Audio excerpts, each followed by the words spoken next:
Hello, everybody. Back today to play some Rogue Trader. What did we do last time? I think was that when we met with Vladimir Tokara. Yeah, and he gave us some like kind of formed a partnership with him. At the very least, we agreed to help him out. Met a few new characters. One of them gave us a task that we have to complete in the Shadow Quarter. I think actually all of our remaining quests on Footfall here are in this Shadow Quarter. So that is where we are today. Trying to wrap those up. And I think if we can get all those finished, we'll go explore the rest of the system. We had just defeated a cult gathering here in this room. We summoned a pink horror as we were entering. Took them out. So now we're headed back out into the rest of the quarter to see what else is even out there. I'll have to check our journal and see what exactly we still have to do out here. I feel like we had like 5 missions. I don't think we've completed more than 1.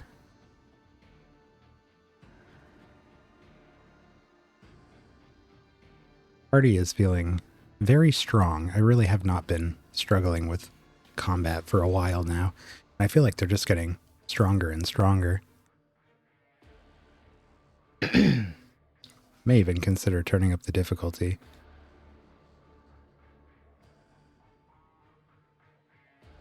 I don't know if there's any advantage to it beyond extra challenge. I suspect not.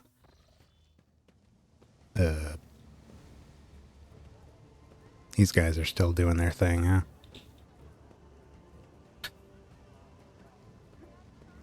Seems like every other one of these people hauling a box is broken. What is this?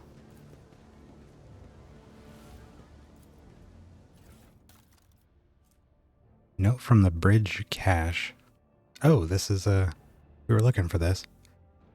The crumpled note has only this small fragment of text left. You're on the right path, Seeker. The other caches... That's it?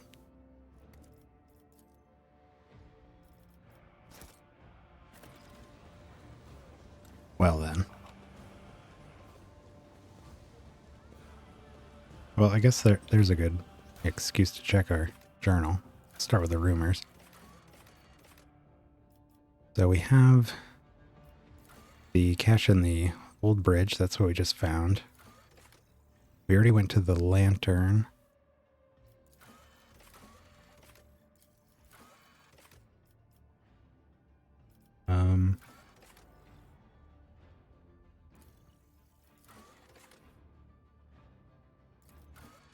Is that it for the rumors?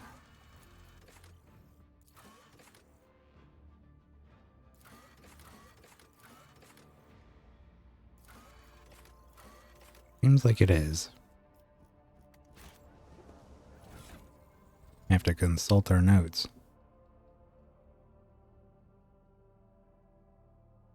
We found this. The answer is close. Remember the word realizing. Remember the place. A tunnel in the shadow of a bridge.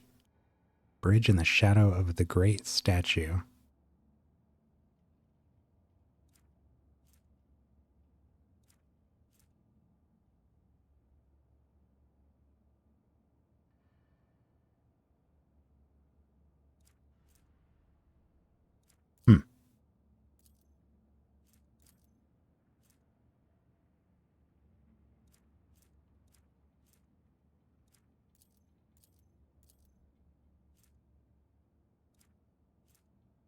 Yeah, this one here led us to this. The word realizing. Alright, well, we'll, I guess, keep that word in mind. Look at our quests here.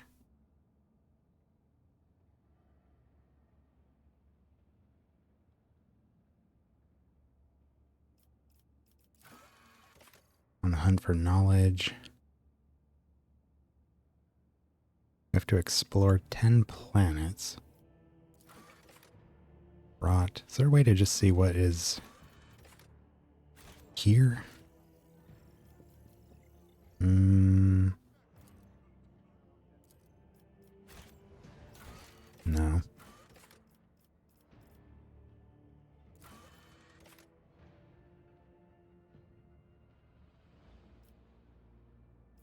Inverse base.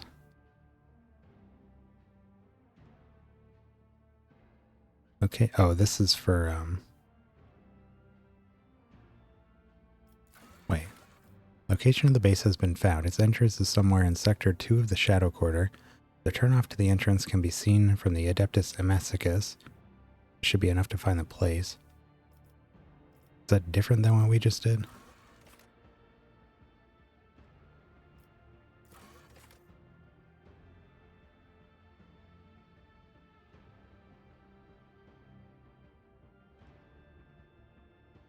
Okay.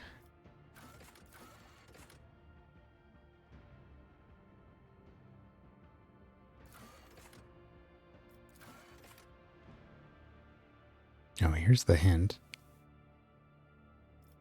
Part of the Shadow Quarters is under quarantine.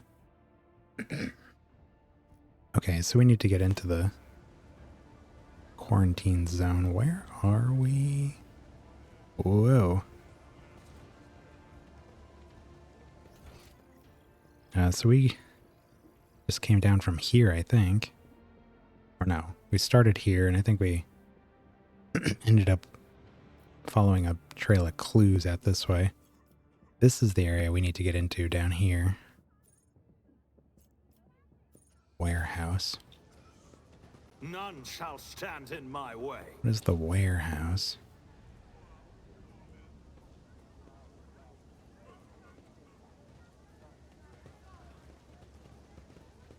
That's...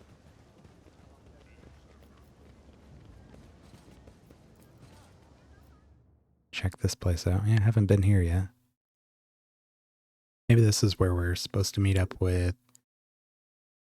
what was her name? Jai, I think? That woman we met.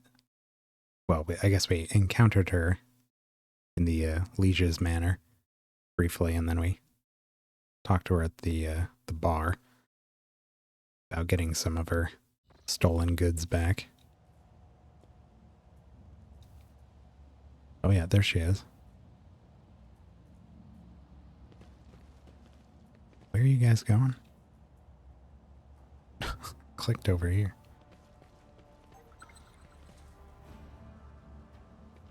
Shireen, I'm here. What a joy it is to see you. Please follow me.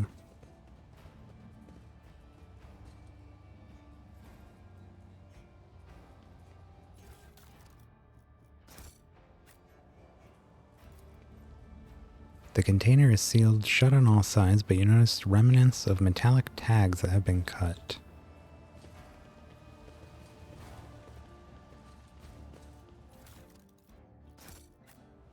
I'll lay claim to the stars.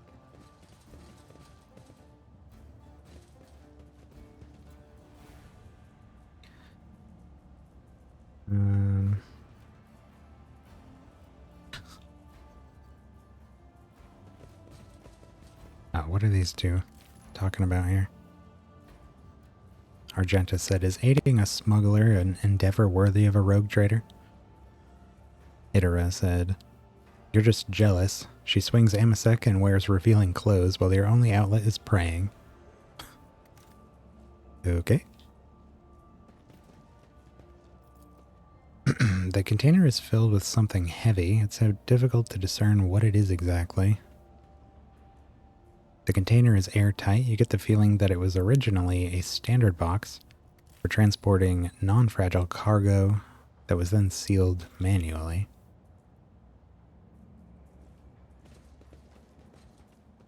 Some explosive barrels here. What are we doing? Oh.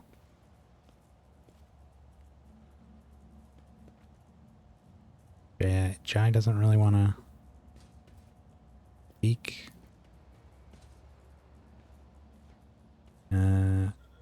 Victory awaits.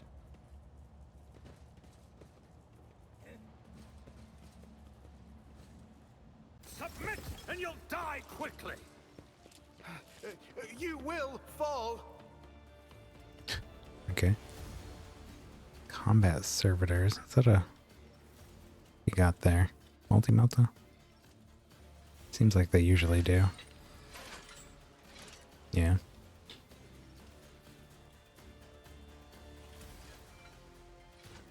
Okay, let's get Idara in position here. Oh, taking my spot.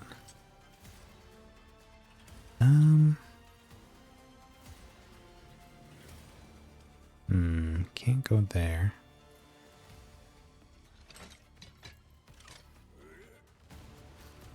One are far away, but not... Oh, I need a good line of sight here. Guess we can't really get that. These two things have total cover.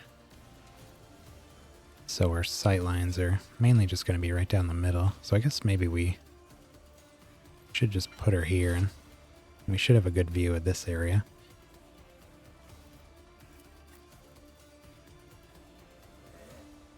Cassia.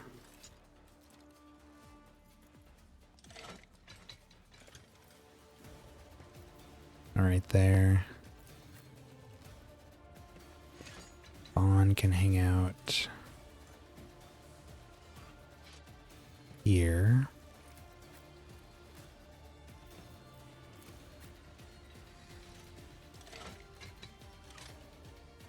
I don't think they should be able to shoot us from in this little area here.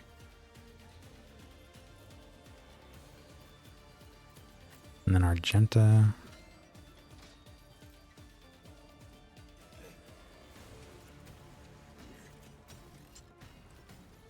She's gonna go before Abelard.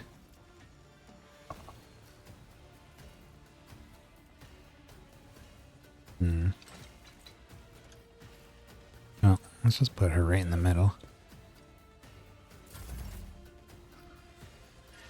Okay. Vaughn. Gonna do her usual opening here.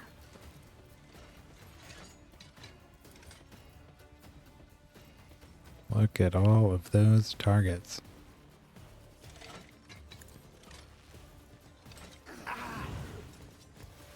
Really?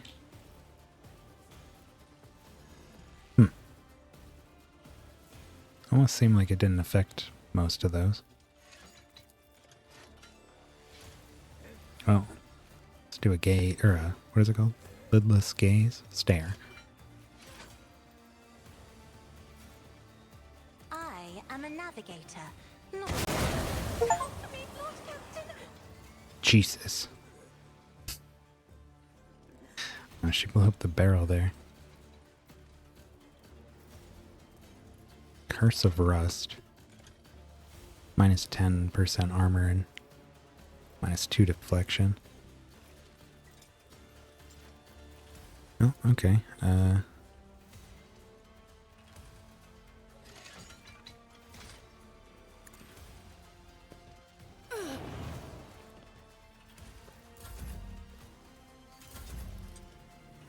now it's actually Vaughn's turn. Front line.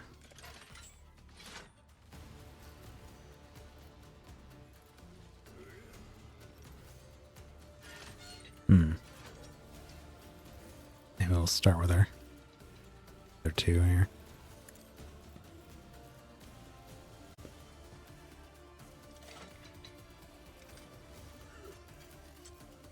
Backline, I really wish this would be horizontal instead of vertical.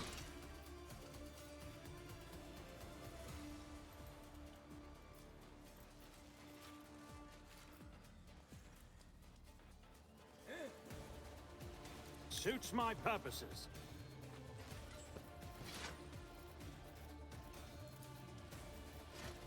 Nothing I can't do. Alright, lay down our zones.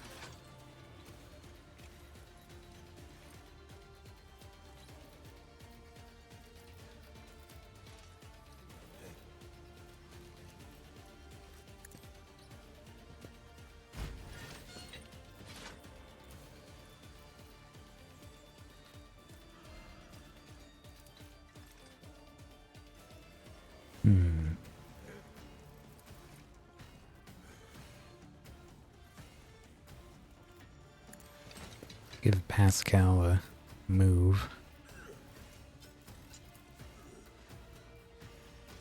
Oh, he can move. Haven't quite figured out the way this works, but it does seem to work sometimes. Okay. And then we should be able to give him an action or two.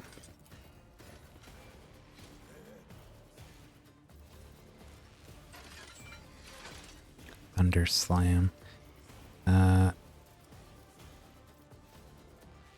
can we put down here? Combat Servitor. What are we looking at for damage? Oh. Might not actually kill anything.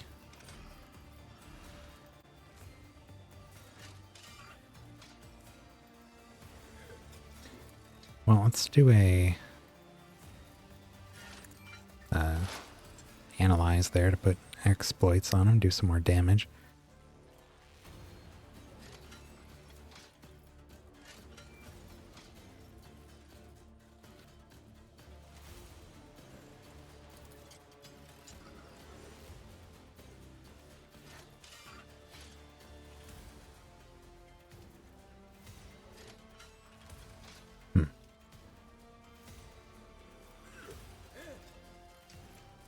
Alright, and then let's do a slam.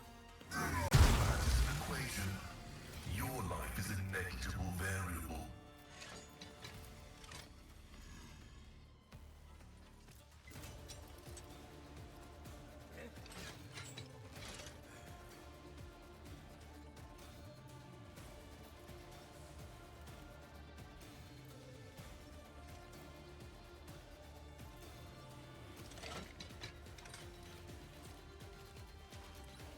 Let's see if this actually gets me where I want to go.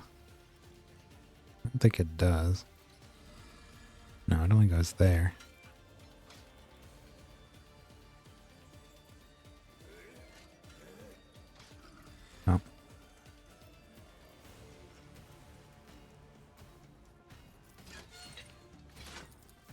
do a machine spirit banishment.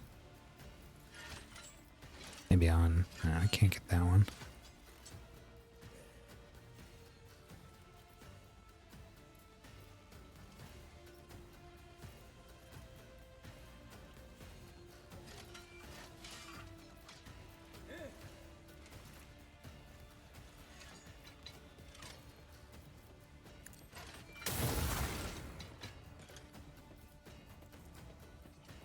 Suffering is part of the trial. Okay, and we can move Vaughn. If we want, I don't really see too much of a need. It's in a good spot there.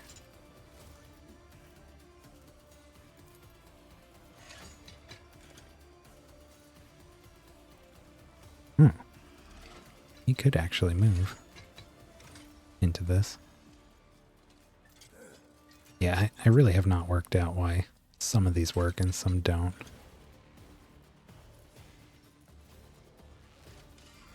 Anyways.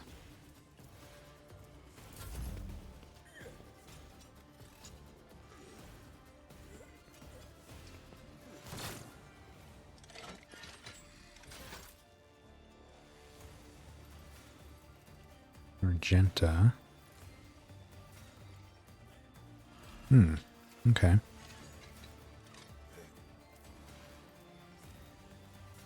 This is for each enemy that is either in a 5-cell radius around her or was hit by her this turn.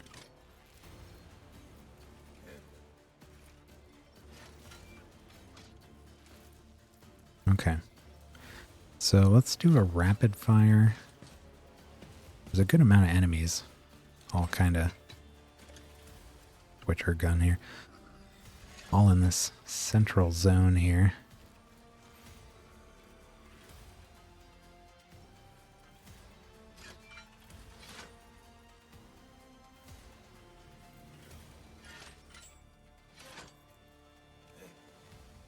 Yeah, something like that maybe.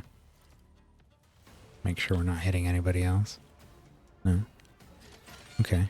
And then let's do the devastating attack as well. Get a chance to knock down. Faith without deeds is worthless. Heck yeah. Even hit the guy back there through heavy cover.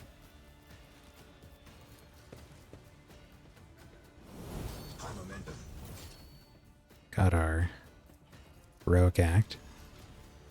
I'm gonna save that though.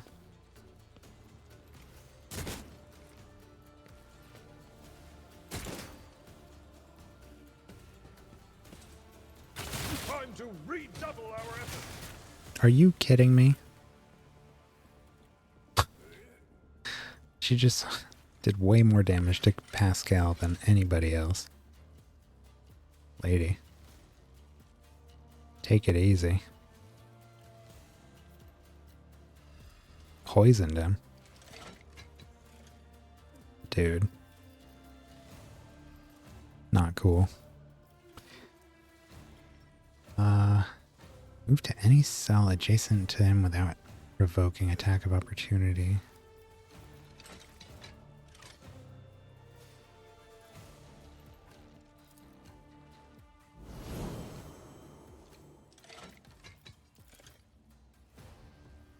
Get a charge in here.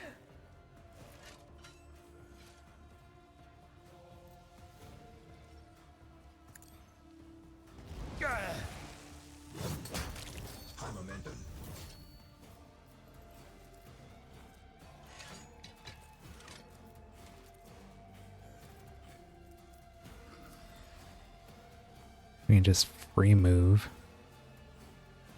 over here.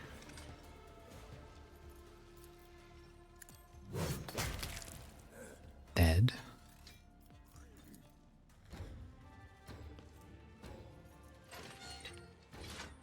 And he can still move a little bit.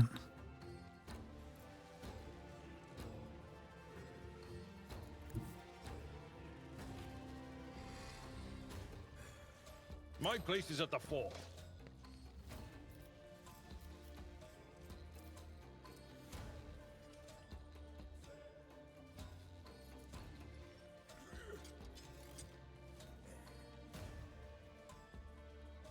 Hmm.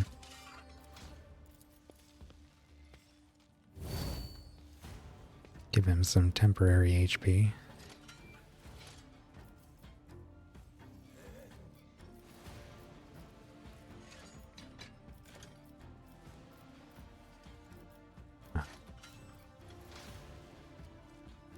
As long as they don't try shooting this guy, should be fine.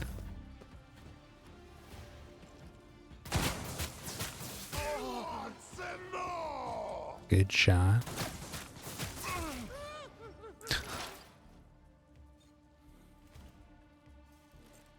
Alright, we got Idra here. She might need to actually move.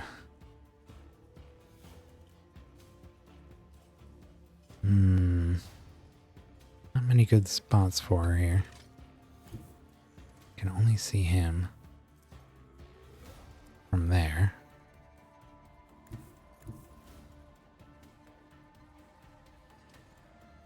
Can she see this guy from here? Okay.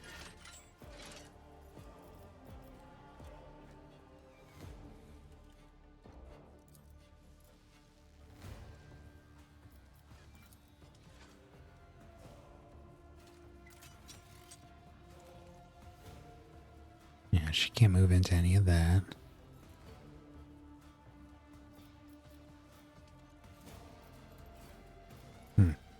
Well, I guess we can just move her up here.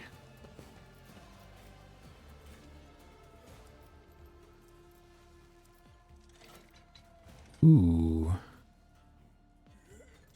She could actually now get to here.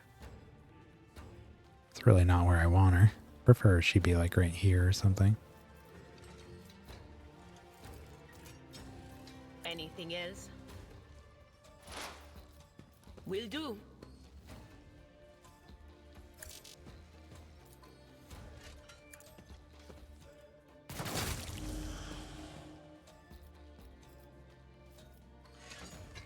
Could have done that. She really can't see anybody else here. Alright, Cassia. Your job is to get all these folks a little further forward here if possible.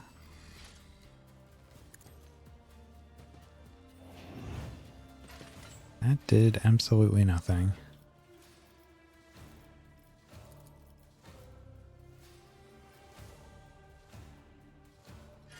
Me? If you insist, Lord Captain. Yet again. Not a thing. Well, I guess. Isn't this a job for the serfs?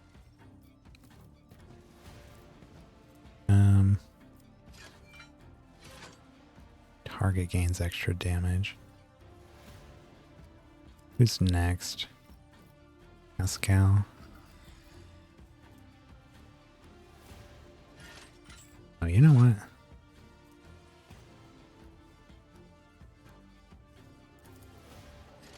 Me? If you insist, Lord Captain. Let's do this.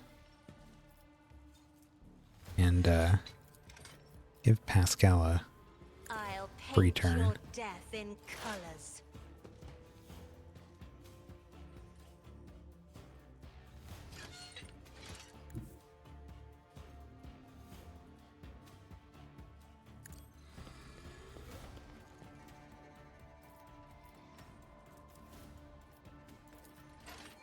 My vow is to serve.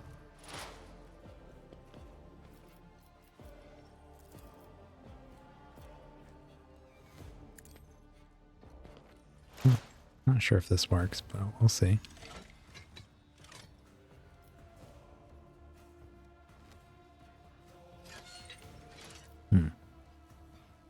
It's not hitting as many people as I hoped.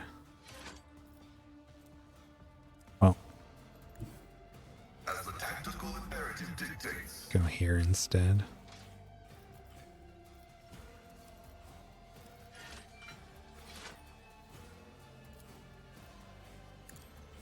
Function successfully terminated.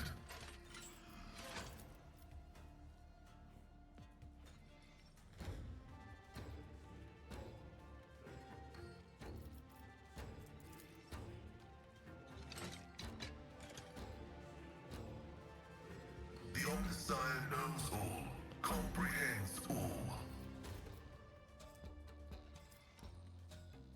Martyrdom is a reward.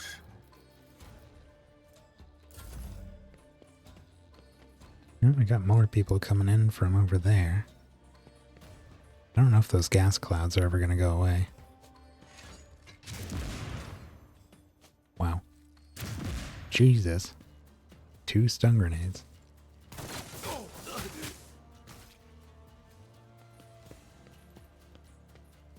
Damage is negligible.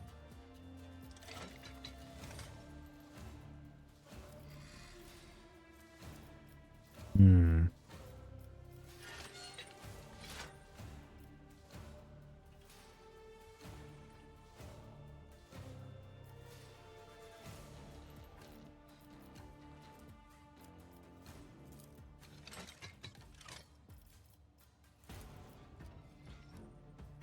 Running binaric override.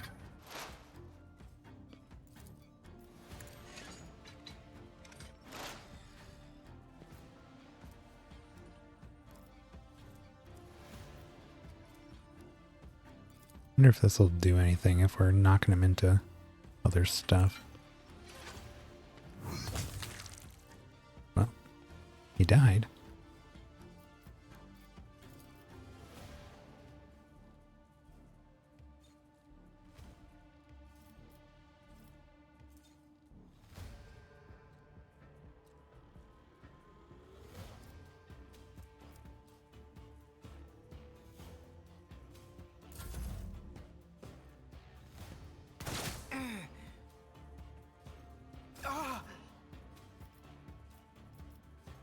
Let's move our front line.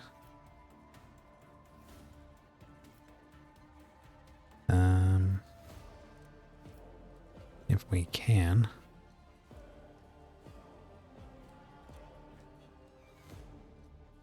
Really prefer it be right in this area, but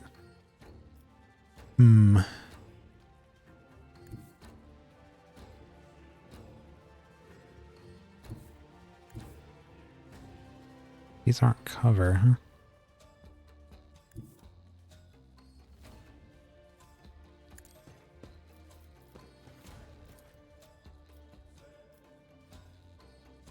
Here we go. Not a problem for me. Okay. Can see Abelard. I'll pass. He can't act. Oh, is he stunned?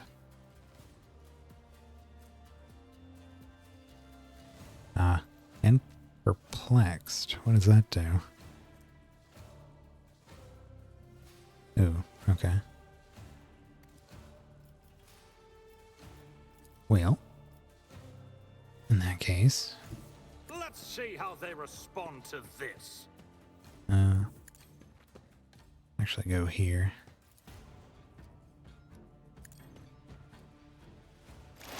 Gonna have Idra come over here. What is this foreboding? Now. Throw down some hunter marks.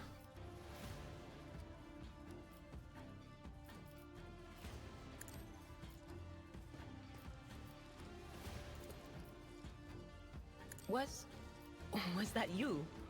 Or... No can do.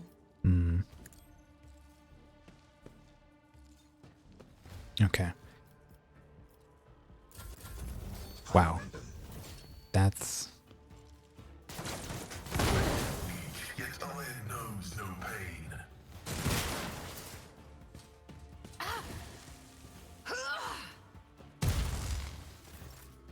What did that do? Accidentally hit the spacebar twice somehow and it skipped 2 turns.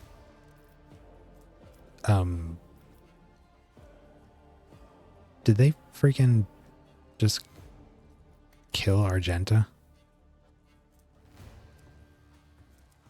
Our allies?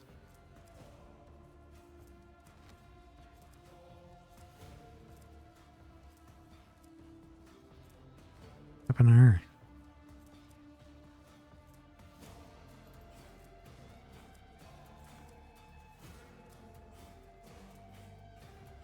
I don't even see where that happened. Did she die earlier?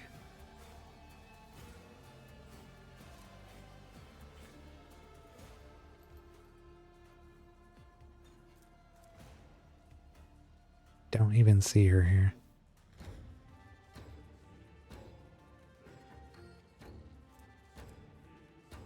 Here it is. Yeah. Not only did Jay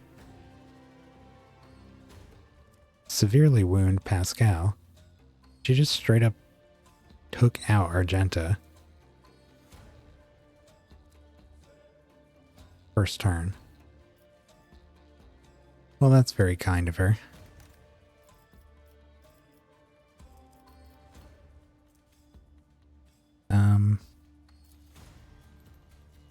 I don't think we can really see them over there.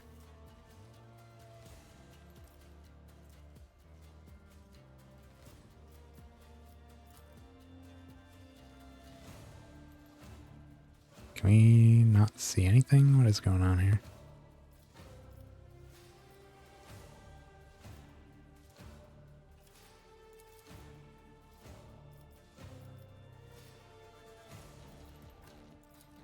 Is it because of the clouds? Why is it doing that?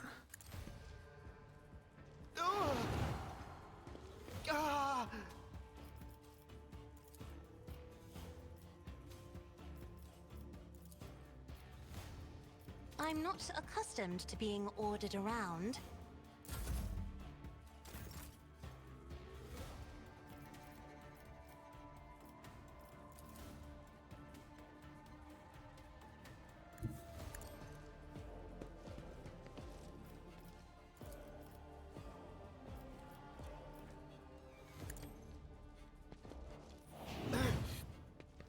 Well, I don't understand why she keeps only affecting like one dude.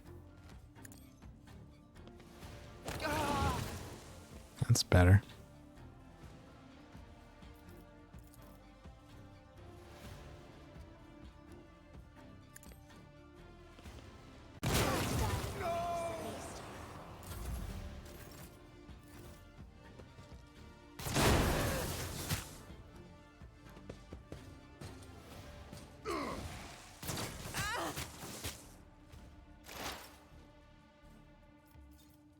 But of course.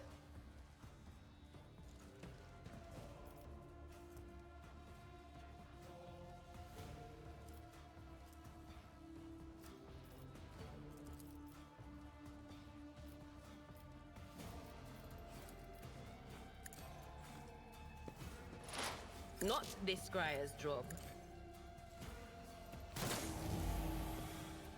Very close. My god, it's Cassia's turn again.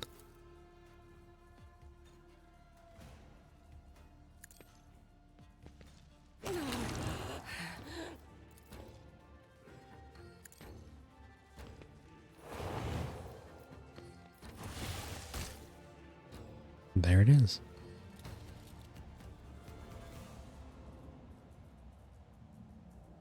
Pretty annoyed about Argenta just getting taken out by friendly fire. We need to get an open passage to the tunnels and let our guys in. Jai on your signal. You guys want to wait for all the toxic gases to dissipate, or no? Okay. If these ashmags dared to touch something from the cargo. 2, 3, 5. Thank the Exalted One. Those ashmags didn't have time to make off with anything yet. Jai carefully inspects the containers emblazoned with markings for some unknown freight operator, then smiles and touches the comm bead in her ear. Give me 2 minutes, Shireen. I'll send the coordinates to my loyal crew who will deliver my property somewhere safe. Damage taken, Argenta 5. What? And done. Jai removes her hand from her ears and turns to you. We're good. Now how about we relocate to a more pleasant and private space to discuss the details of our deal, specifically payment for our efforts, your efforts.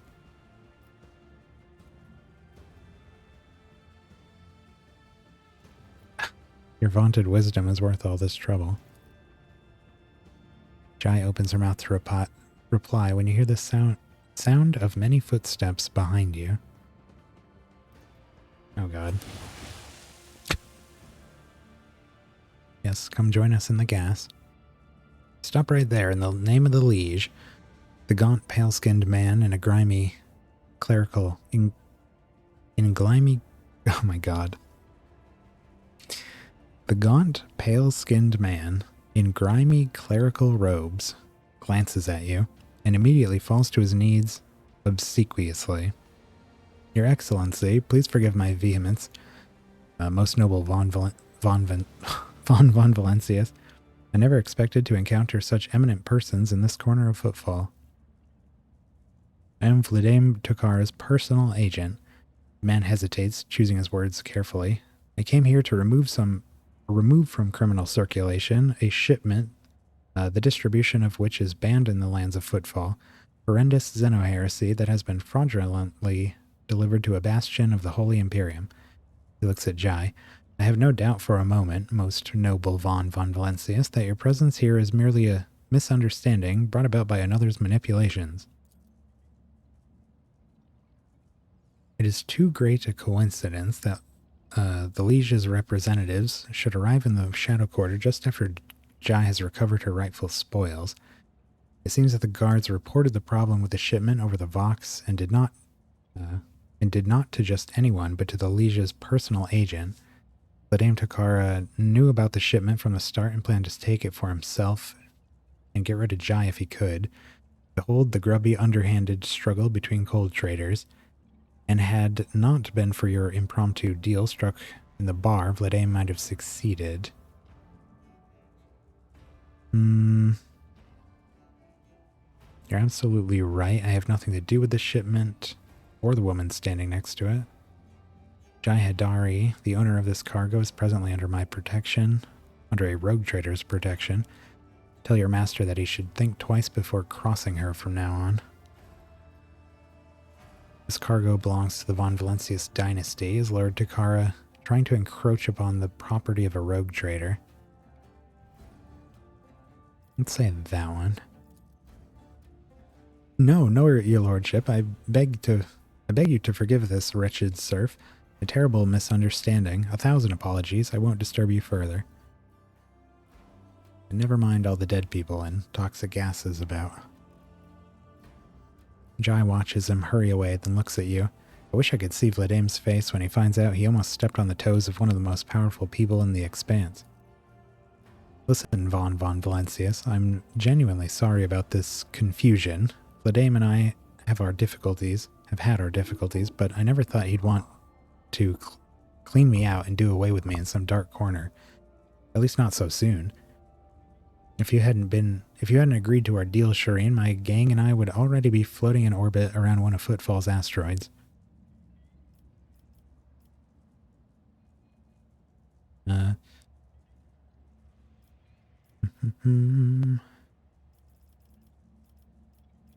me about your business on Footfall, the truth of it, and don't leave anything out. Alright then. This isn't my first year in the Expanse. It's not my first year in business either. I've sat at the negotiating table with all sorts, not just loot hunters or smugglers either, but with Xenos. One's intelligent enough to believe that mutual benefit was a better outcome of our meeting than mutual destruction. I know that the ecclesiarchy has I know what the ecclesiarchy has to say about that, but speaking from the bottom of my heart, I know where the line is between an ordinary deal and the betrayal of humanity, and I never crossed it. I see nothing wrong with making profit where it does no harm to oneself or the Imperium. Lines have a tendency to blur, usually unbeknownst to the person walking closest to them. Your words are full of heresy, and you are simply repulsive.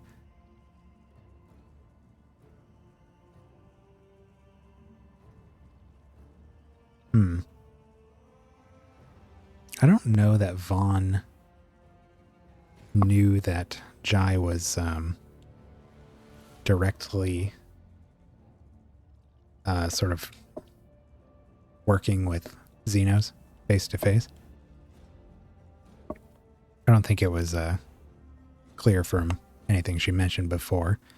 Something she's just revealing now. And I don't think he much cares for that.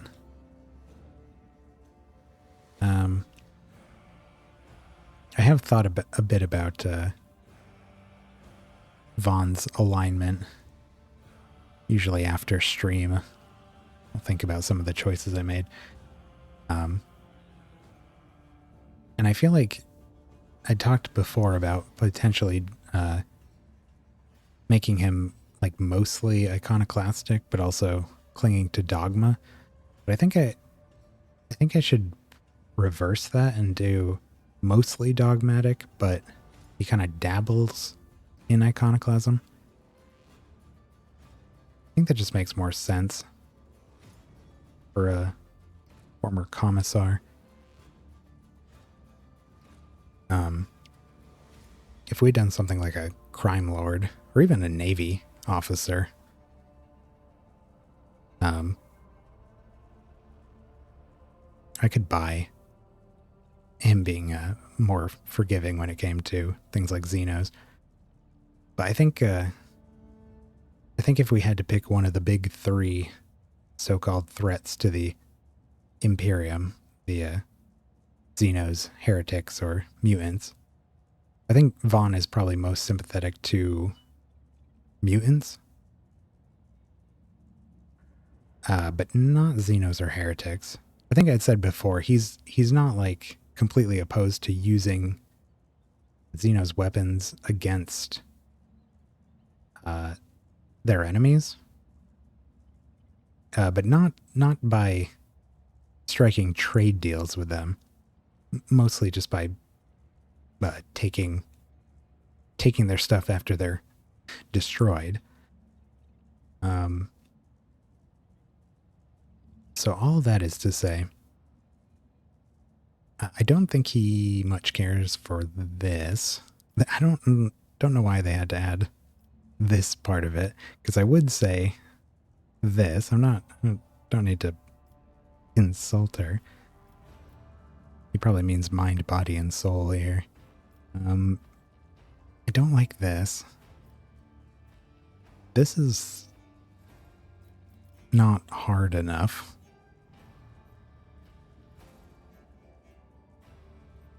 And Vaughn, I think, doesn't care so much about profit. He cares more about like getting things done for the good of the Imperium. So he's not just like a super greedy entrepreneurial sort. And I don't like this. Unfortunately, for Jai, I can't bring myself to choose any of the others.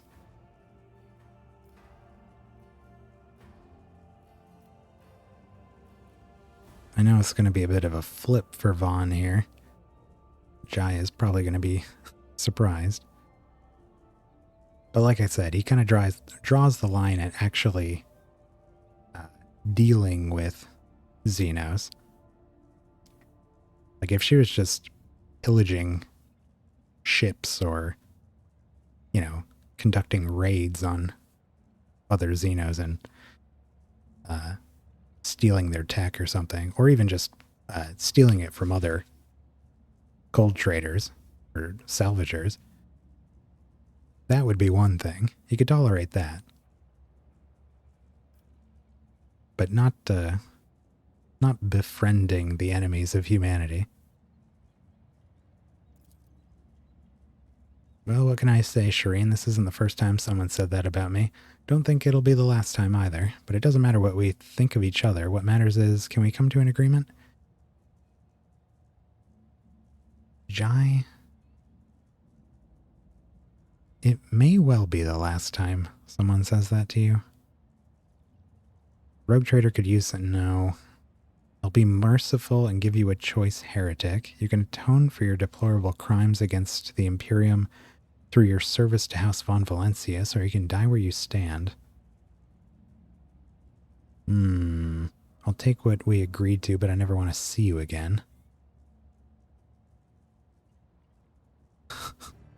Man.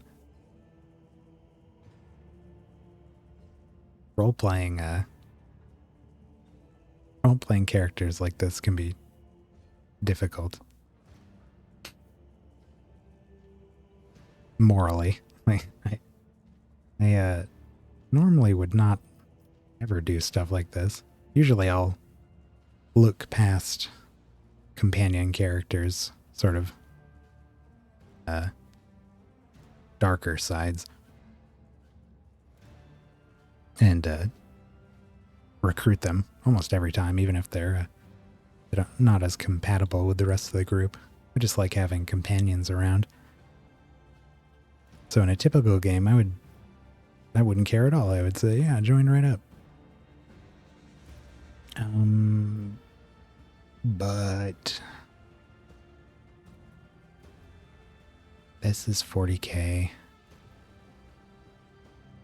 And we're a former commissar. So I'm just dragging this out as much as I can. All right. Jai Hadari, for betraying the Imperium, I, von Valencius, hereby sentence you to death. She also killed Argenta, so I can't feel as bad about that. I mean, I think she's fine now, but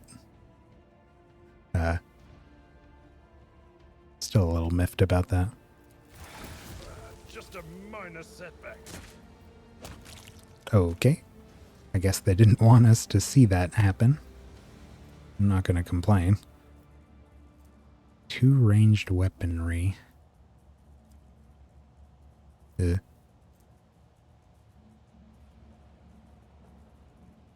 Okay. Well. That happened. Drukari weapons. Well, this one is. This one is just an Eldari or Drukari weapon. What are these? Ritobi pattern auto pistols? Guess we don't have those, but I don't need more than one.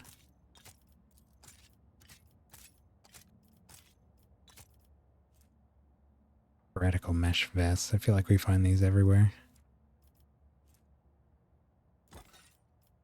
But maybe that one's better in some way. Eldari chainsword. Cameline cloak. Chameleoline cloak. Dynamo boots. Oh god. No. That's not what I want.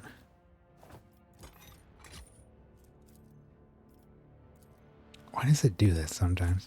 Come on, dude. Grab the thing. Okay. Not collect all. No. No, collect all is what I wanted. I really hate these. Why? I don't know. There's no...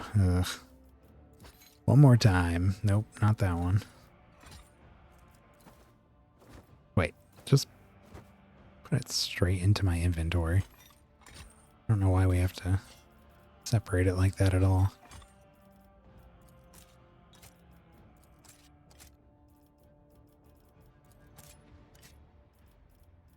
Okay, collect.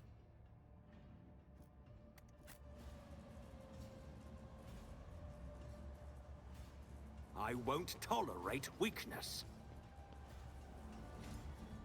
I'm gonna pull back out of this big cloud so I don't have to stare at that. Right.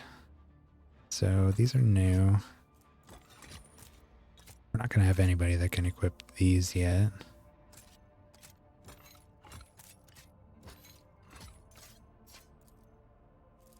Frankly, I don't know if we will.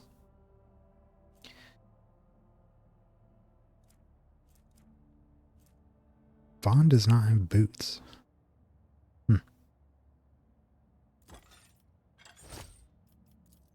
Anyone else? Argenta. Dara.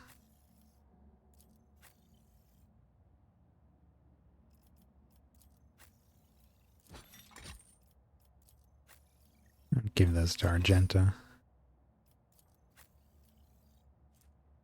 Wait, oh. Don't need that. Is this different than hers at all? No. And I don't think anybody's got a auto pistol. No.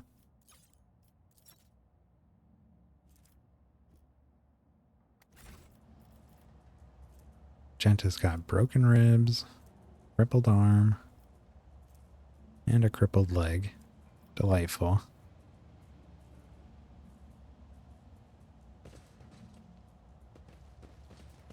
It's about time. Let's see what else is in this warehouse for us here.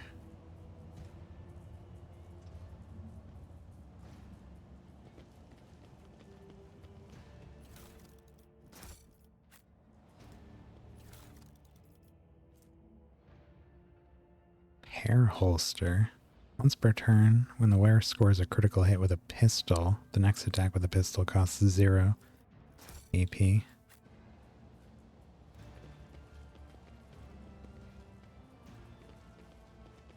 None shall stand in my way.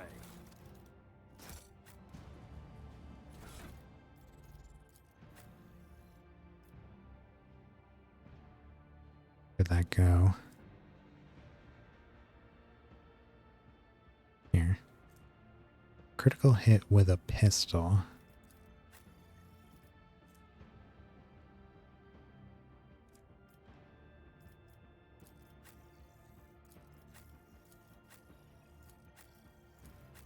Again, Pascal or Argenta. Pascal really doesn't use his pistol all that much. Go with Argenta for her bolt pistol.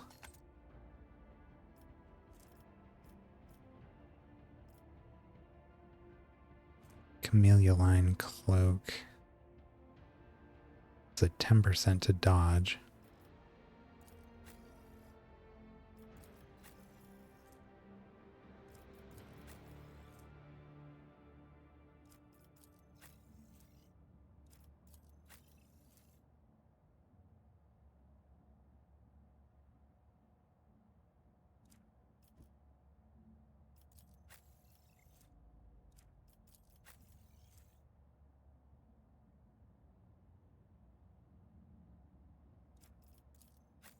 Hmm.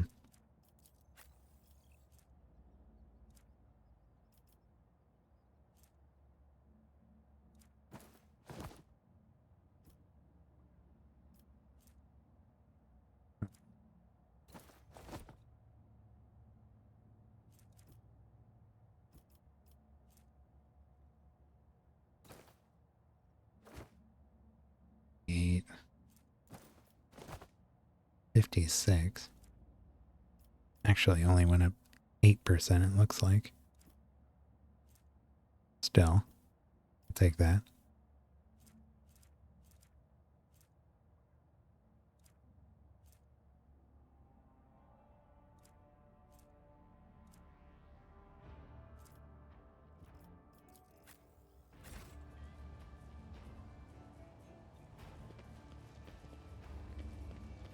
A new challenge for me.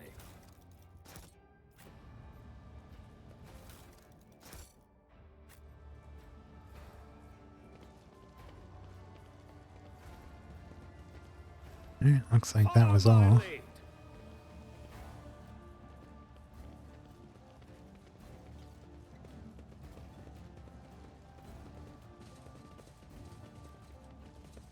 Sorry about that, Jai. Maybe next time. If I play through this again, I'll definitely do a more of a crime lord.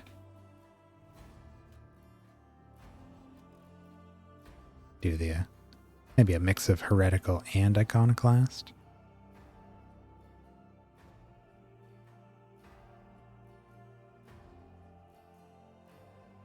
Or maybe just straight heretic.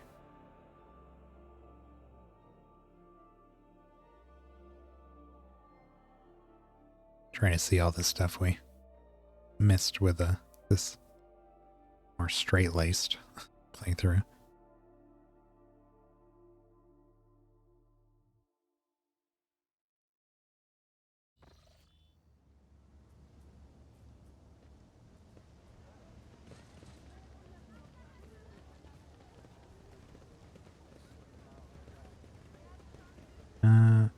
Did they clear this place out for us yet?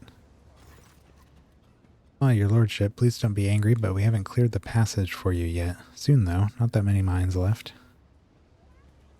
Okay, so we can't get in there yet. So I think what we should do is go back to the ship and explore I'll lay claim to the stars. some other stuff in the system.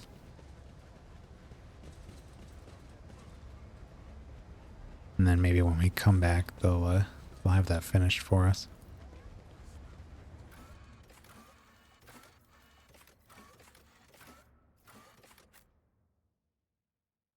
Hopefully.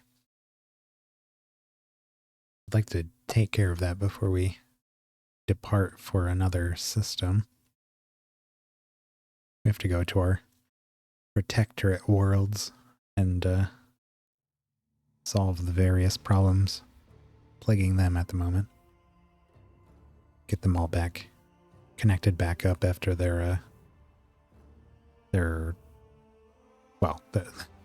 rogue trader died on them.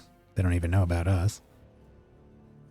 It sounds like there's some silliness going on with the warp, cutting off supply routes and stuff right now, so they need us to return. I'm pretty sure they said one of them had a chaos I won't cult tolerate weakness. showing up on it. Can't have that.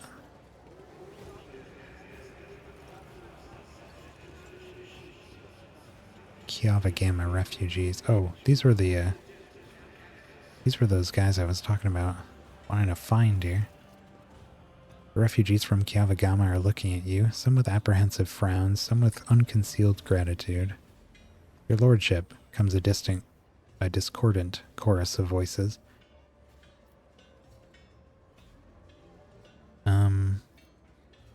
I need information. What happened on Kiava Gamma?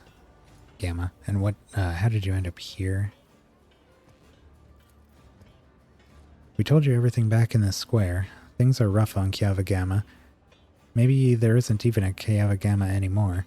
The planet was attacked by a horde of heretics. They shouted unholy prayers and cut down people left and right. We heard everything from orbit, listening to one Voxcaster after another. We realized there wasn't anyone left to save, so we thought we'd run. But then it was like our crew went mad somehow. The captain smashed his own head against a cogitator, and so did half of the officers. Everyone who survived did their best to steer the ship into the warp, and here we are. Only 3 ships made it out, ours being one of them. We don't know what happened to the other two. They never made it to Footfall. Maybe they disappeared in the warp, or maybe something else happened to them. Idra freezes, listening to something. Then she blurts out in a changed voice. The first beast, its body wounded, crawled into a hole under the palace of an eminent lord. The second beast, its skin and ulcers, perished in an asteroid grave. The third beast, its essence cursed, is curled up in the glow of a yellow sun. Okay, so that must mean the first one is their ship that managed to get here. The second died. And the third must be in a different system somewhere. I think the sun here, Furibundus, is a red giant.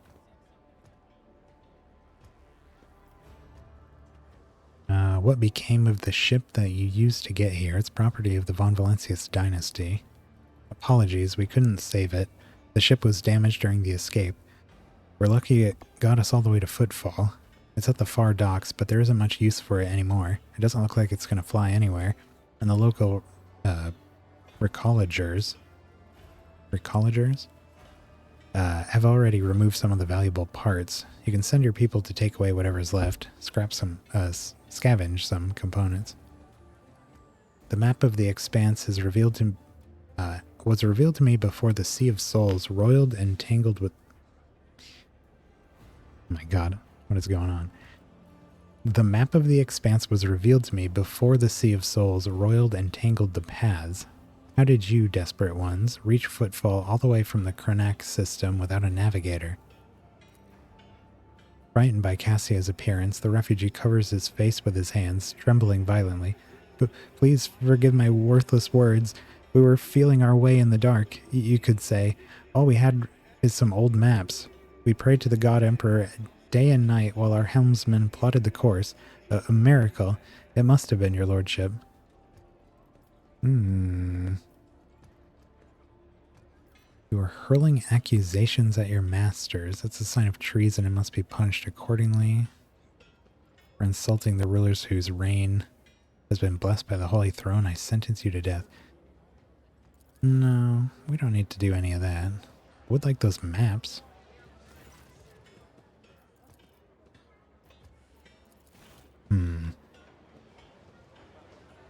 Hopefully there's someone we can talk to on the ship about getting that. It's about time. Getting their ship salvaged or something.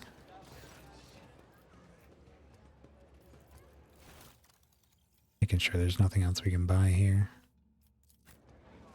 Victory awaits. Alright, let's get back on the ship and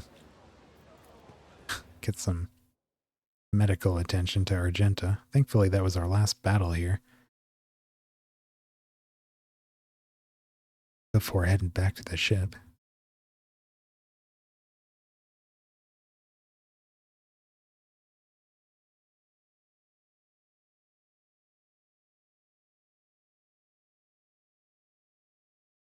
Not sure who we talk to about salvaging that ship if we can. Maybe the, what is his name? Janus? The, what is his title?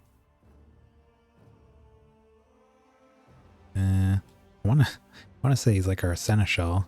He sort of is, but, I guess that's actually Abelard's title. Where's this guy? High Factotum, Janus Danrock.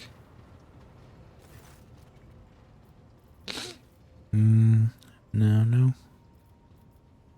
Dialogue there.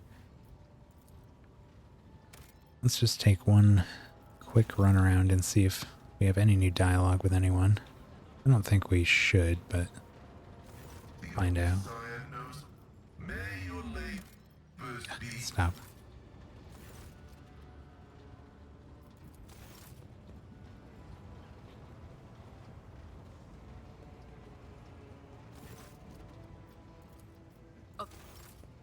Would have been interesting to see how Jai and Heinrichs here would have gotten along. To what do I owe this visit?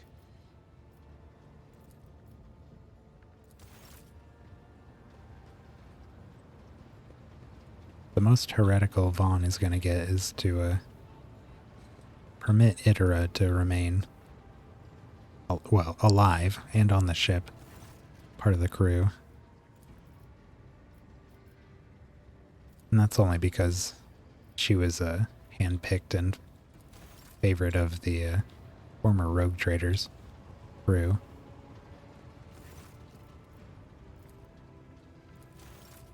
She has been helpful. Greetings. Ah. Right. We did need to speak to Argenta about whatever was going on in her past. Met those cultists that knew her. I'm waiting for you to tell me about your past and explain the strange words of the cultist on Footfall. Yes, I'm ready. I would ask only one thing of you, Rogue Trader. If I may, I would like to see the chamber of the sacred warrant and kneel before the relic touched by the Emperor himself. A difficult conversation lies ahead of us, and I wish to pray by the relic before I lay my soul bare. Okie dokie.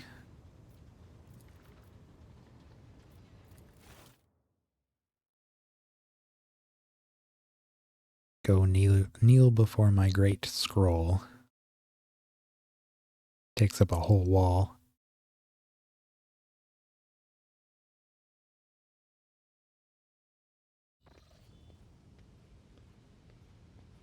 Vaughn, your cape is flickering. Argenta drops to her knees, her hand making the sign of the Aquila. Her eyes are locked on the sweeping signature of the warrant, a seemingly mundane thing, merely a flourish on a piece of paper, unless one knows whose hand left that mark and whose blood appears on that paper. If thee seest a flaw in me, smite me. If thou knowest a fall of mine, burn me. With flames and fury and righteousness. With flames and fury and righteousness. But if thou seest the light in me, grace me. If thou hearest this plea of mine, bless me. With wrath of fury and of righteousness. Argenta's voice is sonorous, as if made for singing hymns and prayers. But right now she cannot seem to catch her breath, so overwhelmed with emotion is she. For I breathe by the will of thine, for I live by the law of thine. I carry thy word, O Emperor. I bring solace to servants of thine, and ruin to foes of thine, a fate of terror and righteousness. Upon finishing, she closes her eyes and remains silent for a long time, with her head raised high. Slowly, like the first licks of flame in a campfire, a smile blossoms on her lips. It's a real missed opportunity not having the voice actor recite that whole bit. Could have been way more powerful than my monotone reading. When Argenta finally opens her eyes, they are alight with uncanny resolution. Rogue Trader, we need to talk. Or rather, I need to tell you something. The truth. The truth about how I ended up on Theodora von Valencius's ship and about the cultists we encountered on Footfall. I am listening. Please understand, I couldn't trust you before. I'll tell you my story and you'll see why. Argenta pauses. I'll start at the beginning. It's easier to piece everything together that way. Upon arriving in the Expanse and on Footfall, I found no purpose here, only torment. I wasn't needed. The reliquary I had been assigned to safeguard was already well protected by Reverend Hieronymus's mission, and no one was even trying to defile it. For all its lawlessness, Footfall respects and worships the Emperor. How terrible for you. Yeah, that's right. She had told us that she had been sent out here to safeguard that relic, but on the way her ship ended up, because of warp shenanigans, ended up coming like decades after she was supposed to get there. And her whole mission was kind of pointless because other people had long since taken up safeguarding it. That was when Lady Theodora, head of your dynasty, appeared. She became an agent of divine will in a way. Argenta falters, searching for the words. It was from her that I learned about a planet recently discovered by her scouts, Salus Prime. For a rogue trader, the planet was of little interest, a feral world away from convenient warp routes. But for me, learning about its existence was a revelation. I've never heard of such a planet. Does it belong to the Von Valencius dynasty? Yes, now that planet is yours by right, but it's not as simple as that.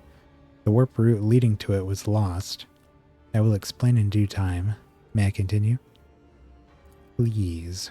The description of Salus Prime was familiar to me. It was very similar to a world from an ancient legend, the legend of Saint Argenta and her ship. Her voice grows reverent. Argenta, the living saint. She is my patroness. The order named me after her.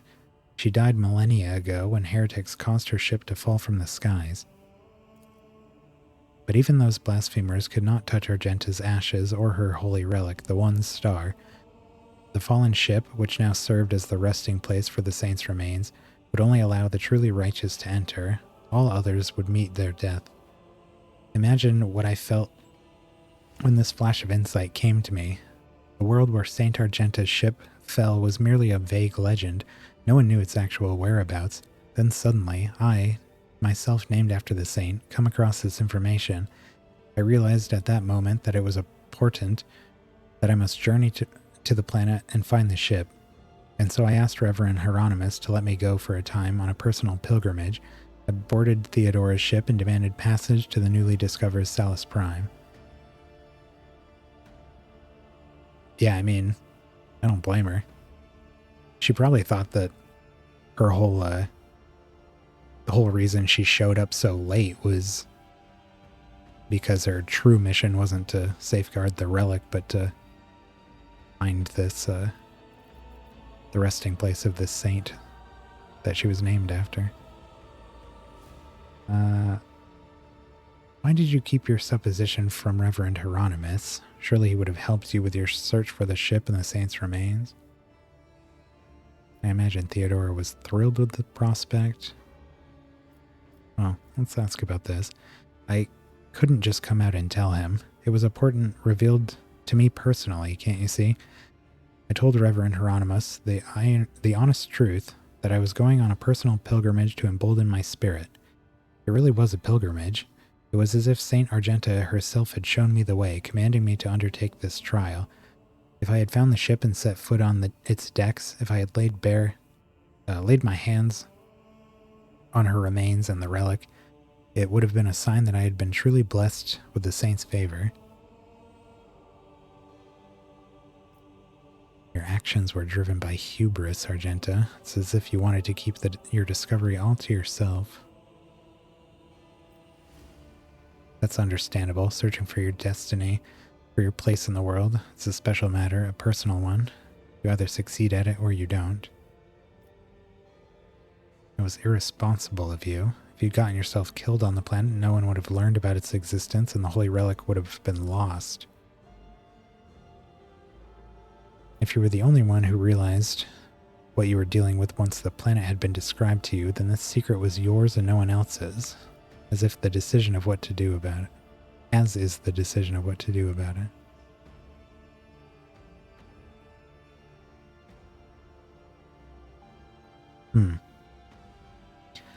I can definitely see her perspective on this. Especially again, since she was kind of without purpose after she arrived on Footfall. Surely she was eager to leap at the opportunity to have that glorious purpose again. And this would have seemed like a miracle.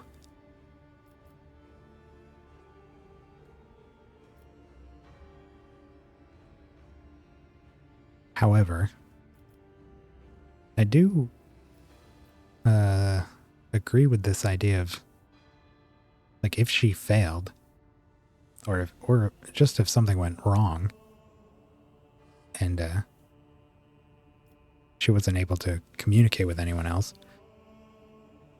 the discovery of this holy relic would have been completely lost. If you were the only one who realized what you were dealing with once the planet had been described to you, then this secret was yours and no one else's. I'm not really sure what he's communicating there. As if he agrees with it, or he's saying it was all in her responsibility. Yeah, let's say this one here. It was irresponsible. I understand, but it was irresponsible. Because if she died, we wouldn't even know the planet was of any significance, or that there was a holy relic there. Holy relics cannot be truly lost, Argenta says stubbornly. When the time is right, they reveal themselves to the worthy, but I will accept this reproach and try my best to think on it. Girl. You mentioned something called the One Star. What is that? Apologies, I got so carried away I forgot to explain. The One Star is the relic kept by Saint Argenta.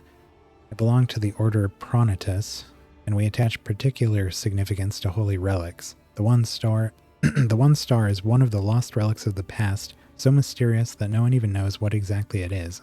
Oh. Argenta's hagiography at times calls it a banner, or a set of armor, or a blessed chainsword. One thing is certain. It was a beacon of righteousness, and it was lost with Argenta's death. I imagine Theodora was thrilled. Lady Theodora lent her assistance. It was her intention to visit the newly discovered world, and she took me with her. What next? Defeat, Argenta says bitterly. The ship's augers failed to detect anything of note during orbital scanning. I was expecting this, though. According to the legend, the ship can conceal itself from the naked eye, and only a pilgrim guided by a pure heart can find it. What I didn't expect was an ambush waiting for us on the planet. I landed there with a small unit provided by Theodora. I know St. Argenta's hagiography...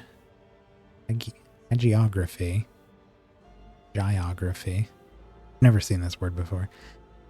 Hagiography by heart. I know all the legends about her. I followed their obscure clues, the descriptions of mountains and rivers from millennia-old tales, and I was certain that I'd found my way to the ship. That's when we were attacked. The words we heard in the heretic's shrine on footfall, something about ways, doors, please addressed me from to some lord, the edge of daybreak. Argenta is shaking with disgust. They were the same words as those spoken by the cultists who attacked us on Salus Prime. My whole unit perished. All the honest, brave people I had led to search for the relic. It was only by a miracle that I didn't perish along with them. I didn't connect these events at first. The cultists on Footfall, the cultists on Salus Prime, the cultists attacking the ship, and Conrad's betrayal. What if these are all links in the same chain? What if they've long since infiltrated the ranks of the Von Valencia's servants? What if I led those heretics to the sacred planet with my search?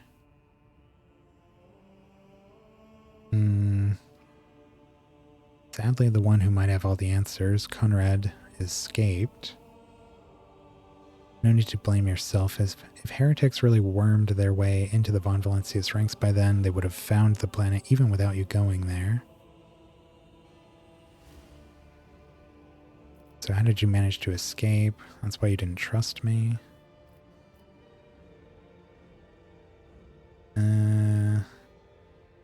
Oh yes, and I sincerely hope that we will meet him again. That serpent needs to answer a few questions before he's plunged into cleansing flame.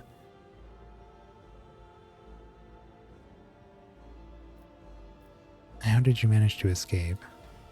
Argenta hangs her head. Theodora's people received the distress call, came to my rescue, and brought me aboard the ship. I barely remember what happened when they arrived. I was already severely wounded, fighting back with whatever remained of my strength. I think I shouted that we had to go after them, but they didn't listen. They took me to the shuttle and pulled out. After that, it's all blackness. When I came to, we were already in the middle of a warp jump. Theodora had urgent matters to take care of, and she decided that she could clear out the planet at a later time. That's why you blame me. What do you say? That's why you didn't trust me before. Yes, Rogue Trader. Argento looks you in the eye. I saw with my own eyes how a member of your family showed his true colors as a servant of the archenemy. I'd already suffered a humiliating defeat at the hands of cultists and was afraid of another betrayal. I couldn't be forthright with you, and so I studied you, looking for seeds of corruption or the light of righteousness. And what did you find? A man who stood shoulder to shoulder with me to helped eradicate the cultists on footfall. Argenta smiles as if reminiscing about a pleasant evening spent in the company of friends rather than a bloody battle. Although my opinion of you started to change even before then, back when you agreed to talk to the orphans at my request, a leader who is willing to honor those who laid down their lives for them and take care of their children is a leader who inspires trust. And the way you acted in that moment, do you remember? There was a young man whose grief and confusion had driven him to insolence. You didn't turn a blind eye to his misdeed, but you chose the right words to show him the path to redemption. It was harsh but necessary, like the Emperor's truth, like bitter medicine that helps the sick. I learned much about you in that moment, Rogue Trader, and I wanted to believe that I wasn't mistaken in my judgment. So to clarify, you were wounded, so you never found Saint Argenta's ship, is that right? Yes. I rushed to Theodora the moment I could walk again, and I insisted we go back to Salus Prime to defend the relic from the heretics, but I was told that the warp had destroyed the old route to the planet, and that plotting a new one would take a great deal of time and effort, as if there could be anything more important than protecting the faith and hunting down servants of the archenemy. In any event, the route was lost, and all knowledge of it died in the attack on the ship along with the old navigator. But now we have a new lead. The data that we collected in the cultist shrine on Footfall. I don't care what that reprobate we executed said. There must be a way to track them down. Tell me, Rogue Trader, will you help me in this undertaking? Will you help me find the great relic and return it to the people of the Imperium? There's nothing I wouldn't do to reclaim a sacred object for the people of the Imperium. If it's important to you, I will help. Searching for ancient ships and relics is an exciting prospect. Of course I'll help you. If that accursed Final Dawn is involved again, it is my duty to help you. That cult must be reduced to ashes throughout the Coronis expanse. I don't think I want to do that. Both of these.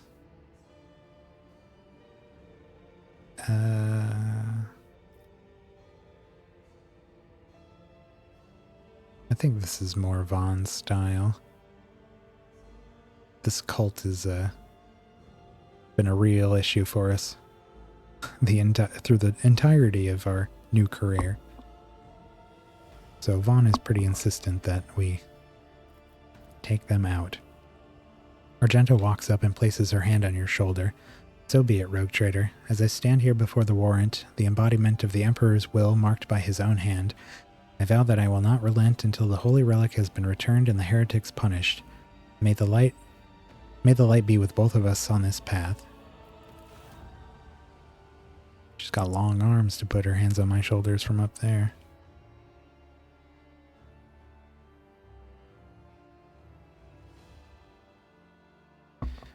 Okay. A little bit of whoops. A little bit of lore, a little bit of backstory.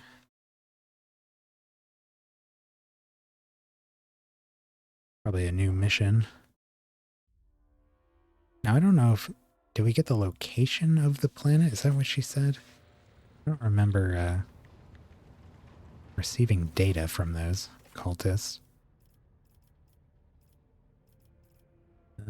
Companion quest? No, Heinrichs needs to go to Kiavagama.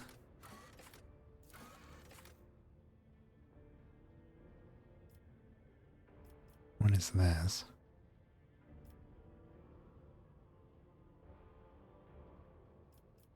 Trade Protectorate quests. New ruler. completed development project of the highest difficulty in any colony. Establish a colony. Strike a deal with an influential player.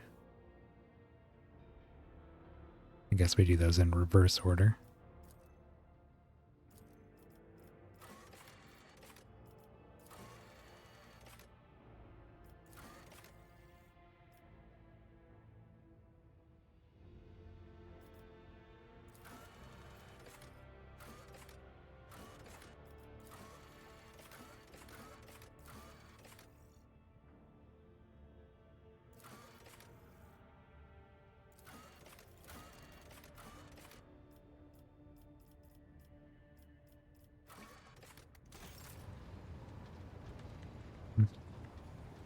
To what do I owe this visit? Let's talk to the rest of the people here. Should only be Cassia and... Words cannot describe how... was there somebody over here? No? Avor. Where's Abelard? Lord Captain. Lord Captain. Okay. Yeah, let's check out the rest of the Furibundus system here.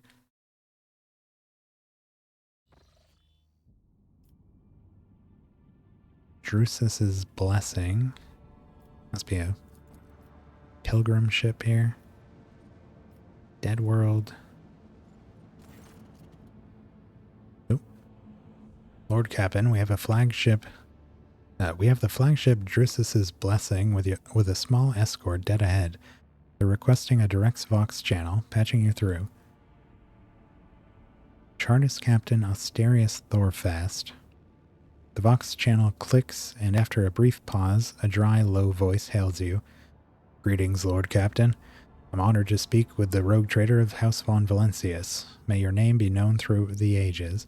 Chartist Captain Austerius Thorfast, bearer of the free charter of the merchant fleet. How may I be of service? What's your squadron doing out here? We develop supply routes for Chartists. You see, my ship is a representative of the merchant fleet in this part of the Imperium territory. Yeah, we don't have a fixed, chapter-defined trade route. Mission is to establish business contacts with voidfarers in need of regular ship repairs, and those who are interested in specialized goods. From where do you source the components you sell?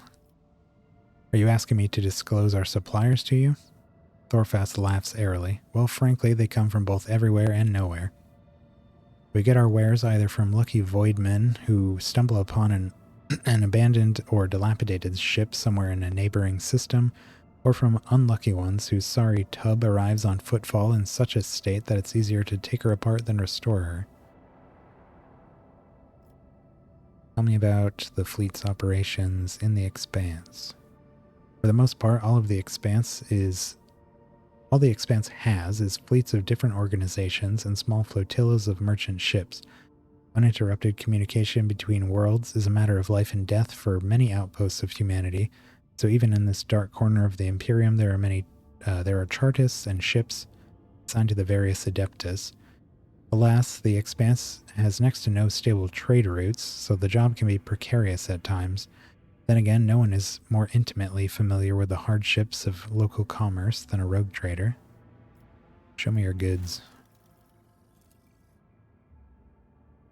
Ooh, a new auger array. And a better plasma drive.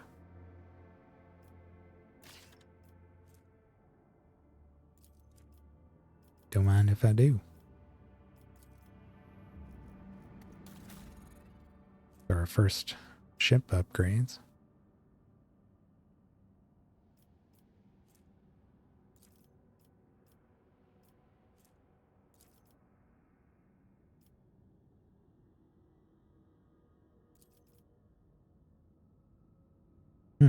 They're different.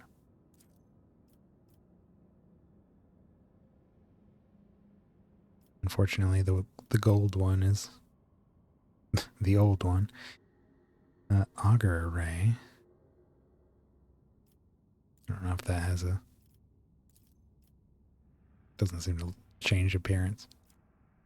Can we sell these?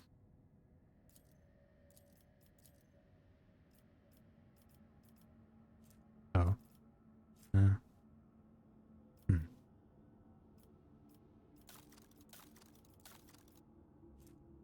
Grade hull. Grade RAM. We have 221 scrap.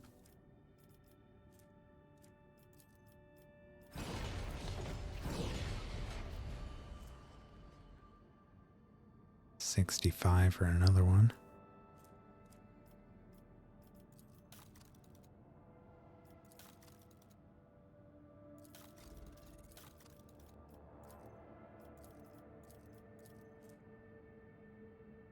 We can do this now. Ooh.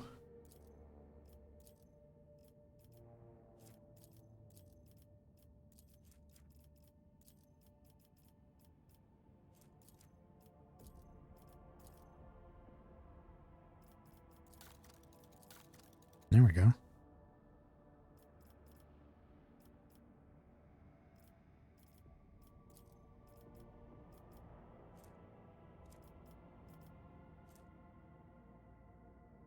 Oh, they have different abilities here. Shallow jump. Makes a shallow warp jump in a forward direction. 5 cells. Hydra has warp wave. Flows of the Immaterium cause an enemy ship to immediately turn 45 to 90 degrees, or 90 degrees, depending on the ship's maneuverability. It suffered hull damage. This abrupt turn additionally deals damage.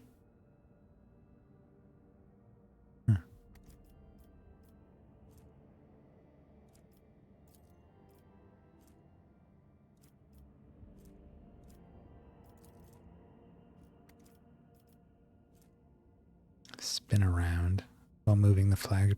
Flagship may make its next turn at 90 degrees instead of the usual 45. Oops.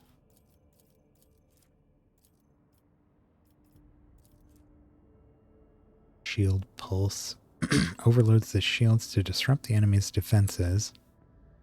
If the enemy has shields, they're moved to the opposite side from where the attack hits. If the enemy has a hollow field, it loses several of its charges. Pulse can also negatively impact xenotechnology. It expends 25% of the flagship's shields. Reloads all macro cannons that were fired during the acceleration phase. Allows the use of both abilities of one selected post for one turn. If one or both are on cooldown, their cooldown time is reduced by 1 turn. Okay.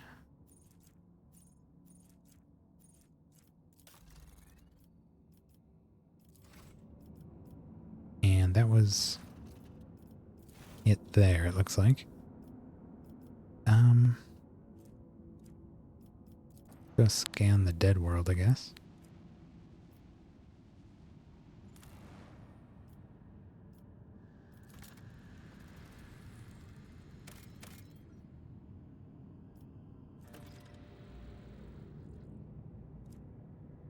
Can we do this? No? No. Okay. Well, we scanned the thing.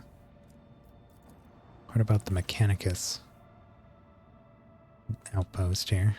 Lord Captain, the station's airlocks have been sealed from the inside. A Vox recording is stating that the priesthood of the Alter Templum Calixus X-17 Sanctuary have no desire to communicate with the laity and are refusing to accept guests on the basis of the Adeptus Mechanicus's privilege of inviolability, granting them sole jurisdiction over their sacred sites. Very well, then. Then we shall take it by force. Later. How do we leave? Back to bridge. Void ship management.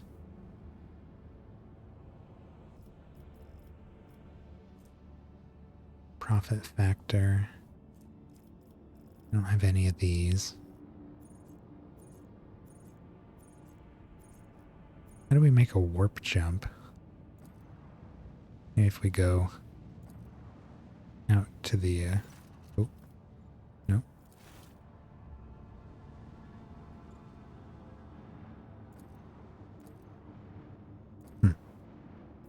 No.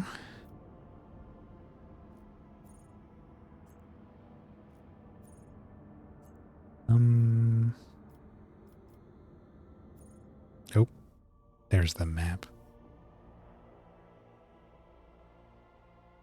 I don't know that we've looked at... oh, I guess we must have seen this before. Or maybe not. Nope. Warp routes. Travel between systems is fraught with mortal peril and takes place in another dimension known as the warp. Only a navigator can plot a course through the warp to other star systems. Click the circular button at the bottom of the screen to have the ship's navigator chart new routes to the system you've selected. To initiate travel, click on a system and press the warp travel button. Route's color is an indicator of its danger level. Green routes are the absolute safest. Yellow routes signal that unpredictable events can occur during the jump. Orange routes denote a high probability of the ship coming under attack, even in the warp.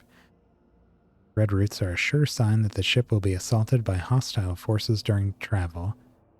The ship's navigator can make a route safer by spending points of Navigator's Insight, which can be acquired by discovering and scanning new systems throughout the Cronus Expanse. Okay.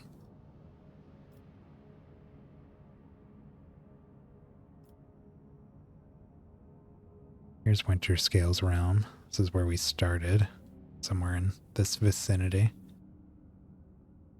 The cauldron. I don't know if it's going to show the 100 teeth here.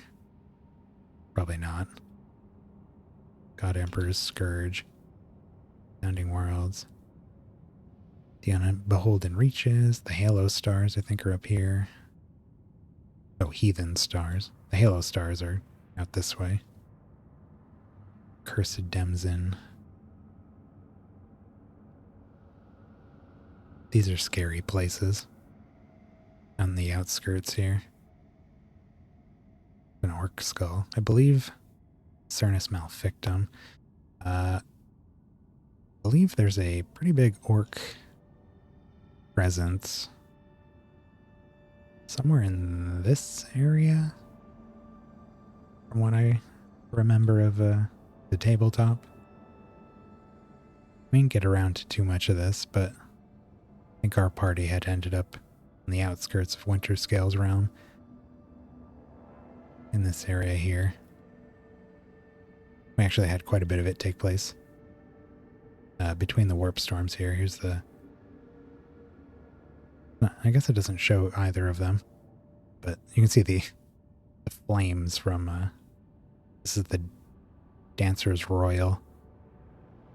Down here is the Screaming Vortex. Two big warp storms. Anyways, where are we? Are we not able to go anywhere? Chart new routes. Ah. I see. Special routes. Standard scanning could not reveal a route to the selected system, but you can still get there by spending spending points of Navigator Insight to plot a guaranteed direct path. Click on the system and use Navigator's Insight to chart the course. Okay, so we can go to Sato's tomb without any issues. We can go to Avoirus with only a chance for something to go wrong. We can go to Trinitos with a higher chance for things to go very badly. And trying to return to the Imperium looks like it's dark red. It's probably just death.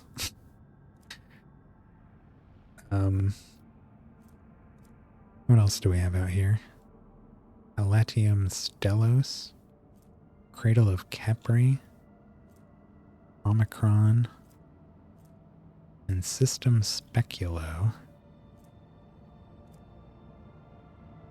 Now, do we know where our worlds are that we need to go to? Bridge, woodship management.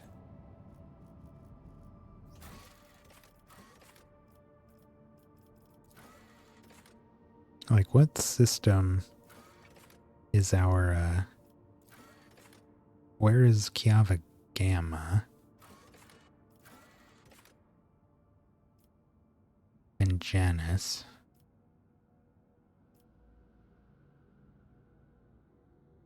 Telecos Epsilon.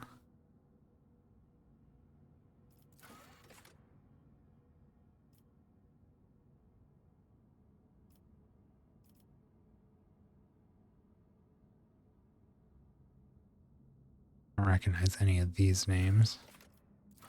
So we must not be able to get to any of them from here.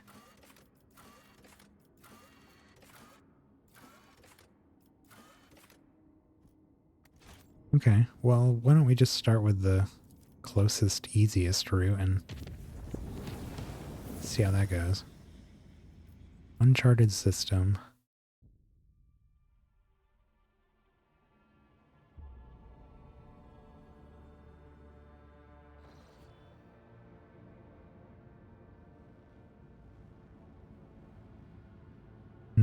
Where are we?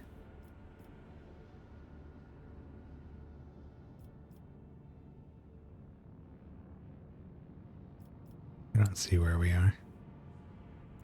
Oh, there we are. There's a symbol of a ship right there, too. Okay, there's pirates here. I wouldn't mind a little space battle. It was pretty fun the first time. Short and sweet.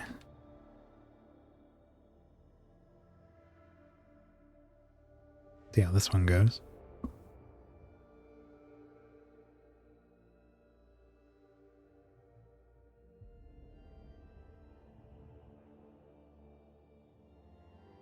Get some experience for our ship.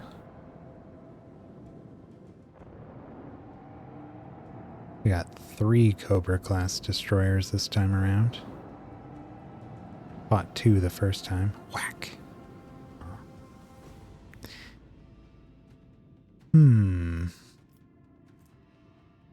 One enemy creature within a 15 cell radius.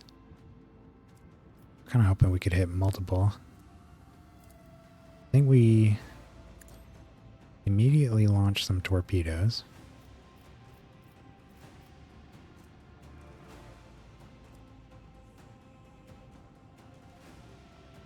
We could ram these guys.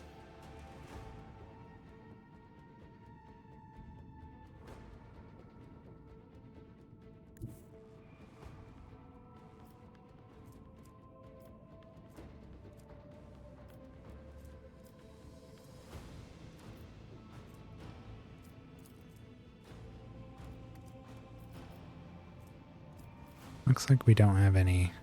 Wait. Where's Vaughn?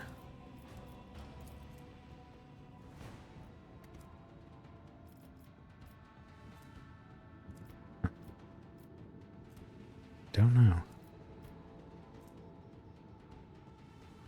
Flagship flies in a straight line, making a full U-turn at the end of its movement.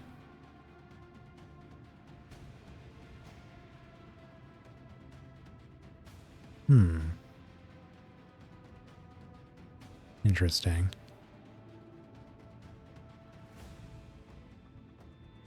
Yeah, maybe. Alright, let's, no, we can't lance there.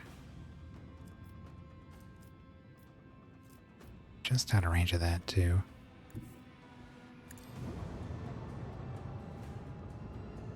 Go here.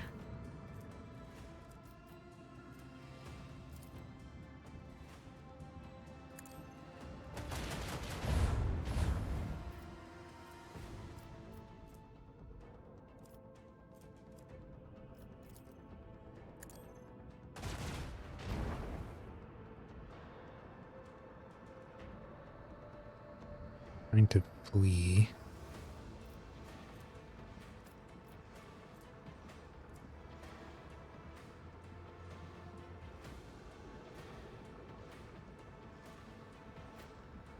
No, we can't do this now. Gotta be used in the acceleration phase. I think we moved one cell out of the acceleration phase.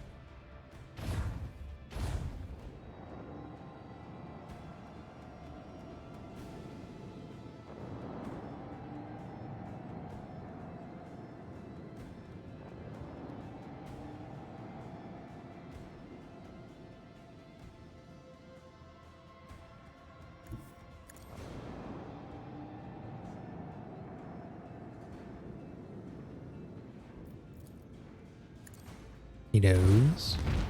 Boom.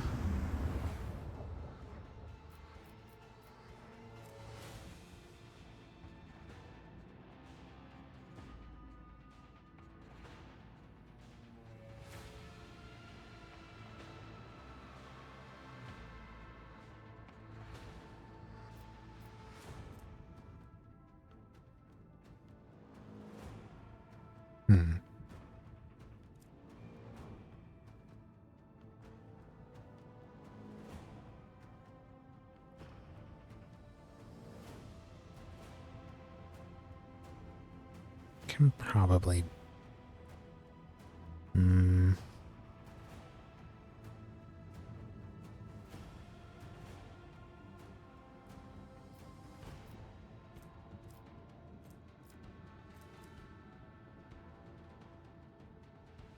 We go...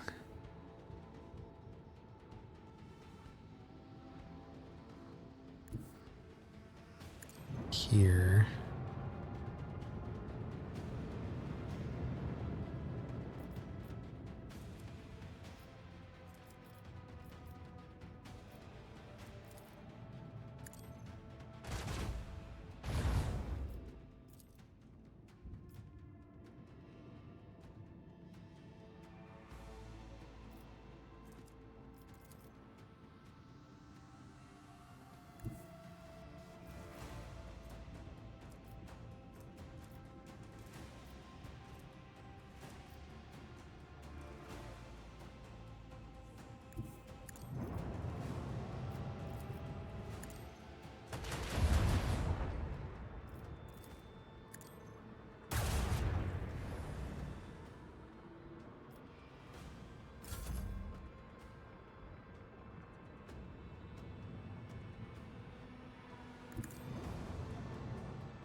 Don't want them escaping.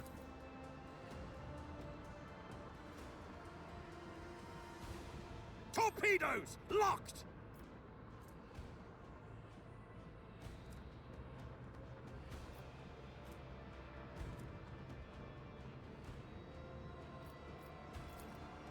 Fire right now! Leave their hull strewn across the stars! Noise.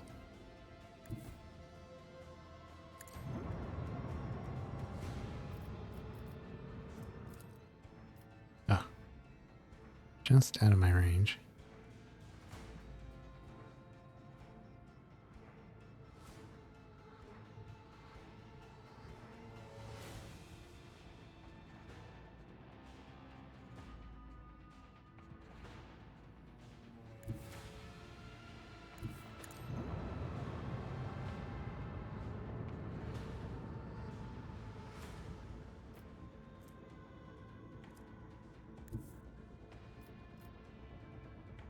Set the course.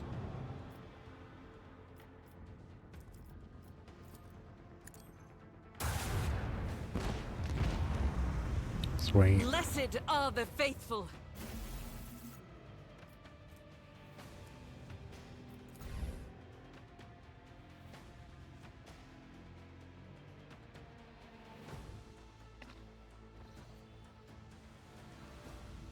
I appreciate those being pretty quick and easy. Didn't take any hull damage. Now, did Vaughn get removed? No, he is there. Not really sure how any of these work yet. They have these abilities here, but I think we have to level up maybe to get it. Flagship common post abilities. That's probably what it is. Common advanced. Wait, advanced abilities. Common post abilities. Ultimate post abilities. Flagship developments. Quite a few different types of upgrades here. Haven't leveled up yet, though. What do we got here? Oh, couple things. Glass steel. Oh, up. Planet exploring and mining. Planets in the Coronis Expanse are teeming with valuable resources. Before these resources can be harvested, however, an extractium needs to be set up on the world's surface. Scan the planet and select the icon of the resource you're interested in to deploy an extractium. Click accept to confirm your choice. You can see how many extractiums you have available in the bottom right corner of the screen. Resources are required to develop colonies and complete contracts. You can use them to trade with various factions. New contracts are available in the journal. Contracts are requested by contracts are requested. Oh my god. Contracts are requests issued by your colonies. By fulfilling them, you can obtain resources, increase your profit factor, or receive unique items. Sometimes fulfilling contracts offered by one colony can affect the productivity of another colony's. That's not what they meant to spell. It's colony apostrophe S. Fulfilling contracts costs a certain amount of resources or a share of your profit factor. The contract's description contains both the costs associated with it and the reward you will receive. You can fulfill a contract by selecting it in your journal and clicking complete contract. So what do we have here? We need to acquire 2 Xenotech, which will give us 3 profit factor, 5 plasteel for 3 profit factor, and 5 promethium for 3 profit factor. Did I say 5 for this? 3. All 3. See, this kind of stuff Vaughn is willing to permit if he believes it will help serve the Imperium, but not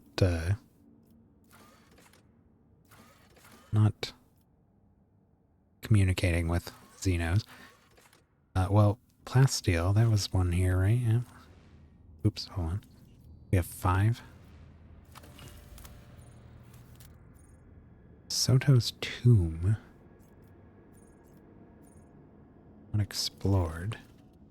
Imperium cartographers and chroniclers know this place well. Long ago, the planet was a prosperous outpost capable of eclipsing even footfall.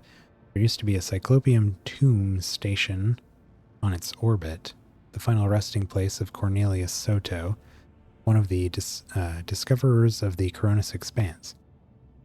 The tomb gave its name to the entire system.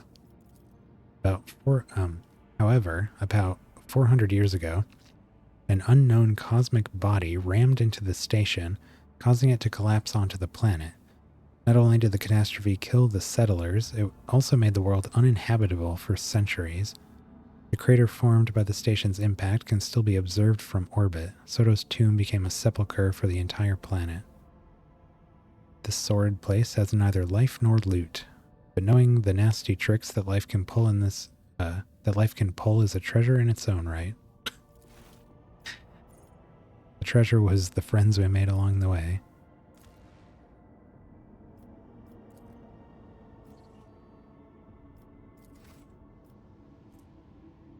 Okay. Space dust. A Hulk. Okay. Check out this dust. Discovered 3 fuel.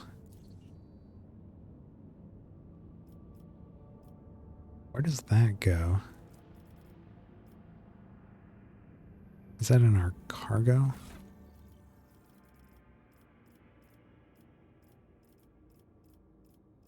So what do we do with this stuff?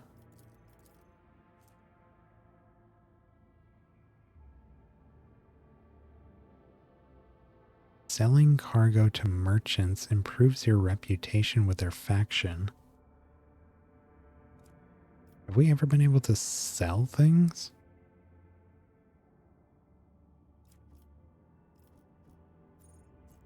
Huh. We have so much stuff that I don't need. When does that happen?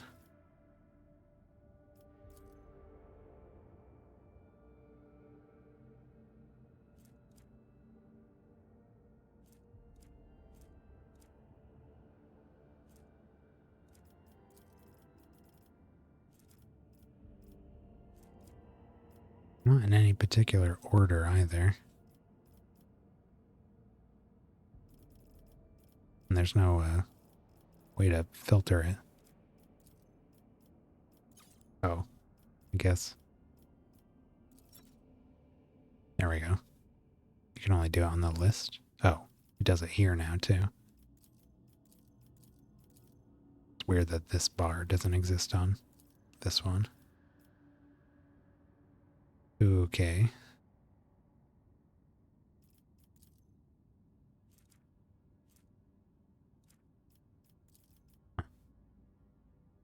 Yeah, I wonder how we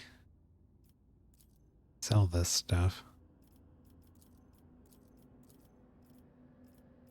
Anyways. Like the other dust cloud. More fuel. And finally, the inevitable triumph. Chartist monocule. Nope. Monocle. This monocle grants the wearer plus 15 to commerce. And 2 Mechanicus creations.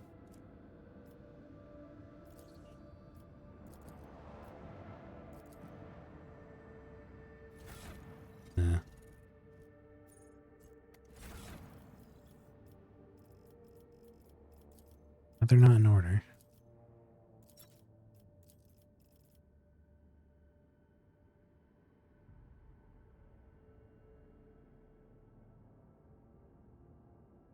Mechanicus creations. I don't even see those on here.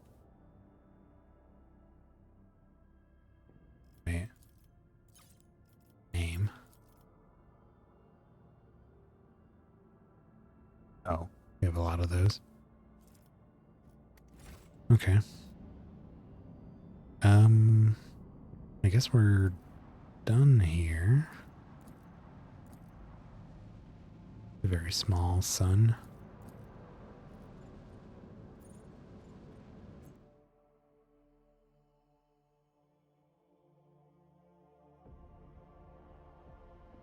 Definitely getting some like Mass Effect vibes with the system exploration, particularly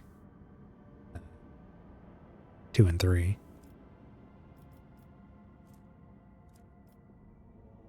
Chart new routes. Now we can do this for free, right?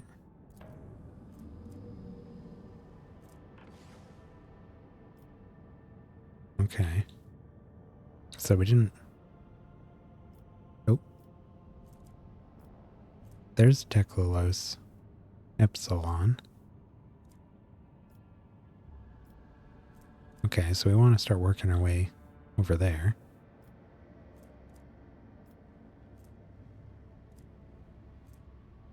New Navigator Insights. Reduce route difficulty by spending an insight.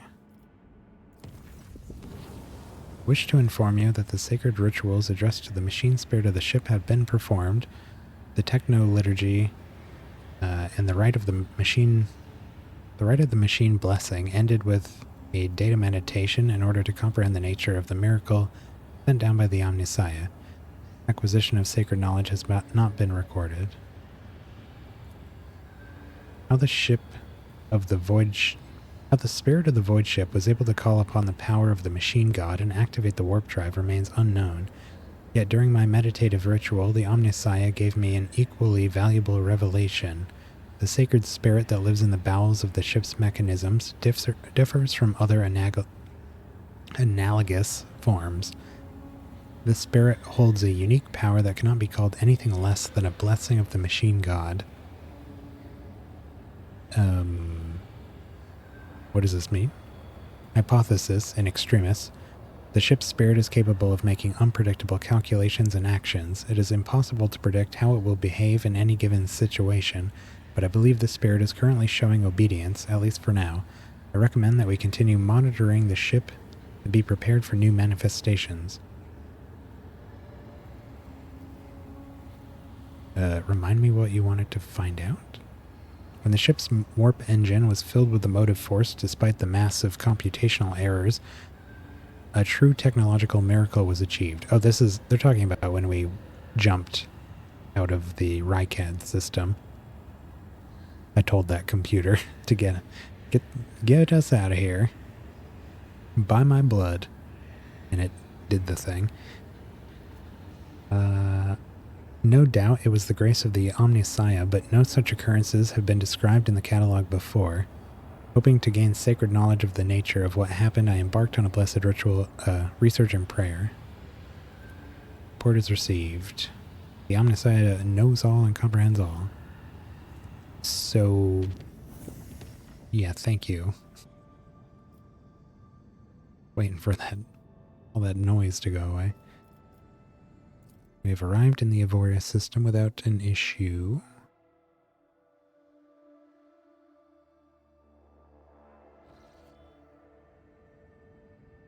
Bunch of planets here.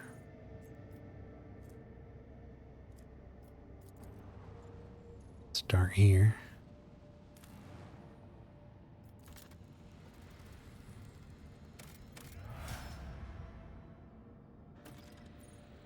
Desert world.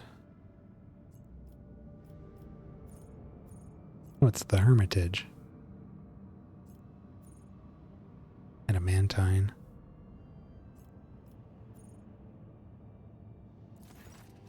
The small human... maybe it's not the Hermitage. The small human dwelling stands on this barren, desolate planet. Scouts report that this old hermit... oh my god.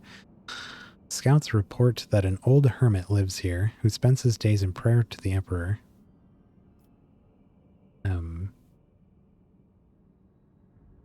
I guess we could ask him for a blessing. To the Lord Captain's surprise, the old hermit turns out to be a navigator. When the old man discovered the noble status of his visitor, he willingly recounted his tale.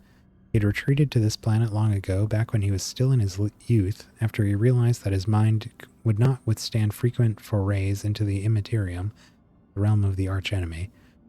The heretic hermit spoke with pride about how he had worshipped the Emperor each and every moment of his life. But when he mentioned the golden light of the Astronomicon, his voice quivered. When his guests left, he stared after them for a long time, his gaze filled with sadness.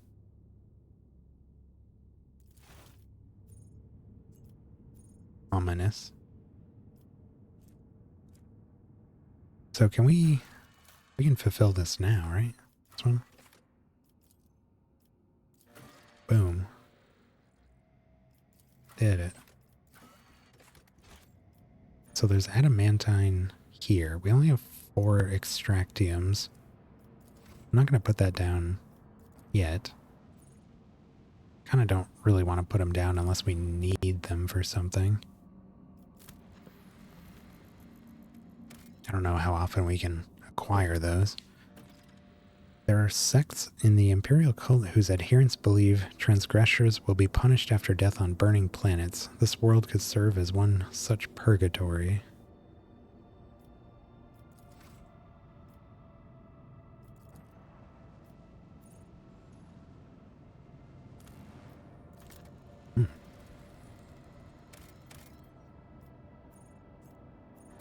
Provisions. We need Xenotech and Promethium. Yeah. Okay. Smuggler's cache. Crack grenade. Ooh. Oh, we leveled up.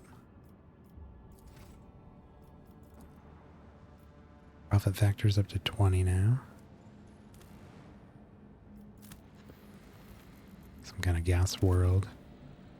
Ooh.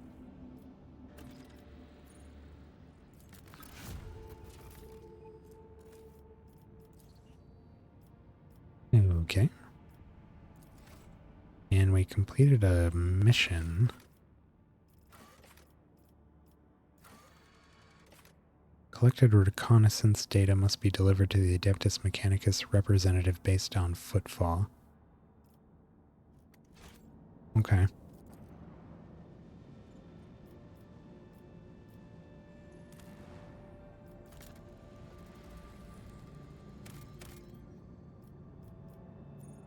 Drifting void ship.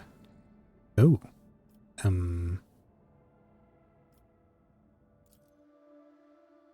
I guess we're boarding this thing.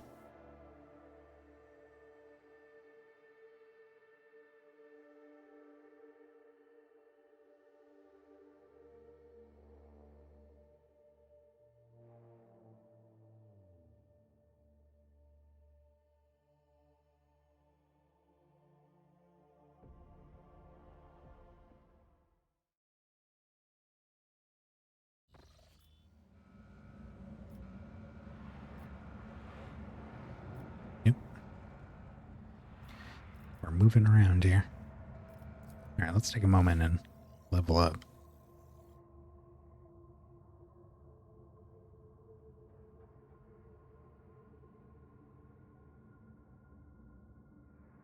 Just had to get a pillow for my back.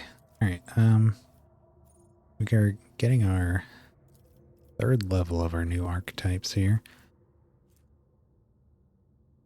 Oh boy. These are all new. So these are talents for our... Well, it's going to be a mix of things, but we have some new options based on our new archetypes. All combat tactic bonuses are increased if the area was not moved for 2 turns.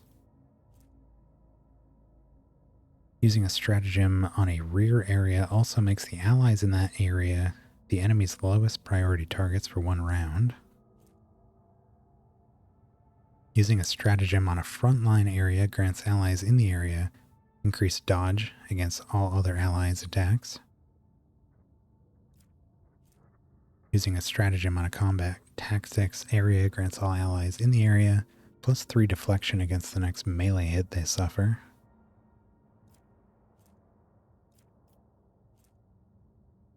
Every time a combat tactics area is affected by a stratagem, all allies in the area gain 1 movement point following turn. If there are more enemies than allies in the frontline area, all allies in the area gain increased parry and dodge. If there's more allies than enemies, allies in the area deal more damage. Allies, including the Grand Strategist, in the same combat tactics area with the Grand Strategist, gain increased perception and agility.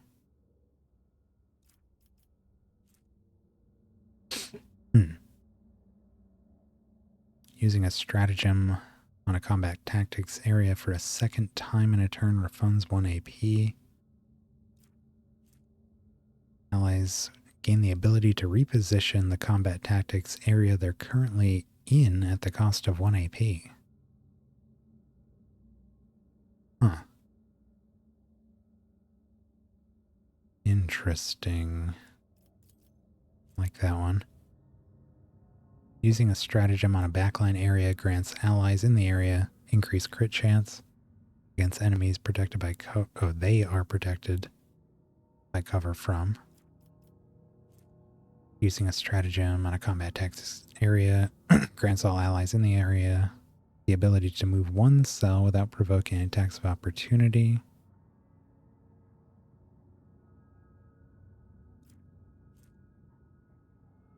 Grants the Grand Strategist the ability to use all officer abilities on allies in the area regardless of distance. Well, that's almost certainly going to be it. Each time the Grand Strategist uses a stratagem, they gain a stack of Strategic Perfection. 6 stacks. The next stratagem applies the benefit of all stratagems known by the Grand Strategist, and all stacks are removed. Neat. Gain a random unknown stratagem that it can use until the end of combat for 0 AP. Neat. Also neat. And each ally in the rear gains increased crit chance if there's no enemies in a 5-cell radius around the ally.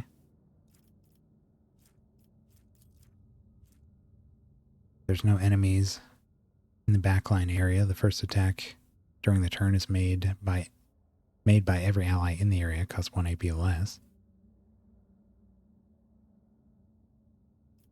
Also quite good.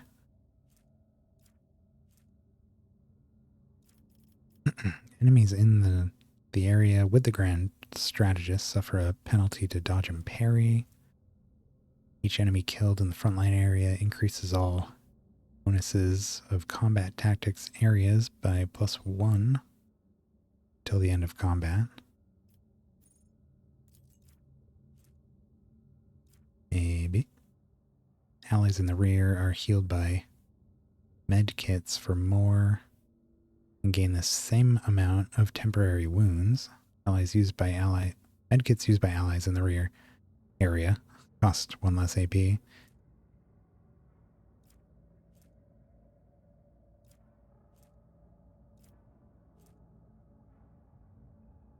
Willpower tests forced by overwhelming stratagem. First stratagem can used in a turn can be used a second time for 0 AP. Ooh.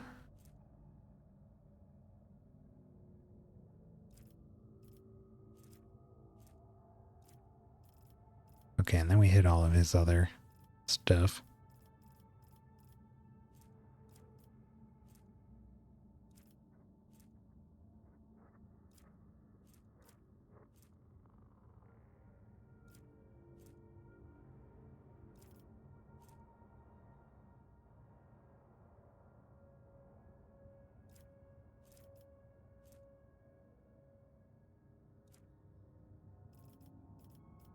Alright, so what do we have for favorites here?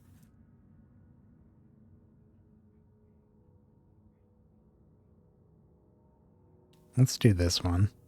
I really like the ability to just use it's when we use a stratagem, which we only have the blitz stratagem for now. But that means we can lay down close. Usually I use this on the melee areas there, the upfront zones. And what is it called? Front line. And then we'll be able to target them with our officer abilities, even if we can't normally reach them. Then I think I want to do winning strategy, so we can target 2 different zones with blitz stratagem. That'll be next level.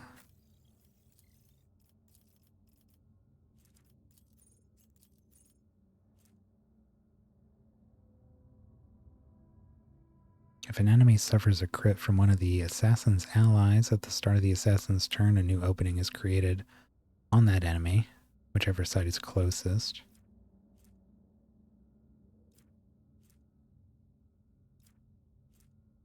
Each use of aim for the opening on the same target reduces their dodge and dodge reduction. Whenever they attack an enemy that's at full wounds, the assassin gains 20% dodge and dodge reduction against that enemy until the end of their next turn. Every turn, first use of an assassin ability costs 0. Gains lethality % chance to deal extra.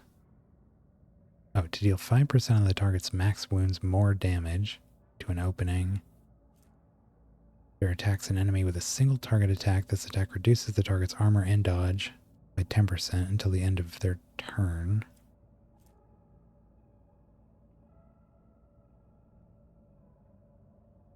Enemies that don't have the assassin in their line of sight suffer the unsuspecting effect until the end of his turn. 7% hit chance, 7% crit chance.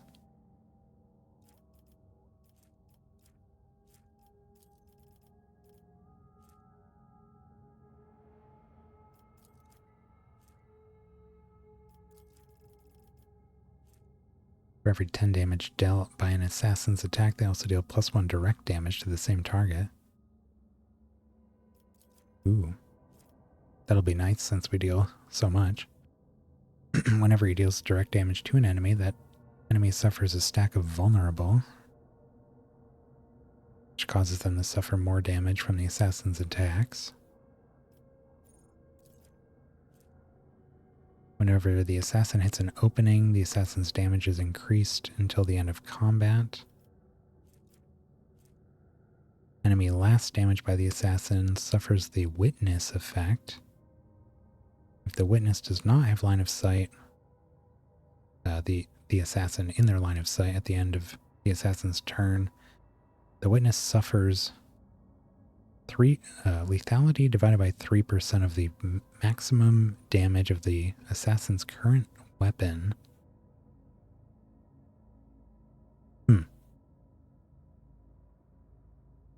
Maybe. Whenever the assassin deals 5 or more direct damage to an enemy with a single attack, the assassin gains 10 lethality until the end of combat.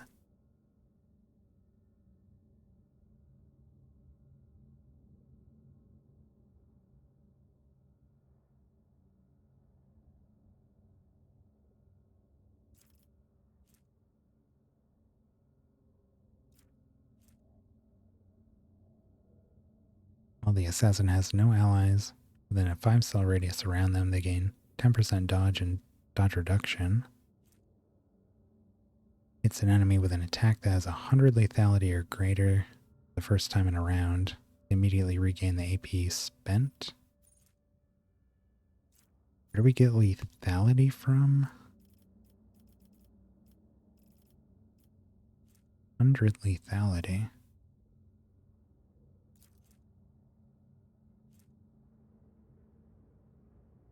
A specific assassin parameter that is equal to dodge or dodge reduction, whichever is higher.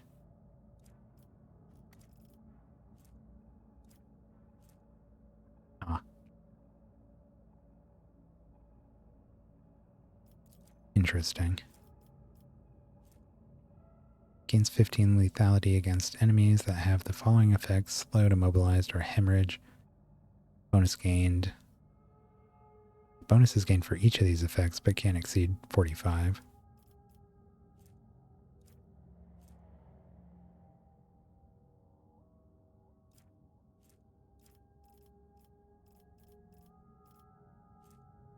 Hits an enemy without hitting the enemy's opening. They gain dodge. Each successful dodge grants them damage.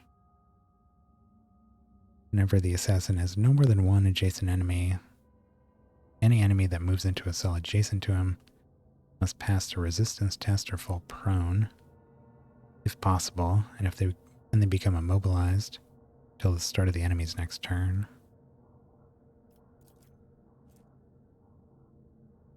Dance Macabre deals an additional 3 direct damage.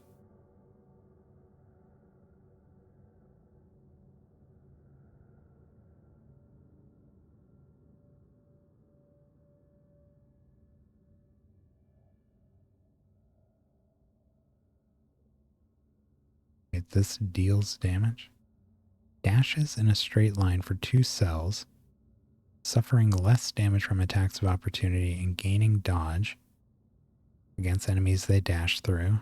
If they haven't dashed through any enemies, at the end of their turn they gain cover efficiency.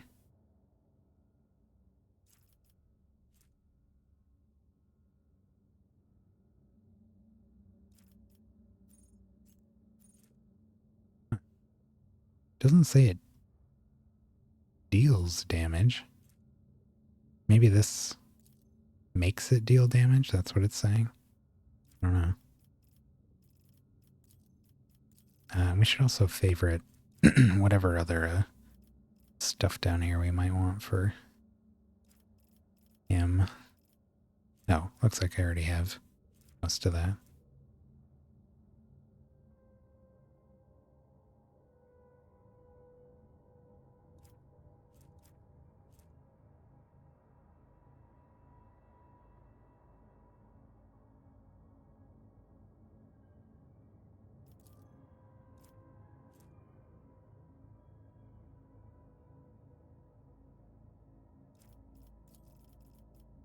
A lot of options on him.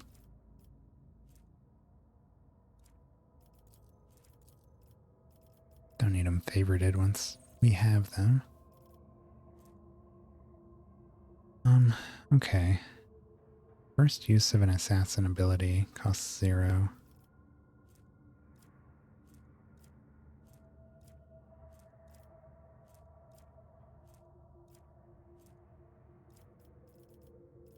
That would be this.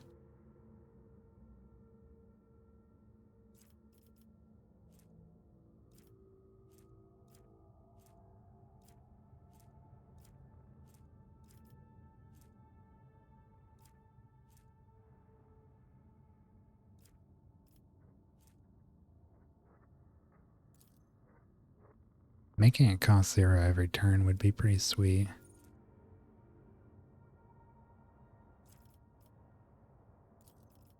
Do that.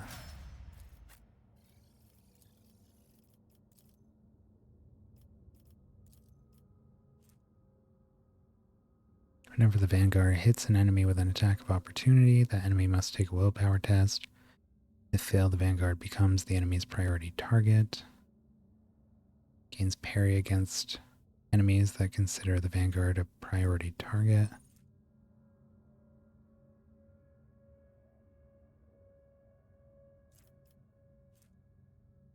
Each stack of Unyielding Beacon additionally increases armor and parry.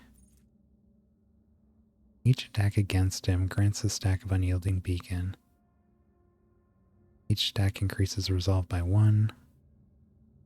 Allies around him gain a 5th of that as a bonus. Temporary wounds applied to him now stack. Okay, so him getting hit gives him Unyielding Beacon.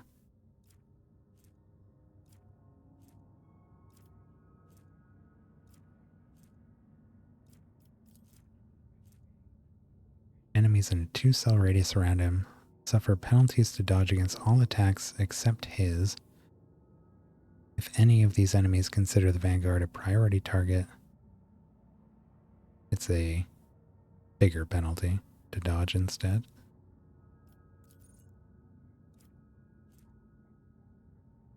Crits deal less damage.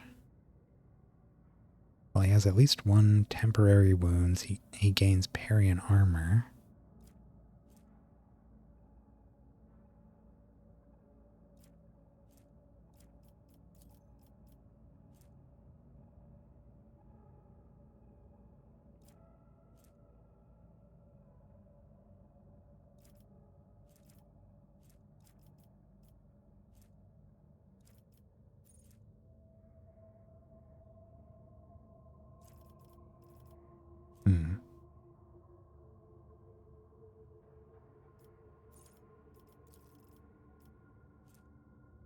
Whenever an ally uses following, an ally gains more damage against all enemies in a 2-cell radius around the Vanguard. 1 round. While at max stacks, he has +7 resolve. Start of his turn, before his temporary wounds are lost, he gains strength for 1 round. Whenever an attack made by an ally hits the Vanguard for the first time in a round, the attack deals no damage. If it's a burst attack, this applies to each successful hit in the burst. Ooh. While the Vanguard has at least one ally in a 2-cell radius, gains parry. Allies affected by the Vanguard's abilities are more likely to suffer critical hits.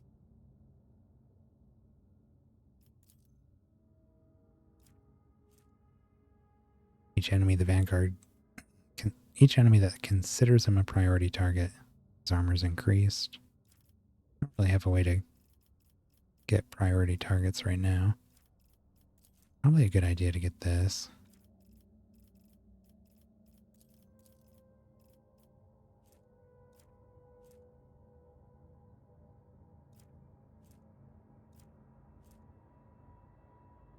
I haven't used following yet. The problem is usually only Pascal is going to be anywhere near Abelard. So we could take that into account. This requires that Abelard goes first. We could have him and Pascal start near each other and then have Abelard use follow my lead so that Pascal can follow right behind him. That would be kind of cool. I want to try that.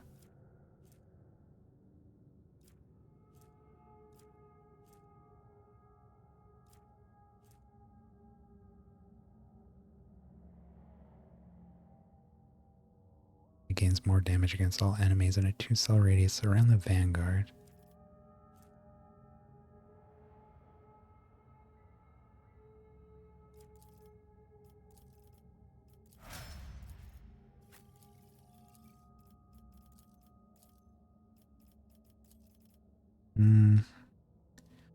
Archmilitant attacks targets that have their armor reduced by any effect applied by the Archmilitant's allies. She deals 10% more damage. When she attacks targets that have their deflection reduced, she deals 2 more damage.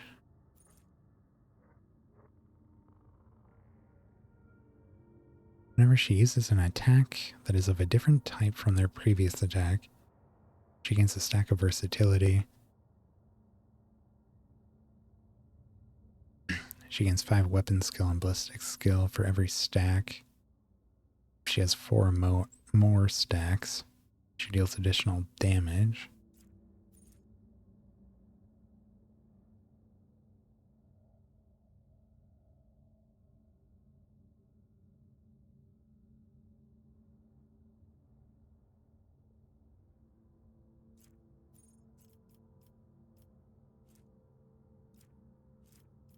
Prone and blind. begins combat with 2 stacks of versatility already. That would be nice. That's a 10 to her weapon and ballistic skill right away. Entering combat, she gains ballistic skill and... she gains... In this case, it would be 2 times 3, be plus 6 weapon skill and 12 ballistic skill. I feel like this is going to be better, but that's nice too. If her weapon skill was higher, that would be good. Gains 3% bonus to crit damage for every stack.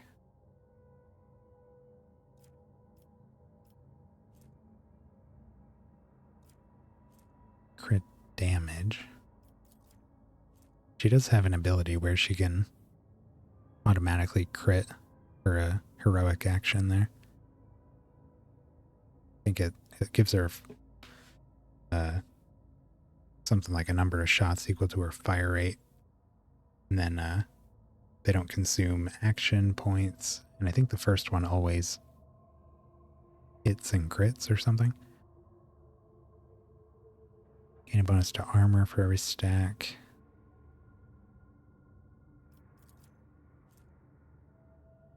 When her attacks... when the Arch Militant attacks targets that have their dodge reduced, or parry reduced, they get... Okay, so she's got armor and deflection reduced, dodge and parry reduced.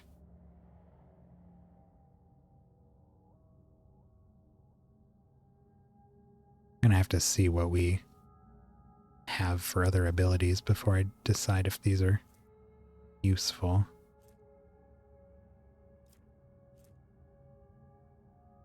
Gaining a stack of versatility increases crit chance by 10% until the end of the turn. Killing an enemy with a melee attack makes all of her ranged attacks this turn cost 1 less AP, and vice versa.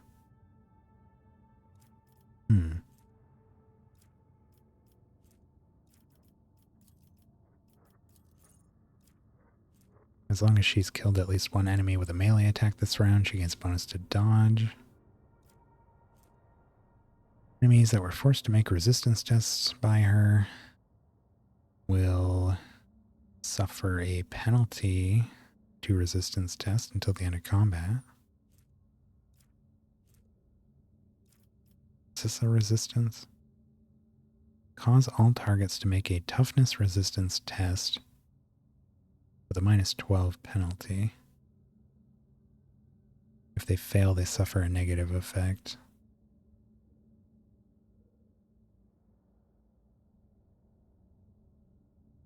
It's a 20 minus 20 penalty to all resistance if they... Oh, it just says if they're forced to make a test. Doesn't matter if they fail or pass.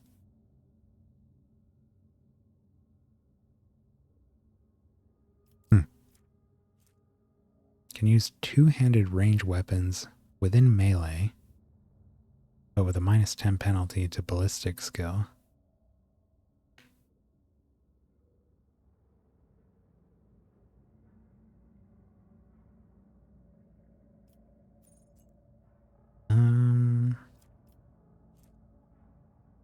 Heavy weapons. Kind of want to upgrade her to a heavy bolter at some point. Once we find one. But worry about that when we get there. Deals 15% more to targets that have a priority target.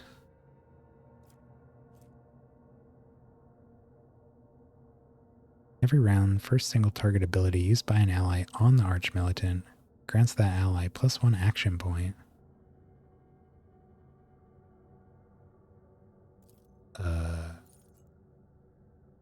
Yes.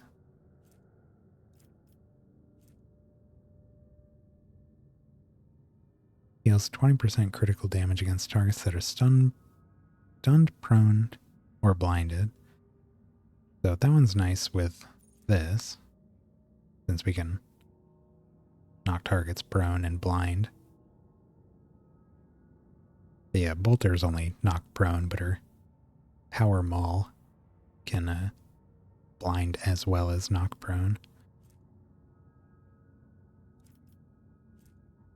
Stack of versatility. Whenever an ally grants the Archmilitant an extra turn. Ooh.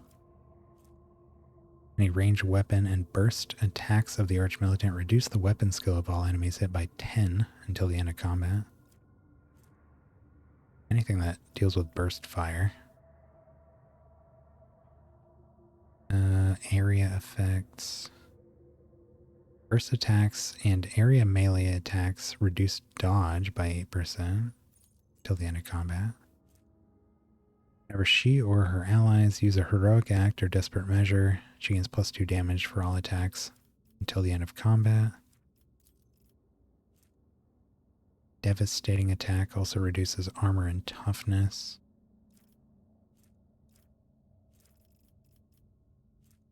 I don't know which one that was.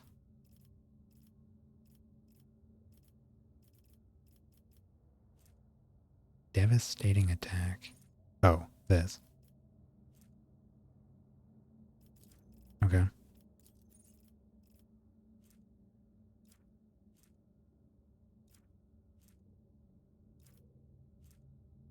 Every round, the first single target ability used by an ally on her grants the ally +1 action point.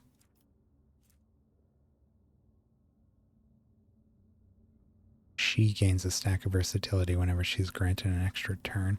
Let's do this one. I'll always take more action points.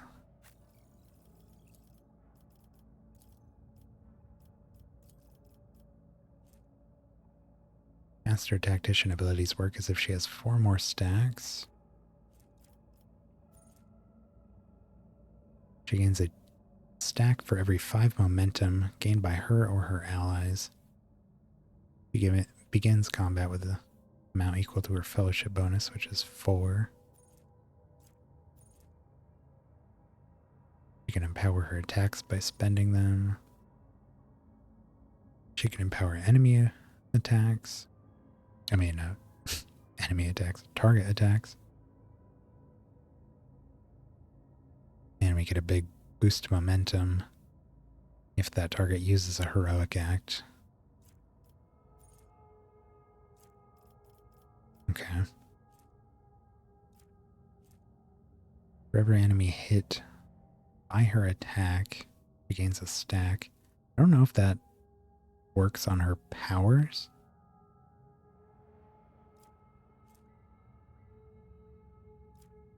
So, I'm not sure. Whenever she or her allies gain momentum, they gain 1 more. Whenever they lose momentum, they lose 1 less. Ooh. All enemies hit by her have a 10% higher chance of hitting a cover when shooting her allies behind cover. I'm not going to go with anything that requires that she hit or damage things, if I can help it. I'm assuming you have to use your, weapons. And she usually does not. Begins combat with additional stacks equal to the number of enemies.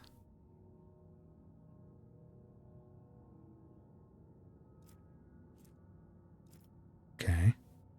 Really want to focus more on momentum stuff here than anything. Or support abilities that help allies. Deals more damage to targets with less than half health. Deals more damage. Oh, and heals more.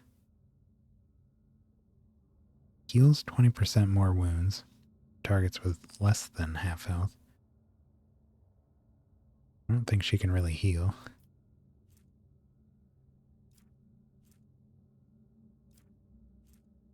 Immediately gains an extra turn with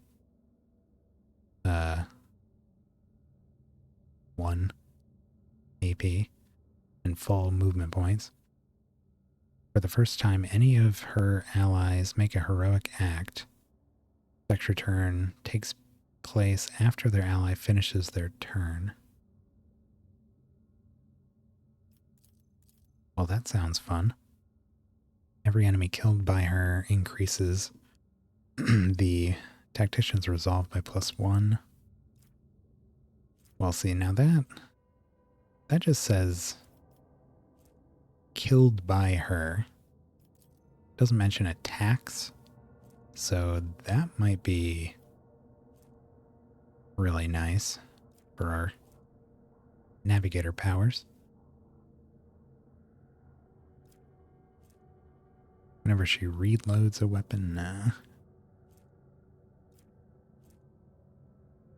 heals an ally.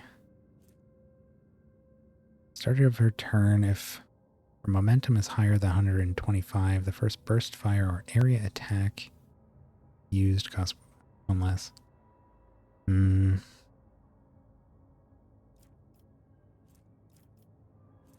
All allies have 25% dodge against attacks made by allies, deal less damage to allies, and deal 50% less with critical hits. That would be nice.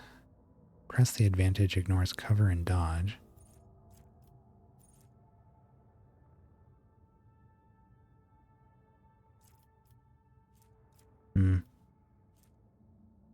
First ability Master Tactician uses after the very first heroic act in combat will cost 0 points until the end of combat.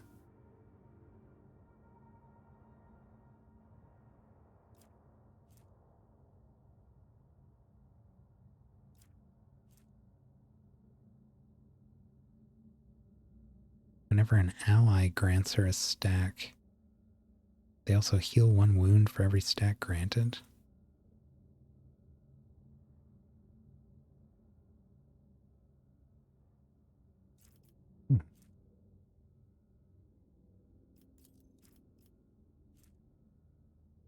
Whenever she spends her advantage on abilities, crit damage dealt by her is increased.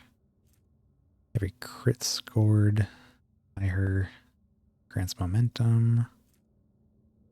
Target of Inspire gains additional damage.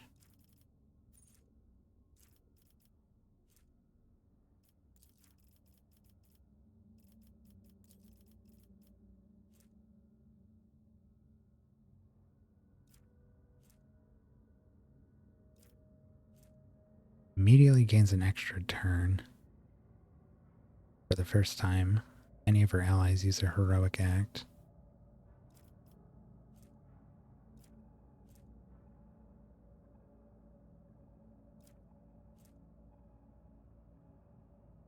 First ability she uses after every heroic act.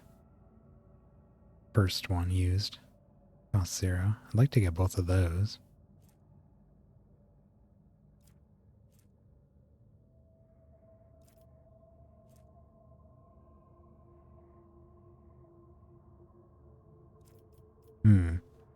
This one's also really nice.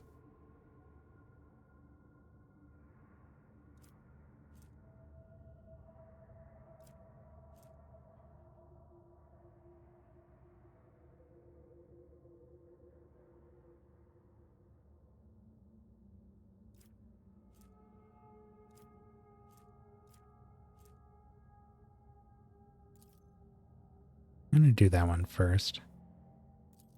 Should be a big boost or momentum generation.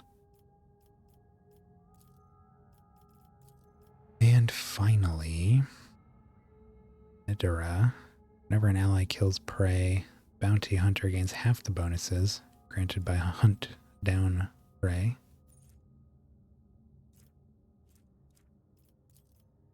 That does tend to happen. Whenever prey is killed, all enemies in a 10-cell radius around them have their agility reduced for 2 rounds.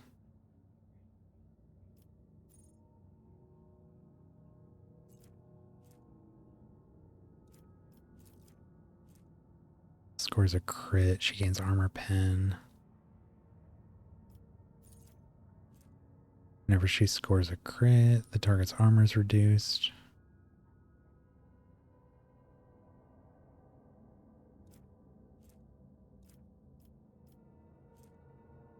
Whenever an enemy is killed by a critical hit scored by her or her allies, she gains damage for 2 rounds.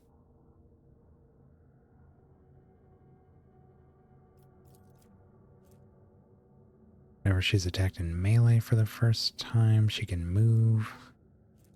Whenever she kills prey whose difficulty tier is 4 or higher, she gains plus 2 AP. Scores a critical hit for the first time, she gains movement points. Start of her turn, she gains movement points for each ally adjacent to the prey.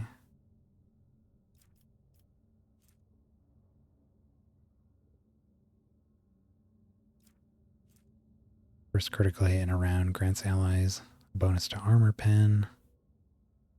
Once a character reloads, the bonus is removed. Whenever prey deals damage to an ally, bounty hunter gains damage against that prey for 2 rounds. If Claim the Bounty kills an enemy, the bounty hunter's next attack this turn will always crit. There's a way to crit more.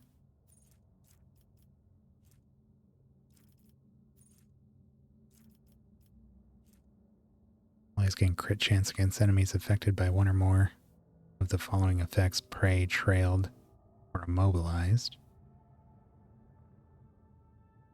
3 plus her perception bonus, plus 8 crit chance.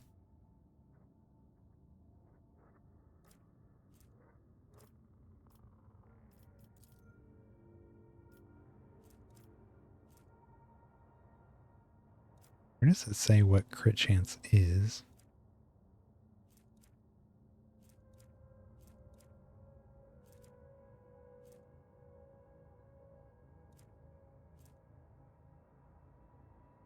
I have no idea.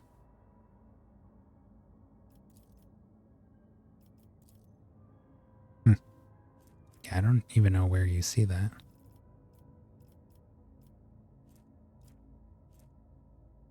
Whenever prey that are not being trailed is killed by an ally, the bounty hunter gains an extra turn with half of their movement points and action points. She can't attack during that extra turn.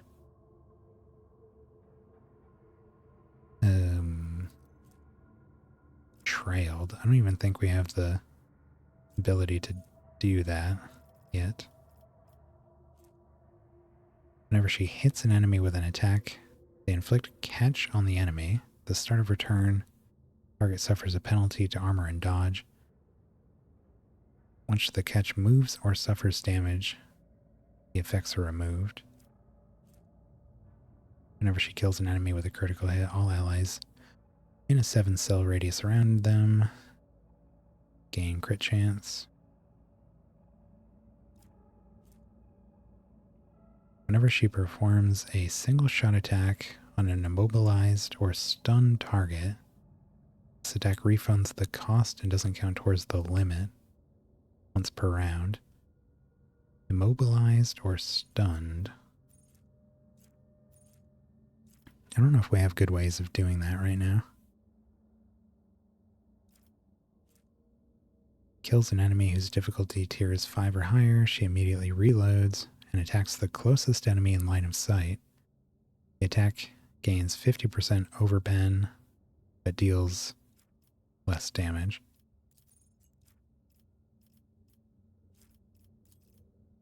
Alright.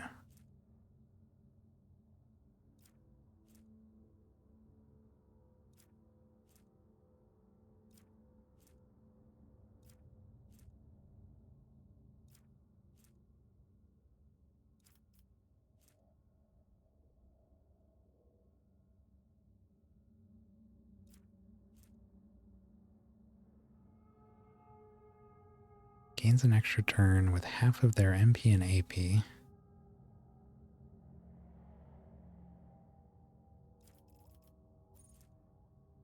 Free single attack.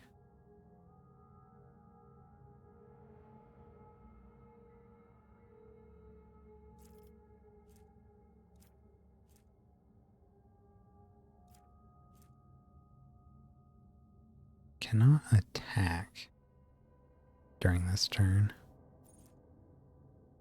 I'm guessing it doesn't let us do this.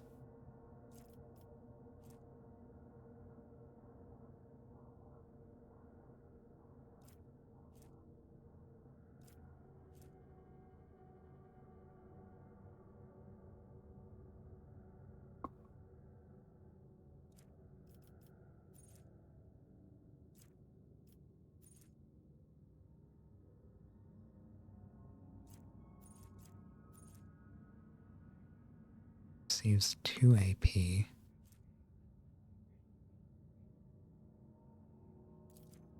Gonna do that. More sources of automatic crits, the better, I guess. Some of these, well, many of them are pretty reliant on triggering on crits, so maybe we'll start with that. Okay. Finally. Deals damage to an enemy. They have a chance to gain movement points.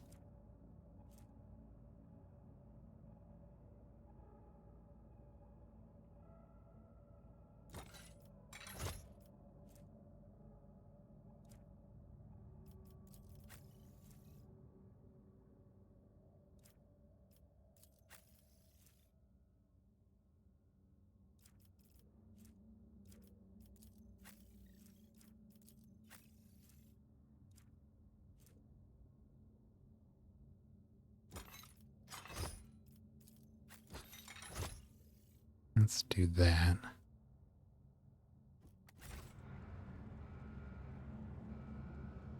Alrighty. Let's explore this place. No idea what's here. Oh, poison runs through mechanical veins. The path to your goal seems easy as long as you do not turn back. Fire rages in an iron heart.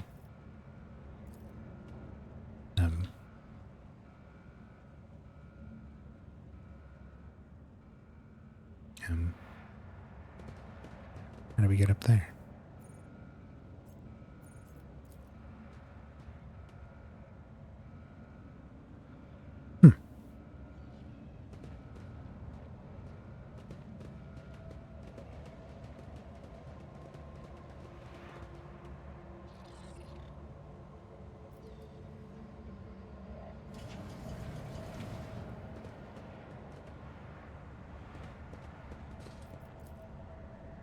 Stomach-turning bloody smears on the wall form a malevolent symbol.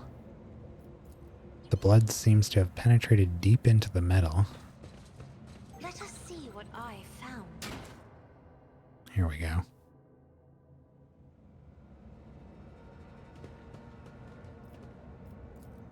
Operation successful.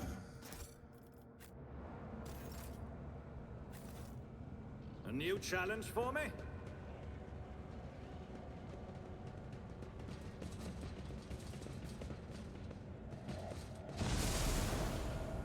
Over there. The dull sounds produced by the ventilation system create the illusion that the ship is breathing like a living and terribly sick creature. Forgot we were Follow my lead. on a void ship for a second. Hello. This is bad. Very bad. The Omnissiah's grace has forsaken this place and these brethren. Hello? This tech priest can barely stand. From the many wounds where pieces of flesh used to be, blood mixed with oil is seeping out. I'm still new to the art of exploring. Do we just see a trap? And where? Spots a trap.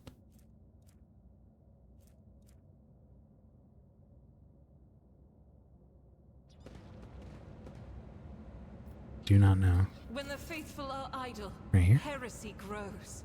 Nothing escapes my sight. Nope.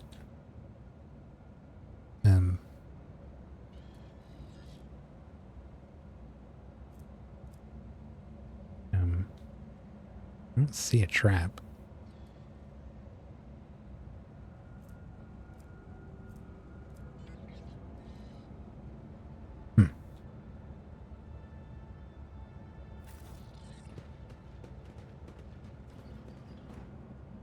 Ah, there it is. I'm restless. Somehow saw the trap through the door. The light of terror shines for us. The Emperor favors me today. Provocateur's helmet applies a -10 penalty to all to perception for applies a -10 penalty to perception for all attacks made against the wearer and to all enemies in a 2-cell radius from the wearer.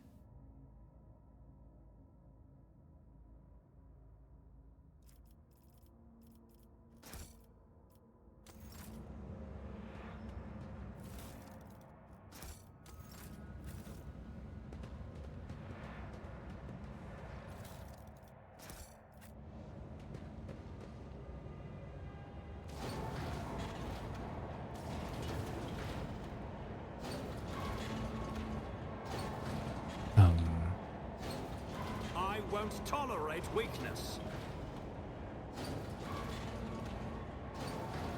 Oh god. Your imagination is playing tricks on you, making you see faces twisted in a scream, and the stains on the metal. Yeah, sure, that's definitely not real. Open the damaged door. That's right. Get opened. Dark reddish blotches form the words, "O Omnissiah, the hour is upon us."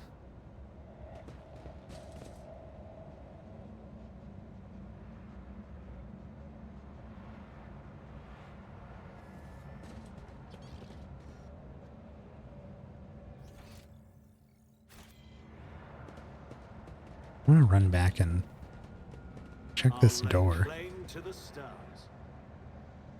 I didn't expect this to be a long area back there. Is this locked? A formidable looking door blocks the way to the next module. It's covered in scratches as if somebody clawed at the cold metal for a very, very long time. The door does not respond to your touch and stands fast, refusing to open. The writing above the doorway reads, "Main Computing Cathedral."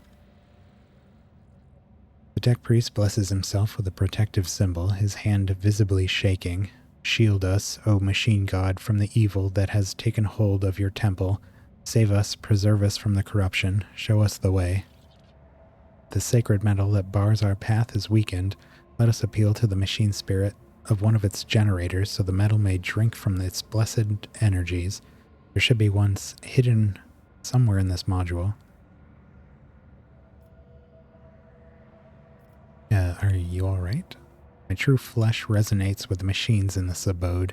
Their pain and madness interfere with the workings of my cranial circuitry and cyber mantle, suboptimal, but surmountable.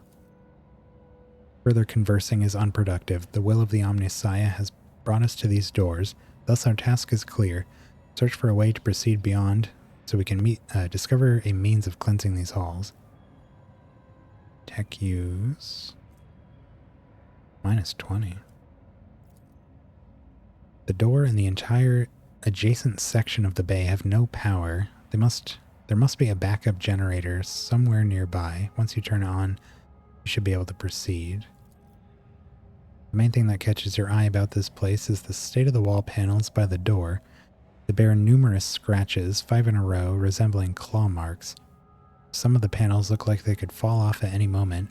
Here and there you see occasional sparks and crackling in the damaged wires behind them.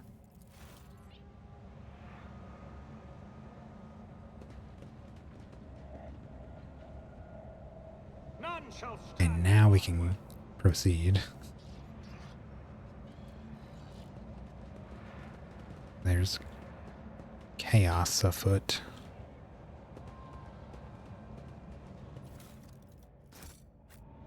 Steal their things. What are these? The priest is busy attempting to sew together the innards sticking out of his abdominal wound and the flexible wire emerging from the depths of the bulkhead.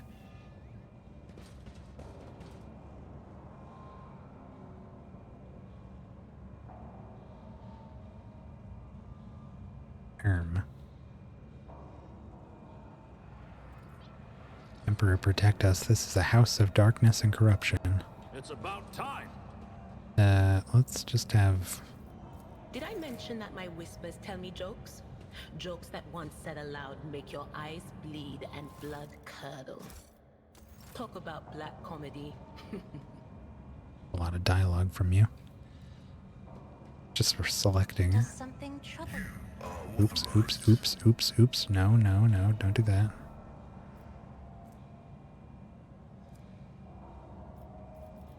Your seneschal is always there for you. Really don't care too much about that. Who does have the highest perception? Is it Cassia or Idara? 65. Wow, she's only 55? Okay. My whispers crave entertainment.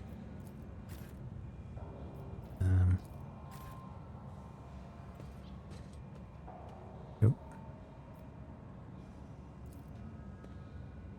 The behavior of the Transformers was caused by no common mechanical failure. It's possible that the cause is of supernatural origin.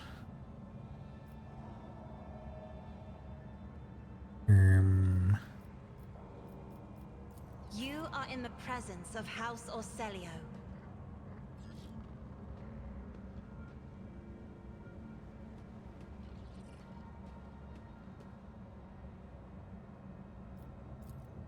One of the many modules providing power to the massive ship. So shall it be.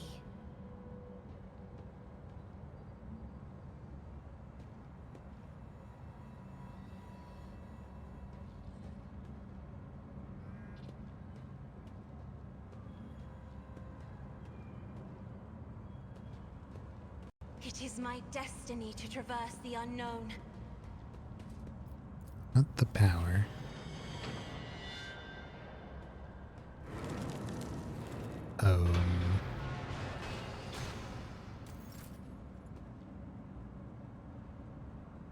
Excuse me.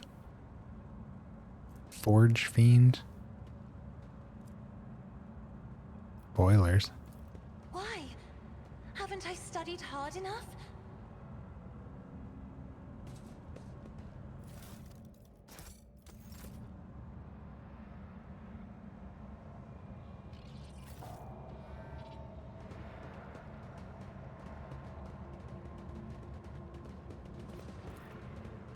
A new challenge for me?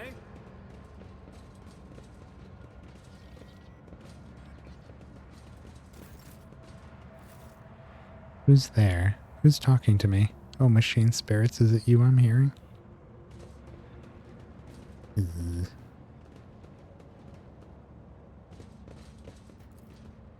Scraps of skin and broken nails and teeth are stuck in the ragged grooves on the bulkhead. Someone made a frenzied attempt to scratch the blasphemous symbol into the metal, showing themselves no mercy. Follow my lead!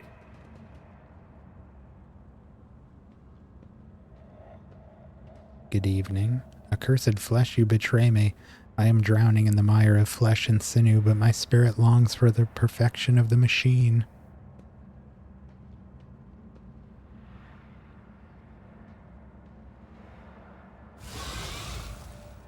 Tech comrade, you are in need of a ritual protocol of repair. We will mend you. Yes, we will mend you.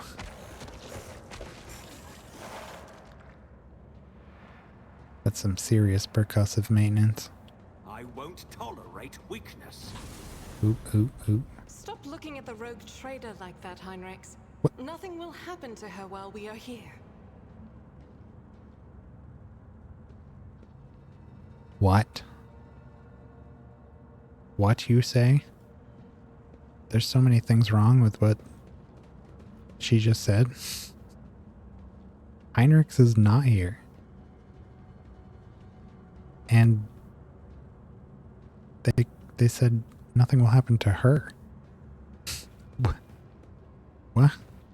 Searching is my observance. Oh, I woke up with a feeling of wonder, as if a field of flowers was blossoming nearby. A child was saved from death. 1,000 heretics were burning alive, begging and sobbing and Victory awaits.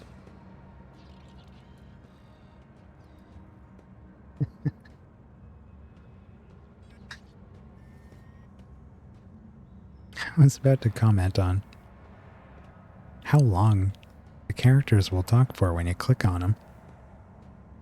And Vaughn just comes in there with victory awaits. Completely interrupts her.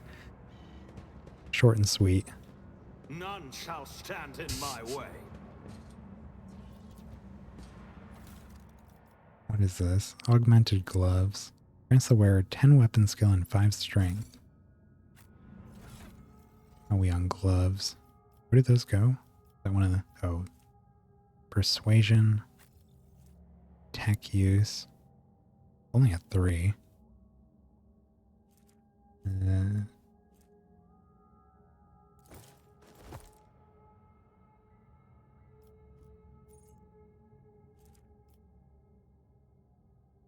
Weapon skill up to 60.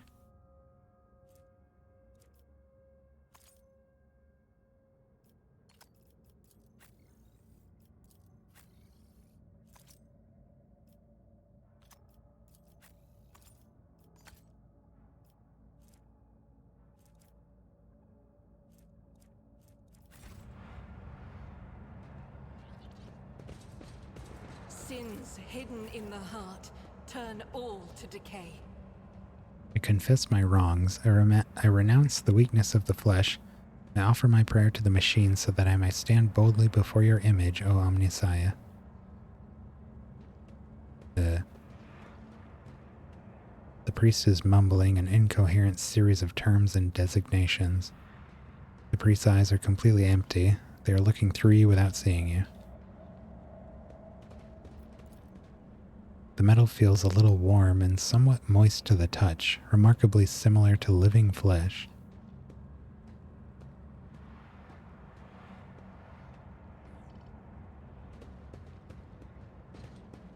A new challenge for me?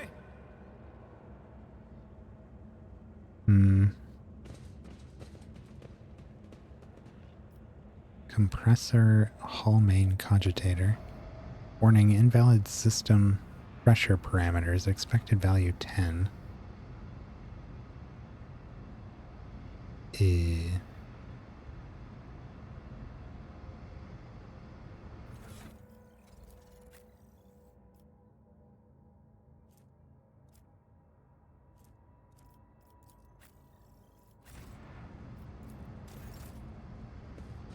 we go through here without... No.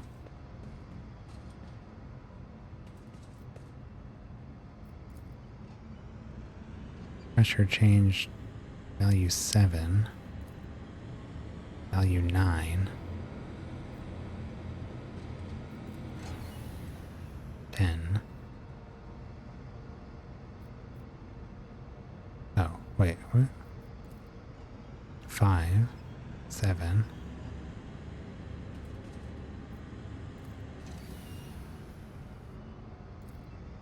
7. It's not telling me what it takes it to, so it's hard to say. That's 5. That's 2. And this one was 7? Is there another one? Light of terror, guide our way. Turn on backup generator.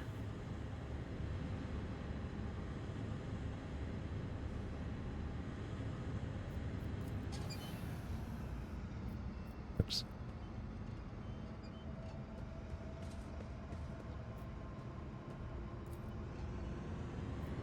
It's 9. Oh. Oh, there's ones here. Okay, so what is this? 4. Okay. And 1. Alright. Oops. What advice do you seek? So if we do 7... Oops, not that one, not that one, not that one. Oh, actually. Yeah, that one. We must act. And this one.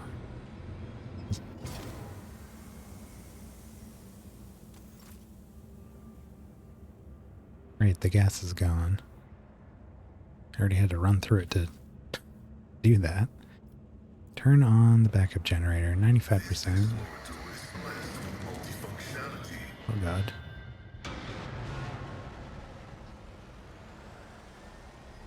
Getting some Event Horizon stuff going on here.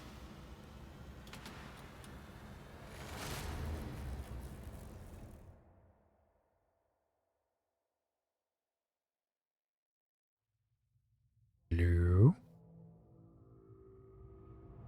Veil degradation is increasing.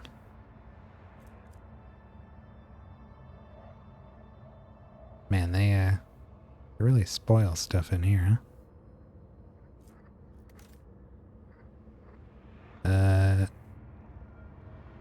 Okay. Let's get out of here. I'm sure we won't be attacked by anyone on the way out. They all disappeared. It's about time.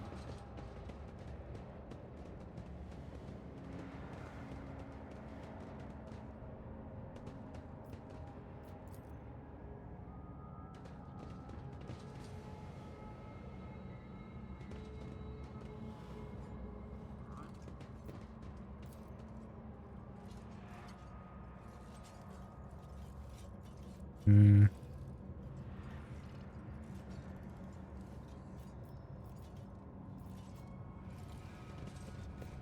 I am at your service.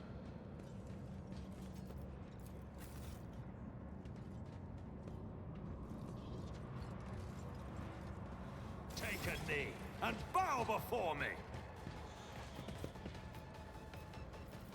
Okay. Yeah, I suspected they were gonna attack us there. What they got here? Technomat.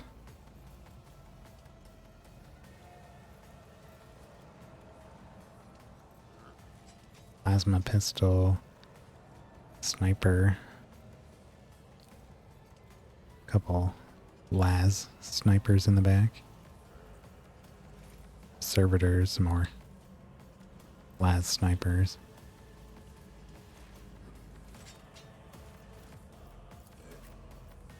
Alright, Itera. I really wish you could see your sight lines.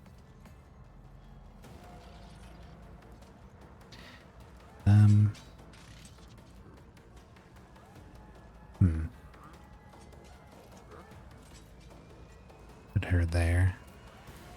Cassia, I want a good and a sight over everything here.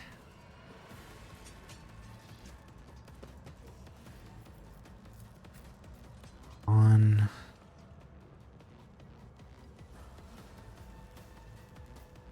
Will they hang out right next to her? And Argenta. Yeah. Right there. These two can deploy pretty far forward.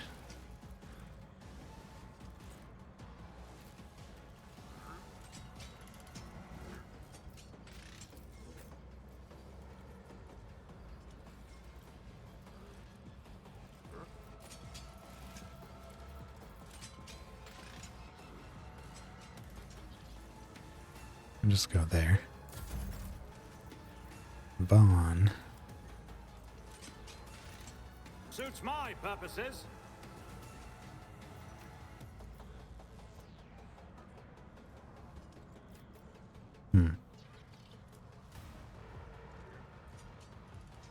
Was that Argenta?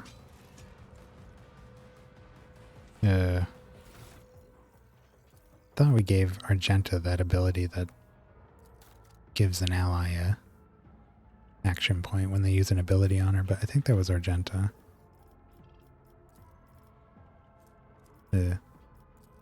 Where is that?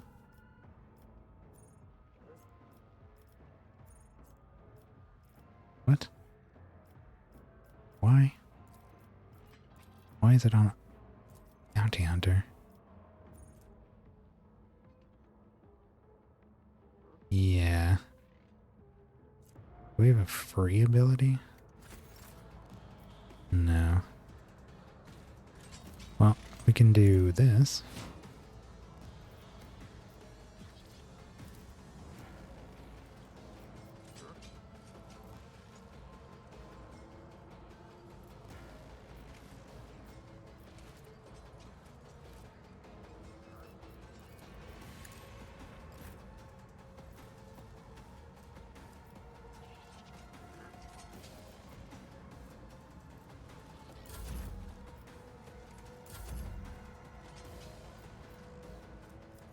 Alright, let's lay down our areas.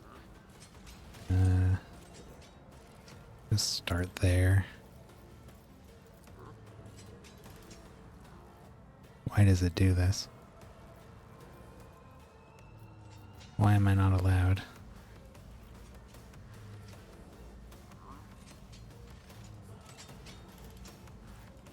I just want to lay it across all of them. Guess I gotta do this.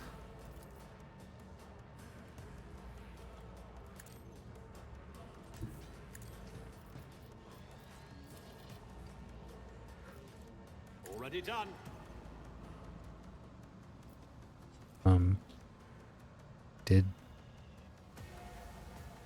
Did that work? Let's see the zone there.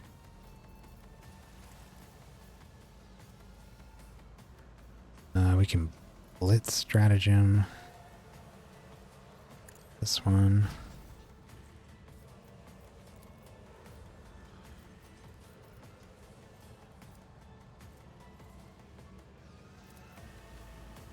Voice of command.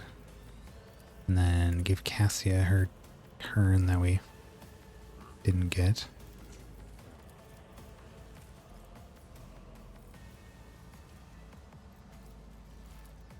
That's not gonna work. Too far away. Really, this probably isn't gonna do much either. I'm gonna pull them in.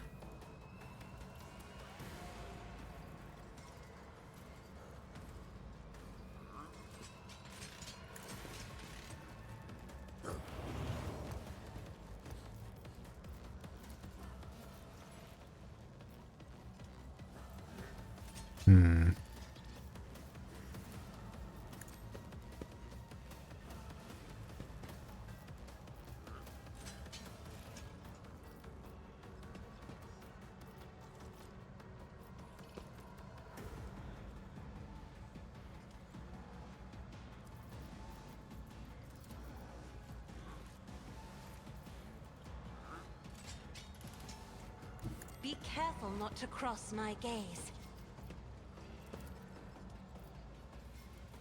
I am a navigator, not a servitor.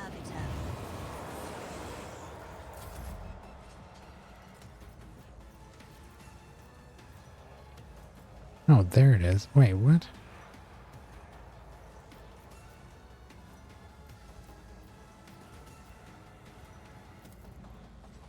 I was not at all in the right spot. There we go.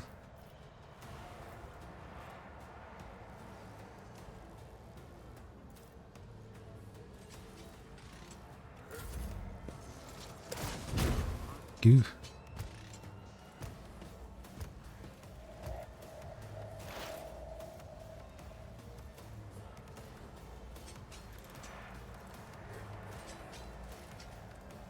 Okay,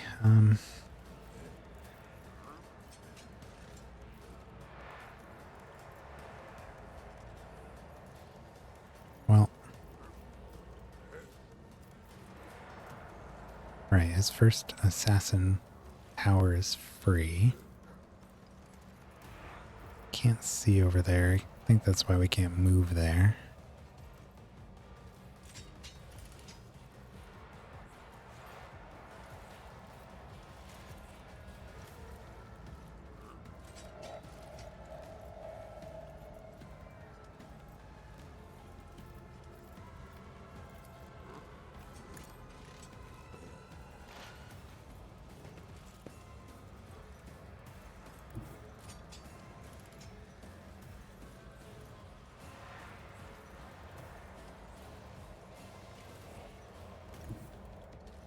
Herald of Corruption.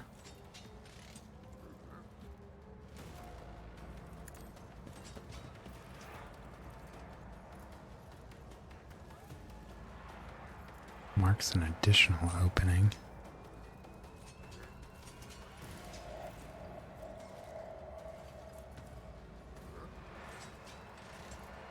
Wait, what if we do this?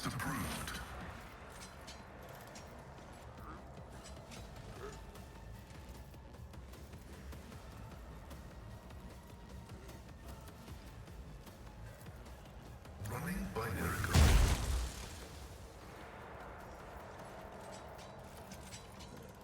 My vow is to serve.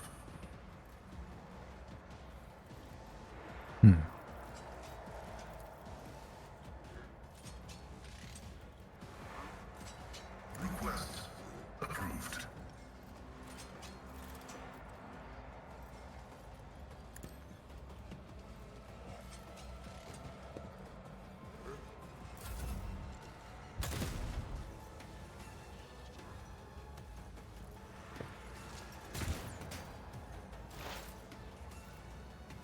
Maybe those aren't las snipers. Oh no, they're solid projectile.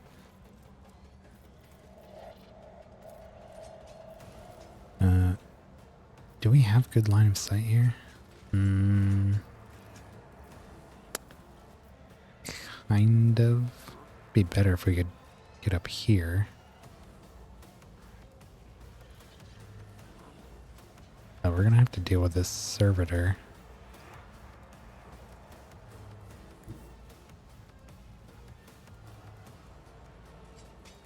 Well, this really actually doesn't give me any more line of sight than I have now here. So, right, this, and that. From here, yeah, it's the same things. So we don't need to move. That's not what I said to do, but that's fine. Anything else? I guess if you have a hologram up and you click perfect spot, she moves over and uses that.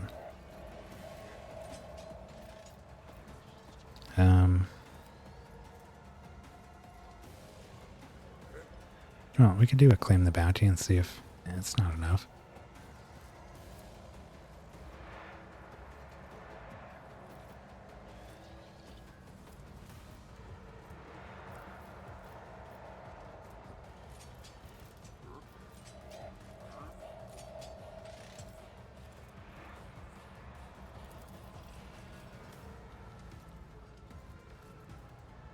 Could do this.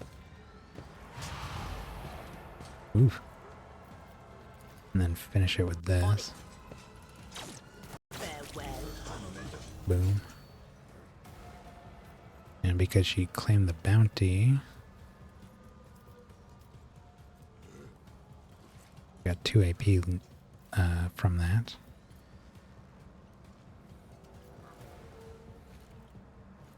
Anything else? Target that one.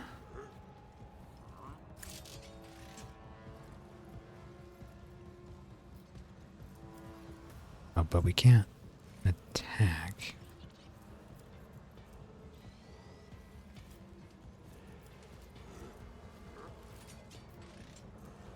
Okay, so she got that. Wait. What did we give her? That new thing? Whenever she... Oh, if claim the bounty kills an enemy, her next attack this turn will always score a crit. Oh.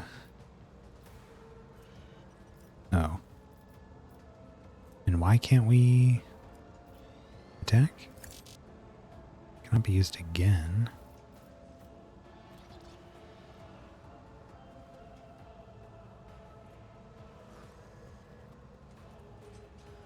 Doesn't end movement.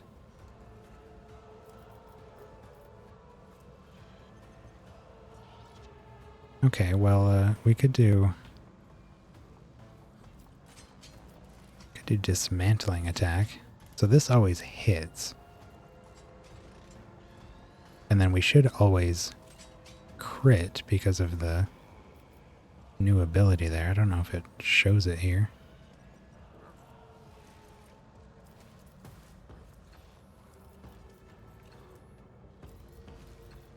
We can do this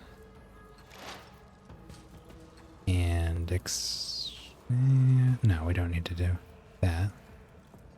Dismantling attack. None will stand against me. Bam.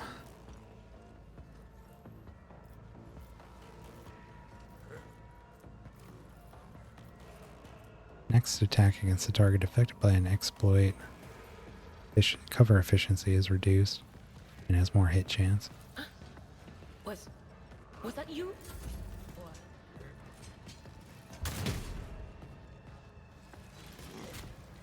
Ow. Ow.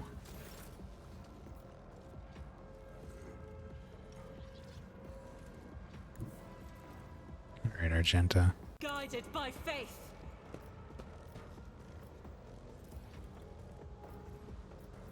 I need you to have controlled shot so we don't hit any allies here. Don't need to do rapid fire. Can do devastating attack.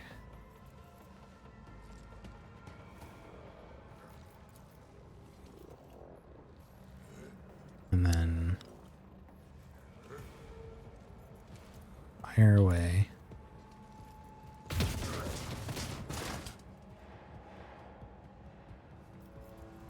As the Emperor commands, I act. Doubt is for the weak.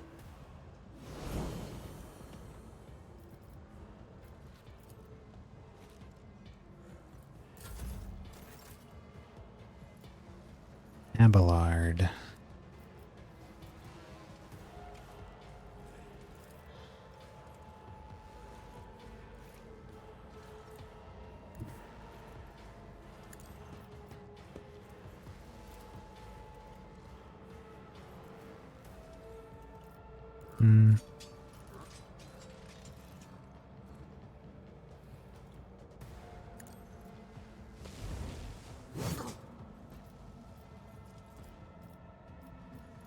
Let me pop up some abilities here. In fact, move over here. Let's do brace for impact.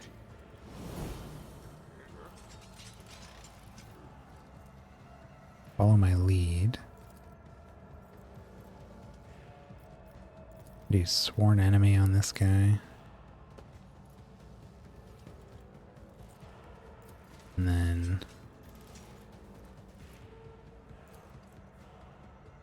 the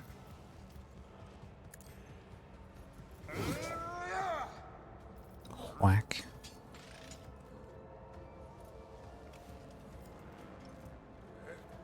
And we could endure as well, I guess.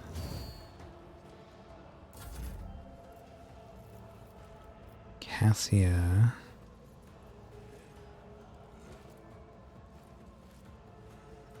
I have read tomes of military tactics. Let's start moving her down this way.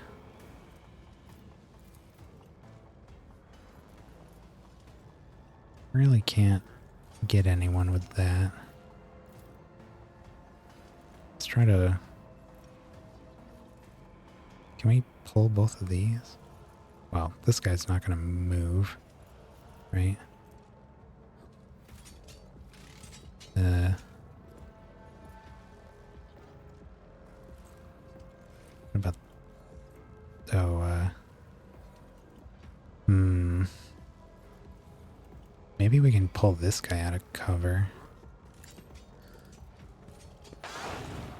Yeah. Here we are.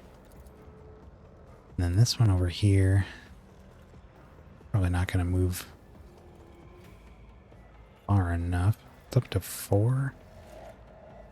4 cells.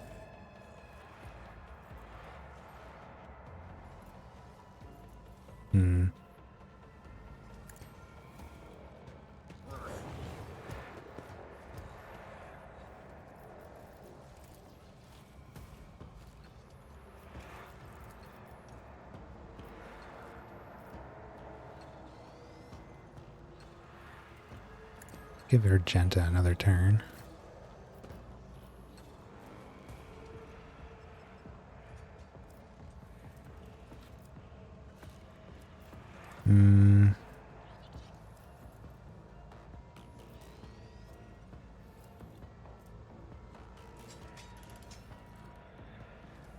Let's do a controlled shot. Commands, I act. And then just fire. Here. Boom. It's good to do a single shot after we did a burst fire because that gives us another stack of versatility. Want to make all of our moves different. Faith without deeds is worthless.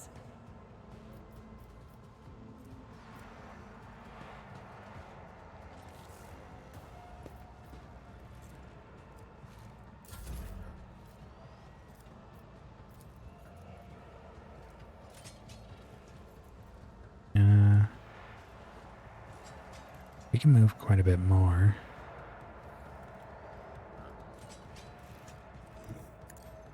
Let me get up behind this guy here. She can regenerate, it's fine if she takes a hit. Got almost twice as much health as the rest of our party. What's the advantage? She can't get in here, can she? No. Not yet. I'd like to bring Argenta down. So maybe we'll do... there we go. Move, move, move.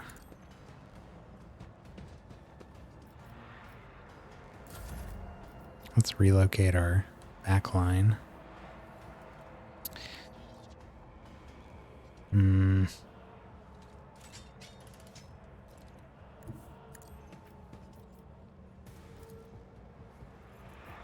Still? No?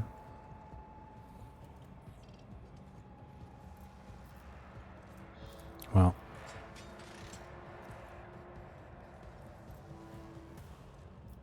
God, that's annoying. I just want it to go across here. But I am not allowed. Well, okay.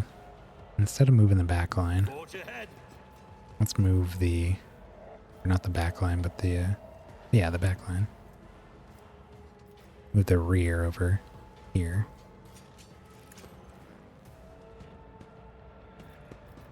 Since we can only do one a turn.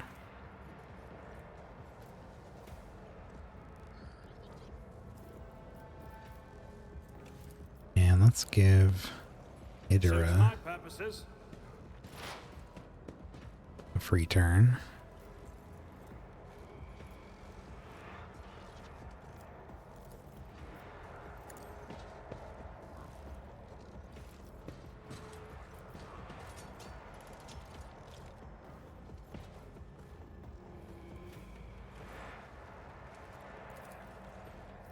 Never used this before. But of course. Ooh.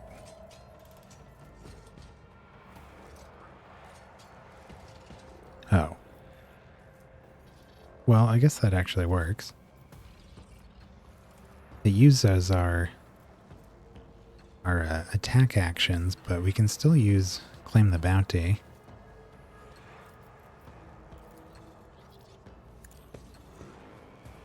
And it guarantees that it's going to be a crit. So that's pretty sweet. Perfect spot up.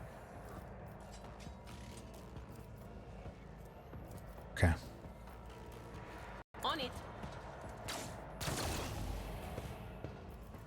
Didn't kill him. It's fine.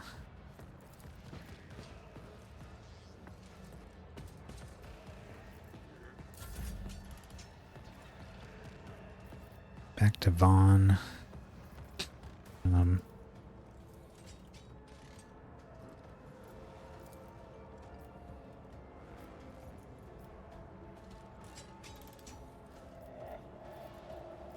Oh, right. We can use our... Oh, I forgot. Yeah, we can use our powers on... officer powers on anybody in this zone. Since we used a stratagem on it. All too easy. Give Pascal some extra temporary wounds and some stat increases. Can we use this on him? Oh my god.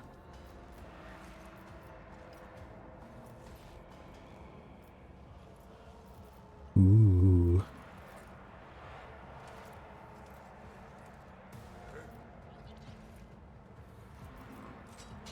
Oh, and we can move our back line. I want to get Argenta maybe in this area. Oh, maybe. No. Let's do it here. Suits my purposes. Move up there after. Yeah, let's give Pascal a free turn here.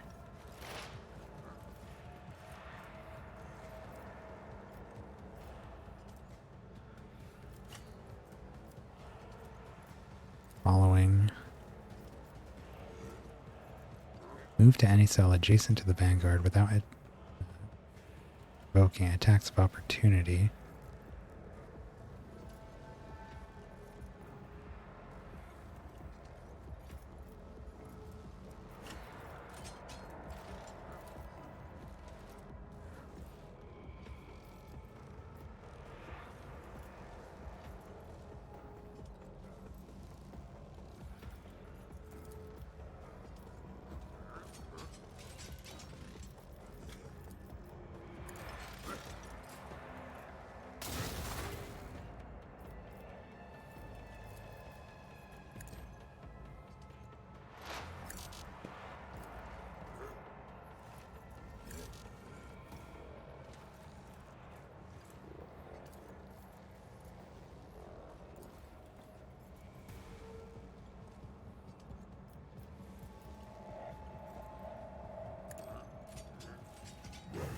Desire condemns you.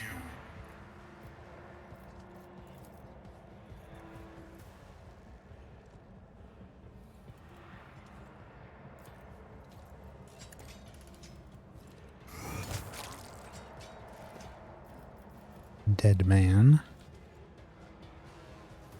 We could use following, but that really doesn't get us anywhere too helpful, I guess.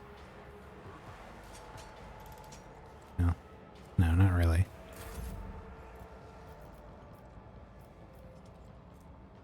And we can move our front line again.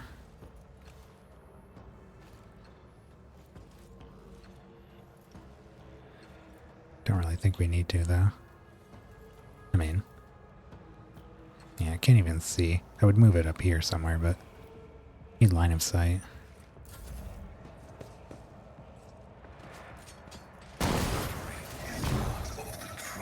What the hell was that? Plasma pistol overcharge. Marked for purge. Okay. This man has 17 movement points. He's going wherever he wants. Which is going to be...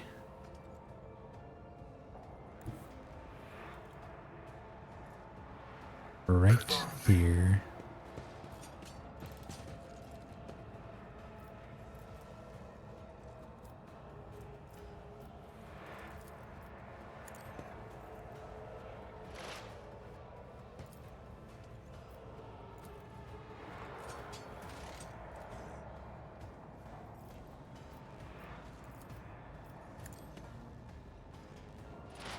The order is contrary to dogmatic protocols.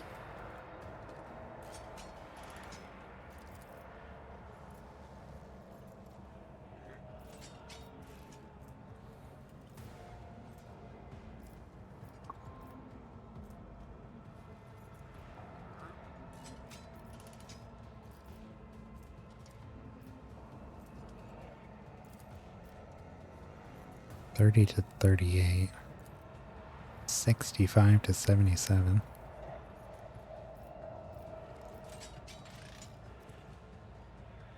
Targets with reject the flesh suffer 35 shock damage. If the target's a mechanism or a machine, it suffers 35 shock instead. Its characteristics are reduced by 35. You're not going to get powered up if I hit you with this, are you? Shock damage suffered is increased.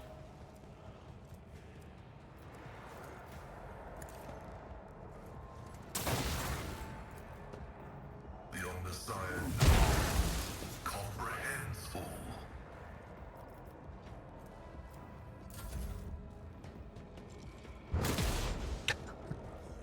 Just shot his own dude. Oh my god. That was a lot of damage.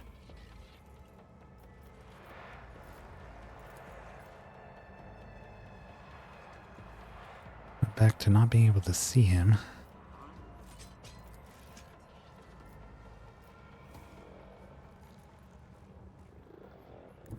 Cover me.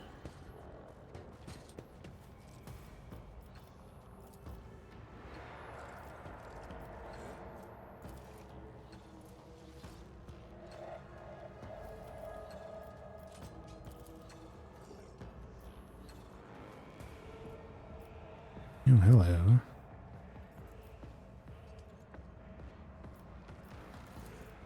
Do an analyze here. Hopefully we can kill him now. Ooh, What an unfortunate turn of fate. beautiful. So she got 2 action points from that. We had 1 left.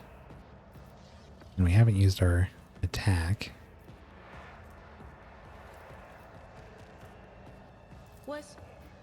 Was it you? Or...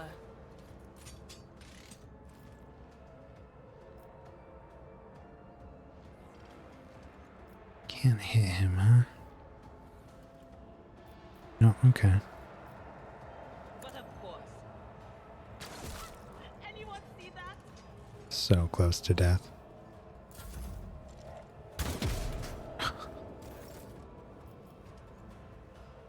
Alright, Argenta, your job is to kill this dude over here. I'm sick of him.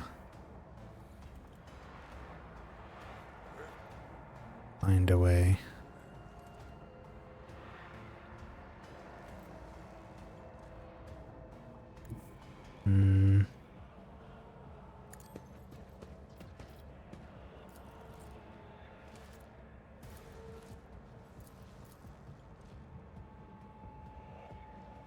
Pretty low chance.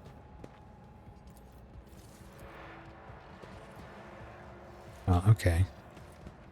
Maybe not her. Let's get her over here. I will bathe this battlefield in righteous fury. Give her devastating attack.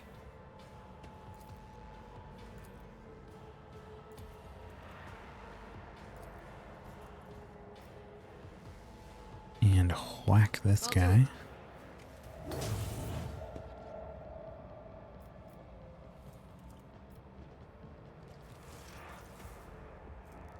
We could do run and gun. I think. God Emperor, move through me. Yeah, we could just move there and then get out of here. Boom.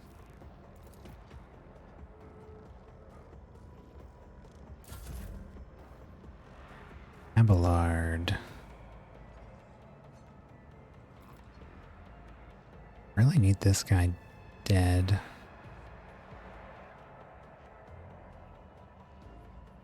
I don't know what he can do about that, unfortunately.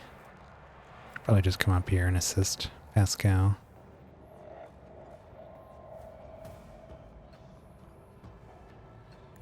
Follow my lead. We do this. There we go. Or we could charge this guy.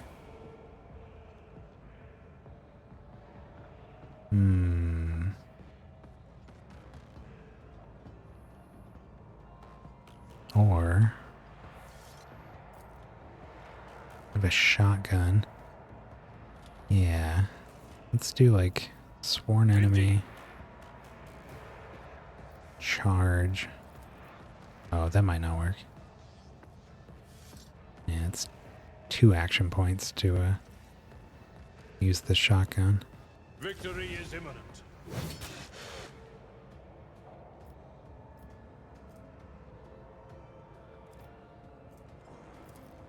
I will do my duty.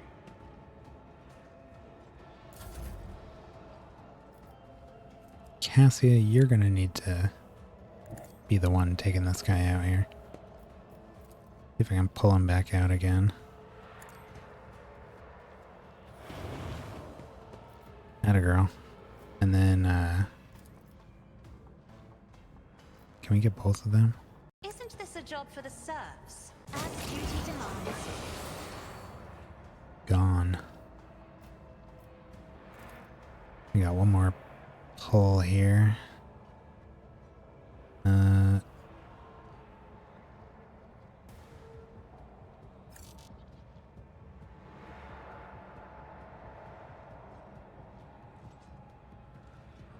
Well, I guess there.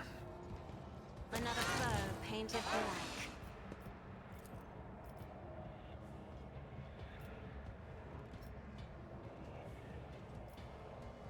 Give Abelard I'll another show you why turn. navigators are feared.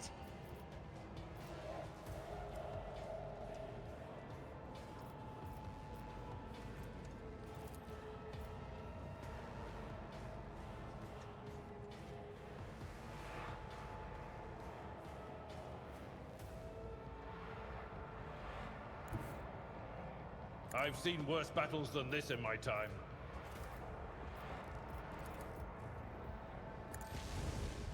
Grey hair, sure hand.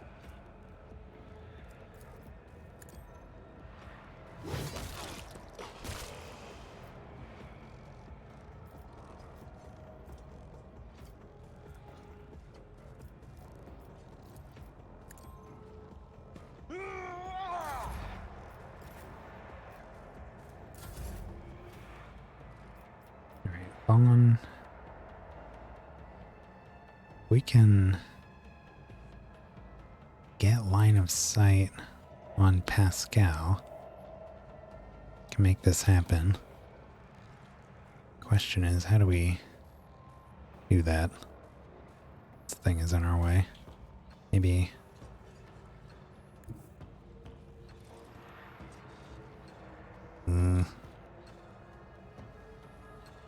That might do it, or we can go. That might work too. Actually, can we? Ooh. Hello. Oh, wait, no, this is the stratagem to do that. I guess we...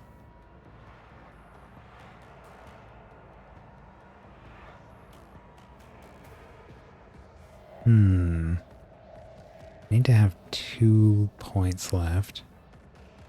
Let's see if I can do this. That is... Oh, okay. Already done.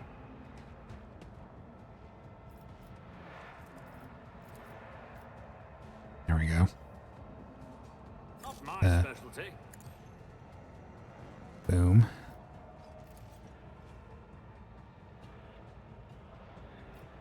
Nothing I Pascal. can't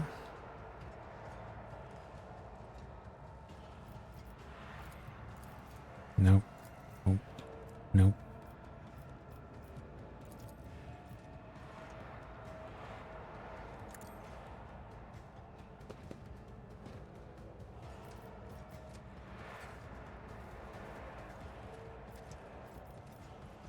Just to be thorough. Prognosis is favorable.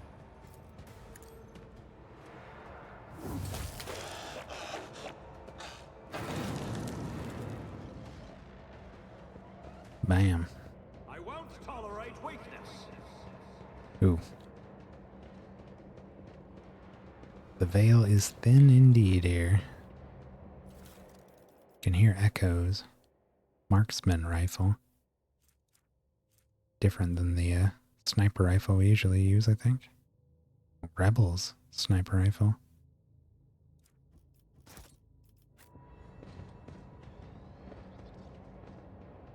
Those speakers never came into play there. I'll lay claim to the stars. Yeah, that's a normal sniper rifle there. It's a marksman rifle. 12 to 16. 15 to 21.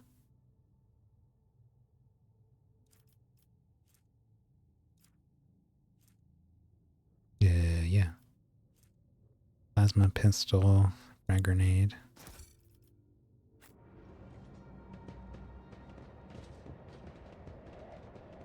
O Messiah, Oop, oop, oop. wisdom to perceive.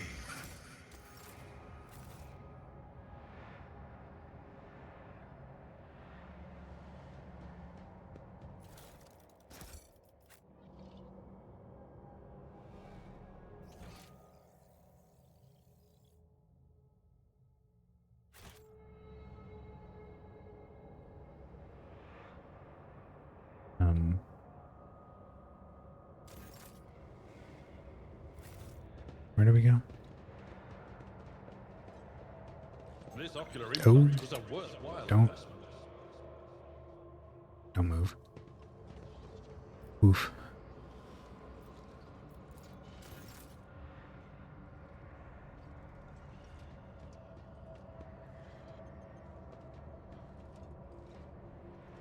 Can we even?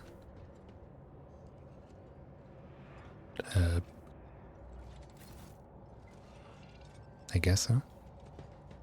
Submit, and you'll die quickly. Oh. Okay.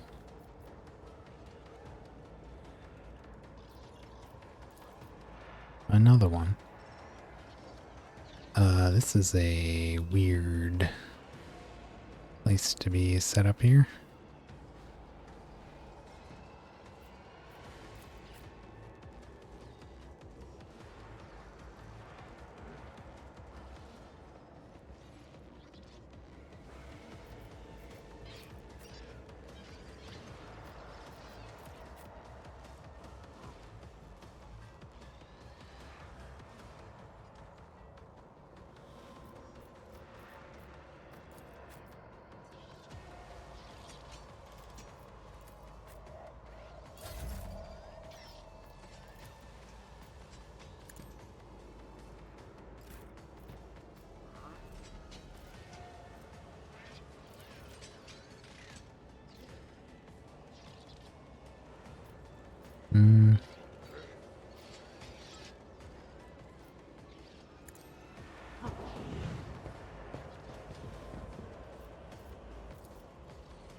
Me?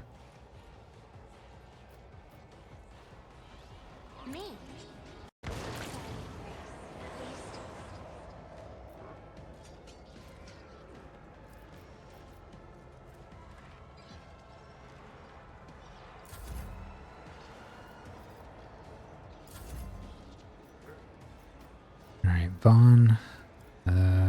Really can't throw out any of this stuff.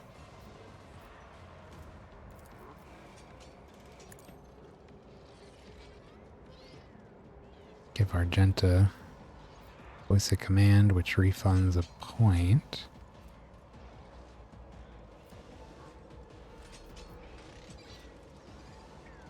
We could move.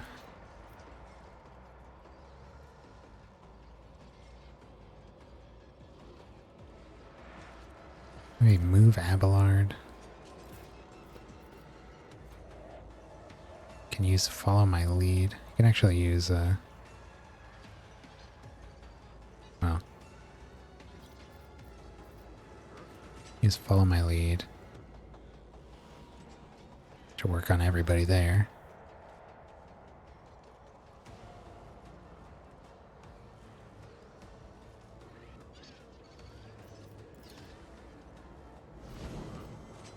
It will be done.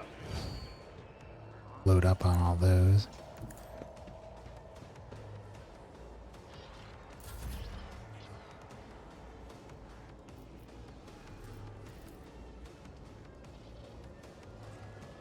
Seems like you do need to be able to see.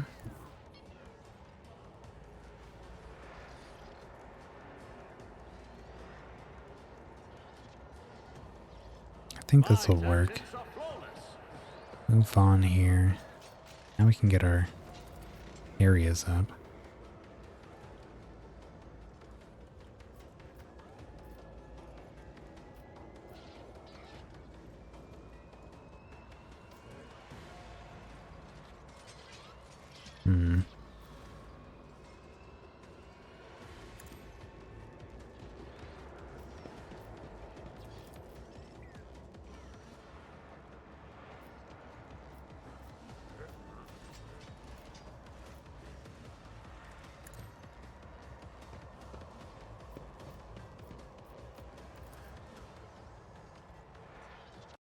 Too easy.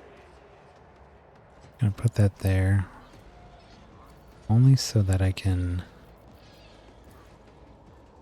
use Blitz stratagem. For me.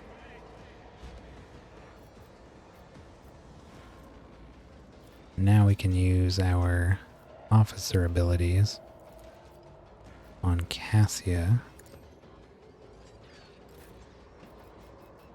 She can use follow, what is it? Follow me? Following. To move up to Abelard. Bow free.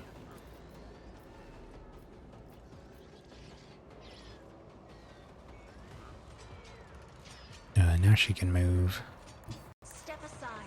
The navigator is coming. there.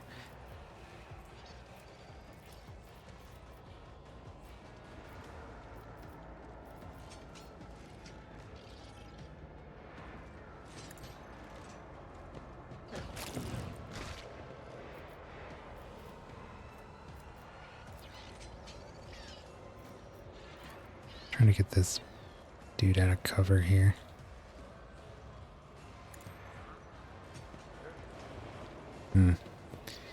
Resisted.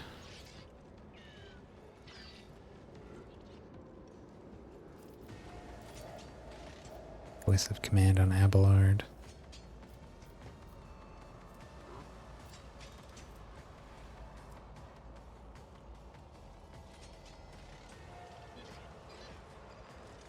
And she could pop a shot with her laser pistol, I guess. If only that were possible. Maybe.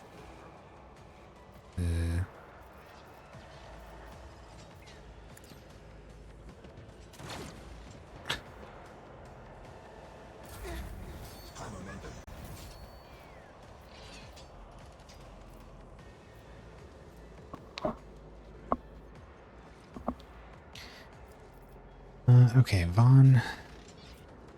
We can use Finest Hour. Might be worth it. I'm thinking yes. If we do this on Abelard. Bring glory to my bloodline. Can sworn enemy this guy. And charge him.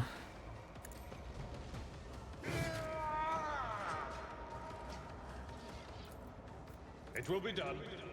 Target well struck.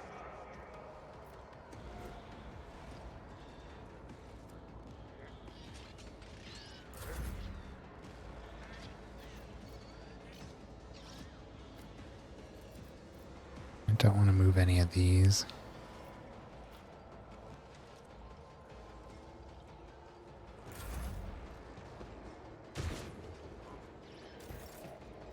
Alright, so now, well, Argenta doesn't have as much of an issue here, but we can get some free movement with Blitz Stratagem. Where do I want her?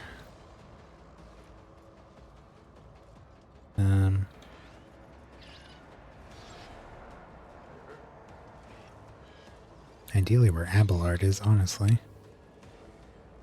But if I can't get there... This is unacceptable. Well, actually... I might actually want to... Yeah. Okay, let's do rapid fire.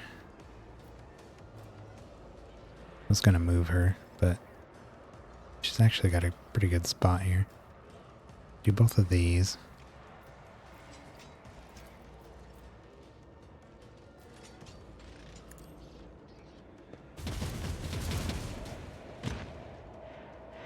Cool.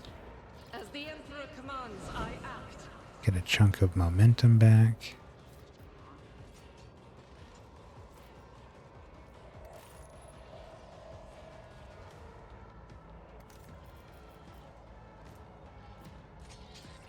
I could run and gun. Actually, if we Blitz Stratagem, get a free move into this area.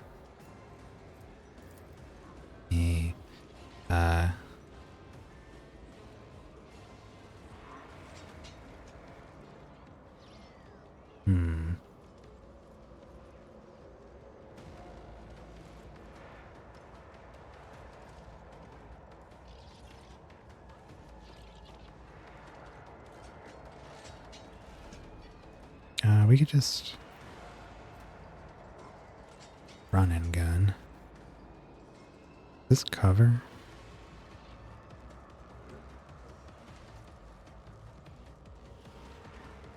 Yes.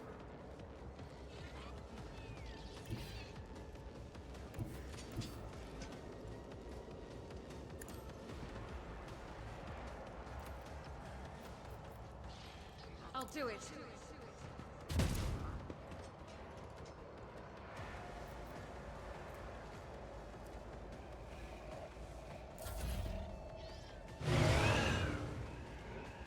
Ooh.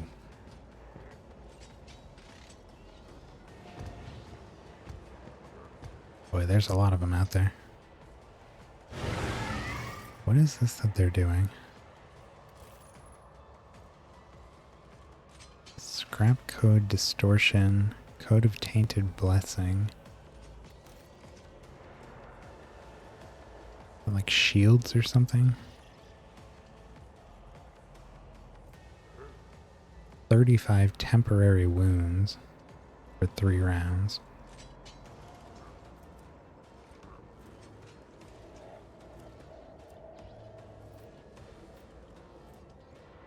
Alright, so Itera can use this to get over here. Oh. Kinda don't need to. Want her in this doorway here. Perfect spot. Is there anything we want to hunt here? This guy.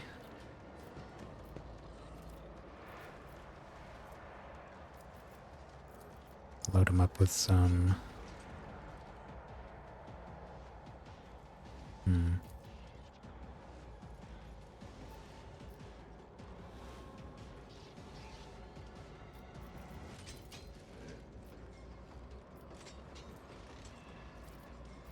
Yeah.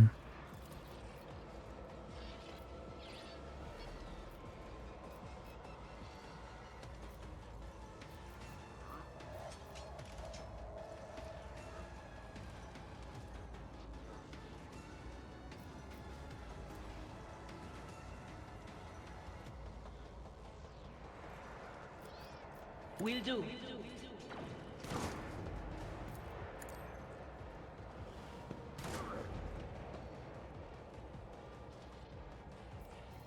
Alright. Ballard.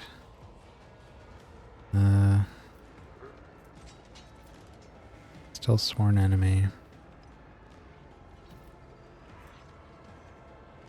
Let's do Reckless Strike. At your beck and call.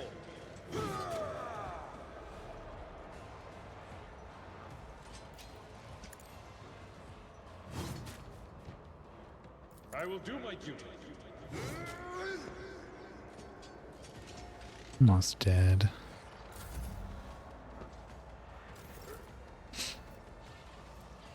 Cassia. She would be good up here.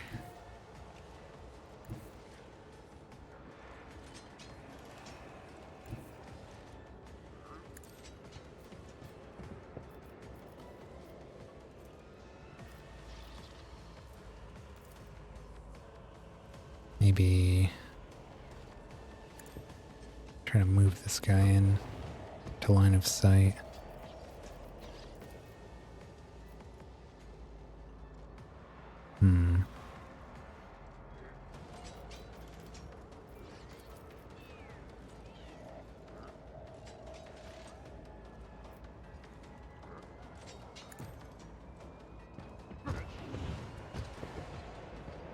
There we go.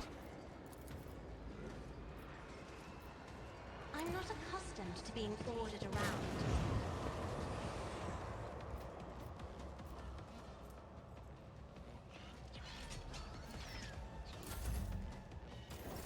High momentum.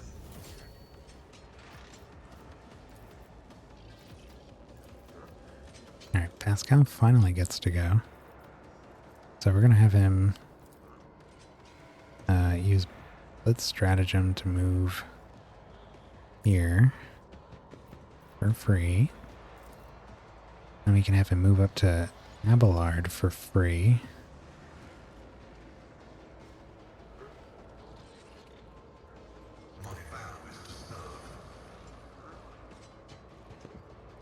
And then we can move. Where are we going to hit the most here?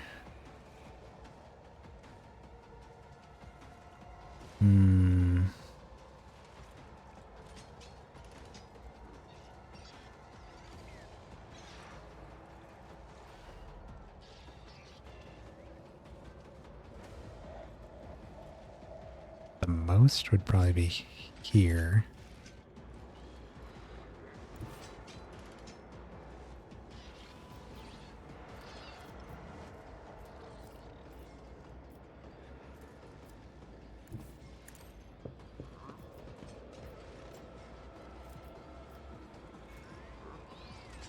Use aim for the opening.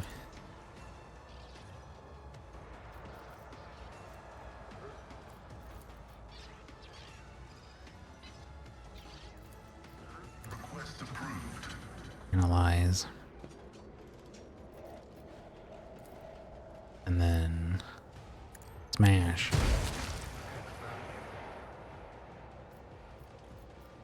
One point left.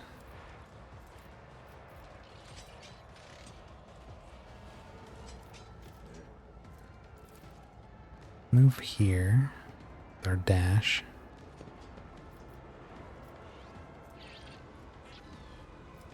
And then we can do a dismantling attack on this guy.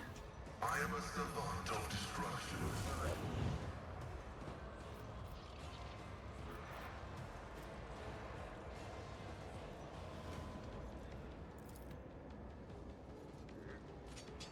And move into cover.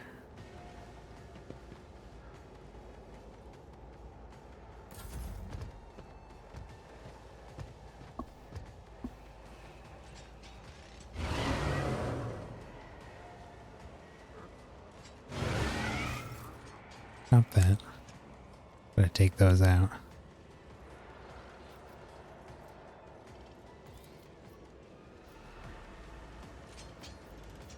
Let's use a free move. It's not that. Oh, he doesn't have it. I just want to get the rear segment here over to Itera.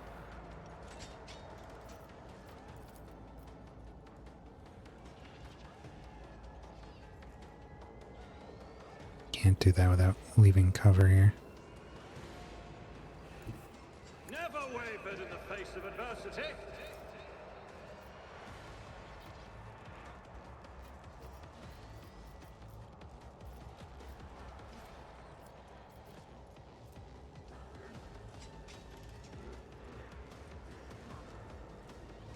Well,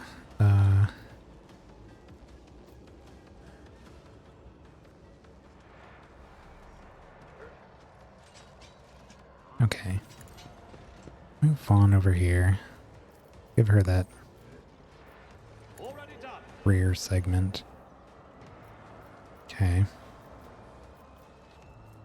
Let's do a blitz stratagem here. Nothing I can't do.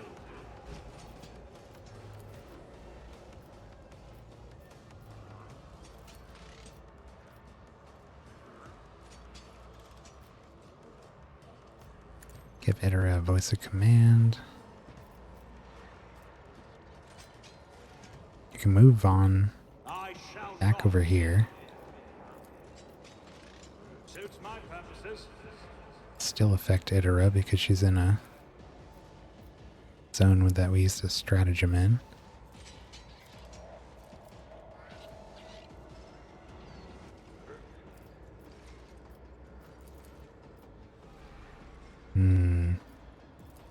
Might be able to kill him if we do a analyze.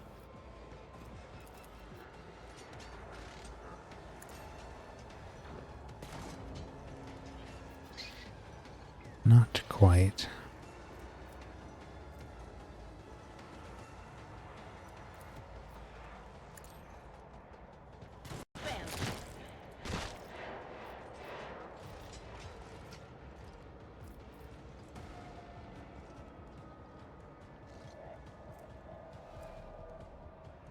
My prescience has failed me. Backline? Not even sure where that is right now. Give it to unavailable. Goodbye.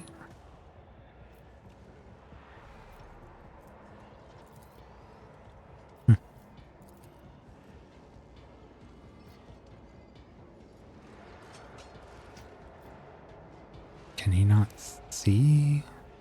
Oh, there we go. Oh no, it was just intersecting with the front line.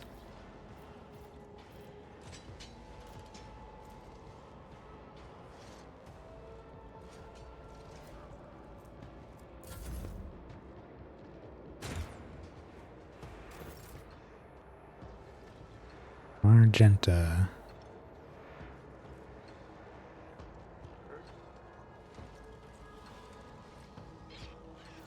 Yeah, we get in there with our power maul now. Or can we? Wow, that is not a lot of damage.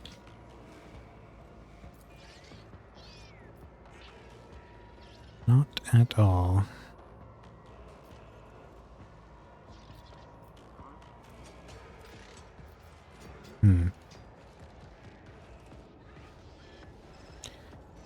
We'll... Guess we won't use the mall.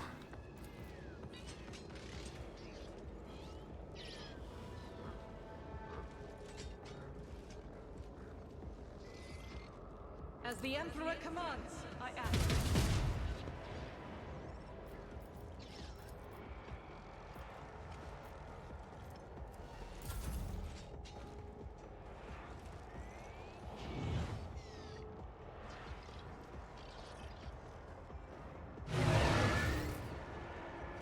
Stop that.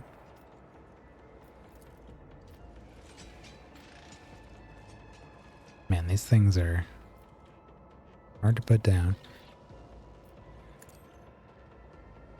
They keep gaining temporary HP too, so can't even really do any damage to them. Why can I not see through here?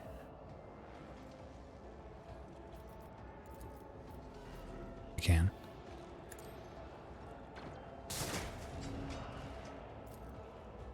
Was that?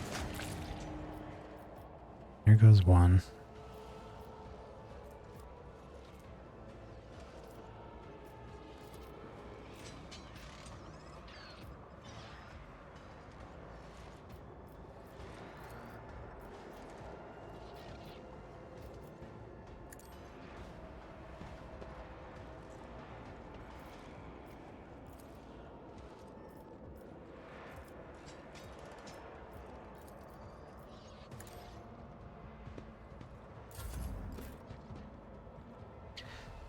Alright, let's try to finally take this guy out.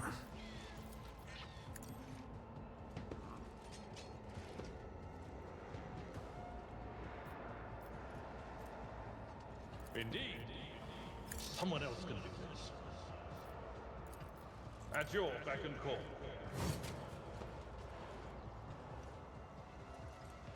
Damn. What the heck? Victory is imminent.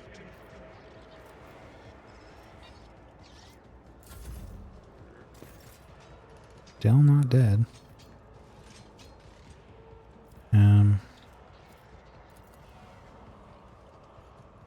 Cassia.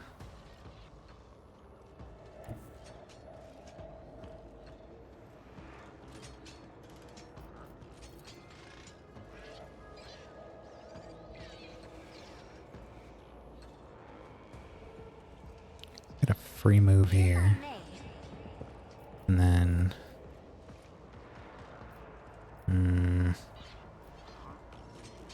Okay. Something.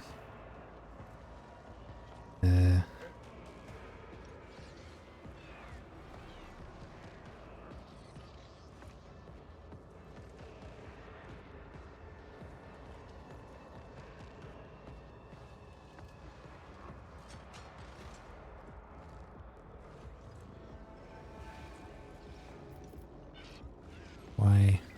Oh. Wait, what? Oh, she doesn't have any movement left. No. Well, is it better to give someone else another turn? For her to use a power.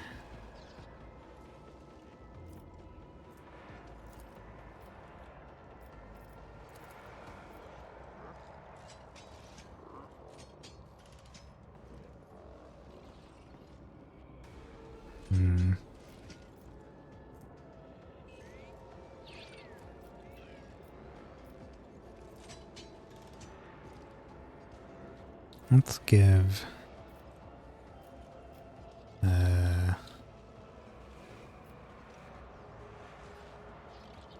Hydra a big damage boost. Lord Captain. And then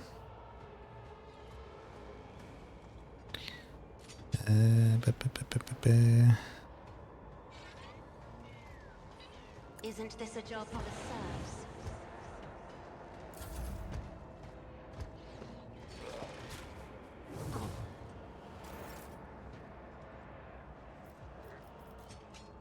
Alright, Pascal.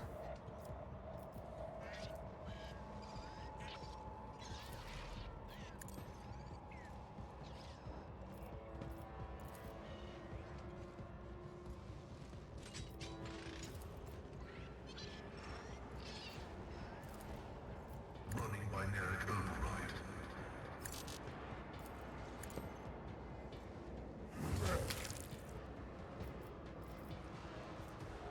Got him.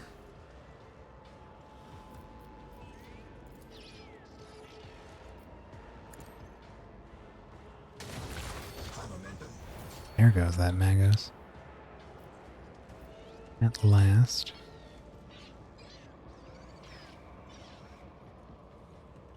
We could use this, I guess. Get some out of melee range of this guy, at least.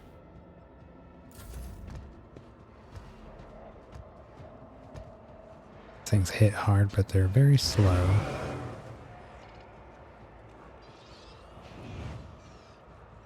Stop repairing.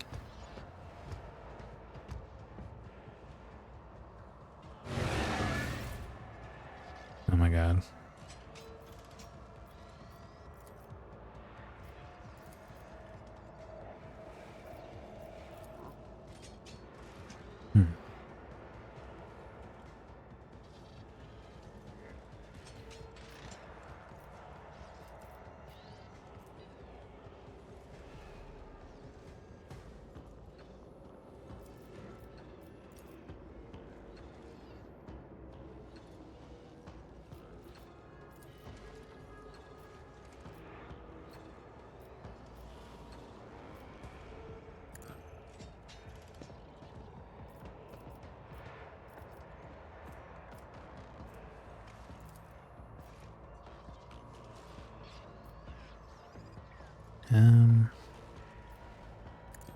Give Abelard another action here.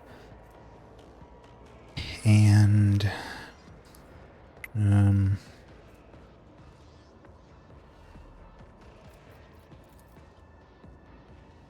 too close.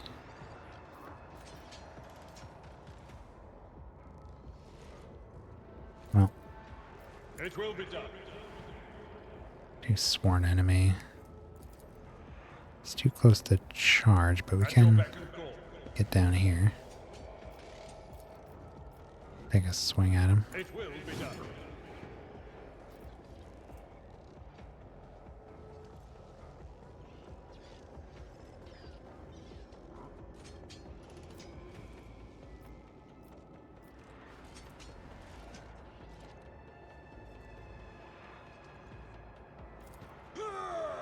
Let's do this too.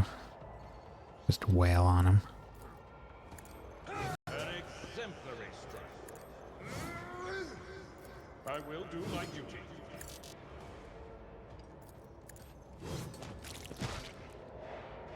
Out of there. A tactically sound approach.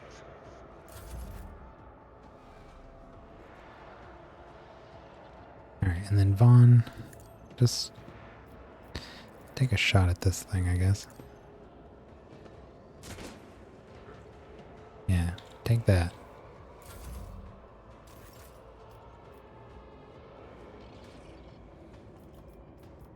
Argenta. I will not.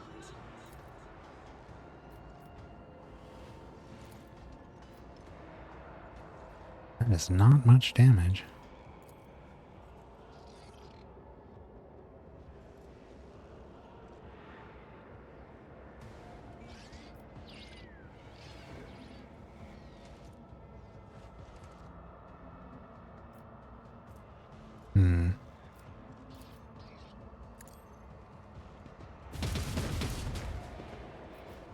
Was it?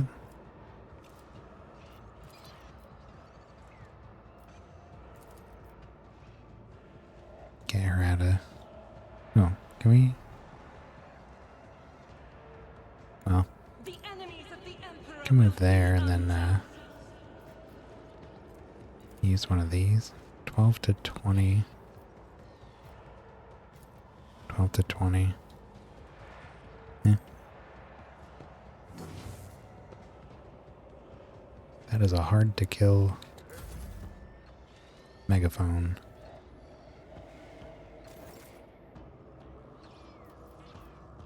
Hydra should have a nice juicy damage increase this turn. Let's do our automatic critical ability.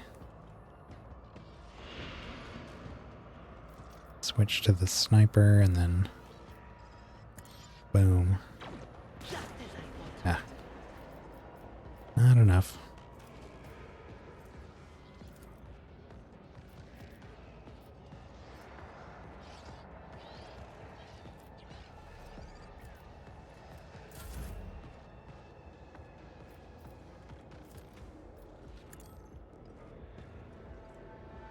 Abelard's going after this dude.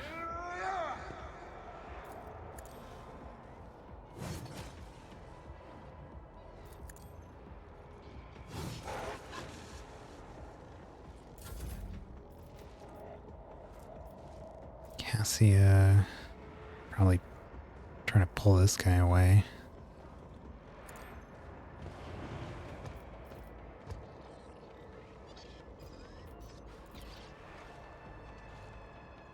Pull this guy away I too. am a navigator, not Ah. a servitor. Nothing.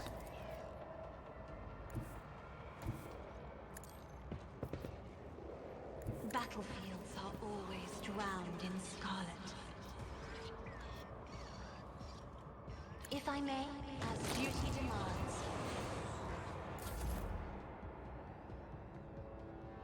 Scale's gonna start. I don't know if we have to destroy all these speakers. Hunt down these box skulls. The spiritual is favorable.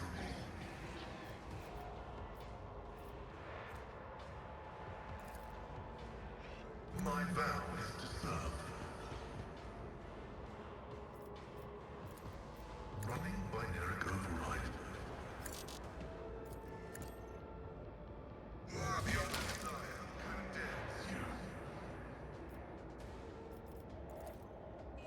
Request approved.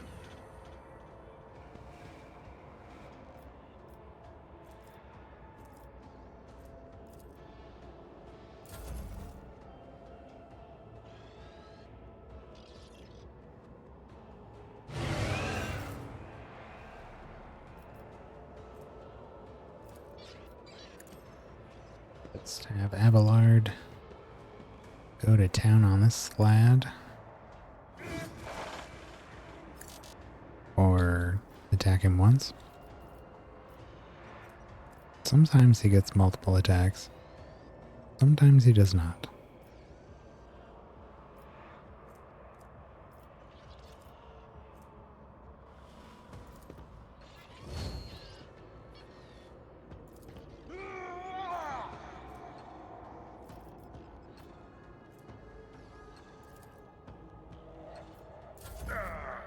Brace yourself, Abelard. Not a problem for me. Hmm.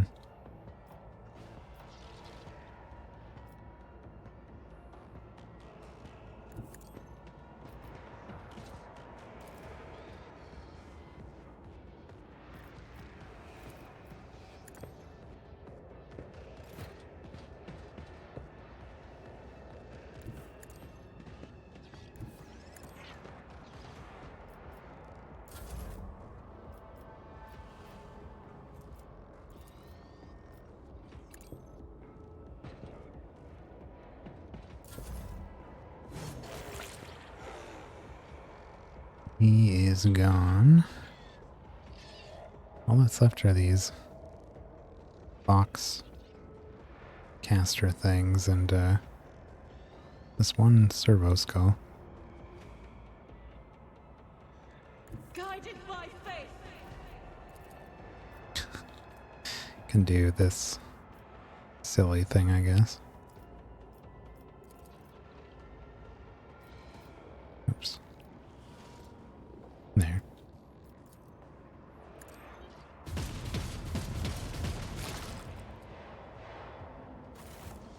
Okay. None shall stand in my way.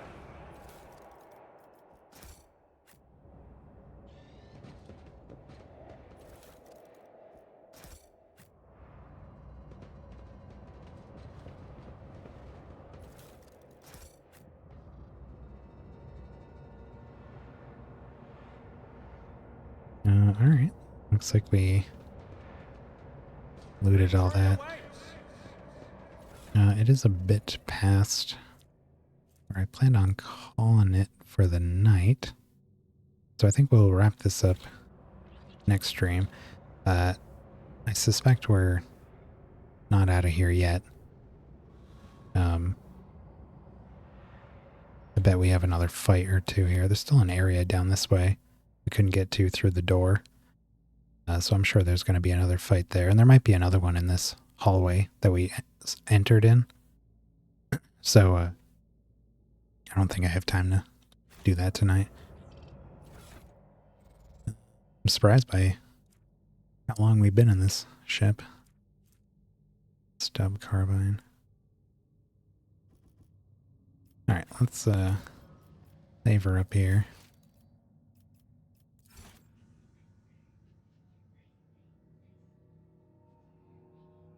Seems like we might have a boss fight. Oh yeah, that's a boss fight room if I've ever seen one. Something's got to be guarding this thing.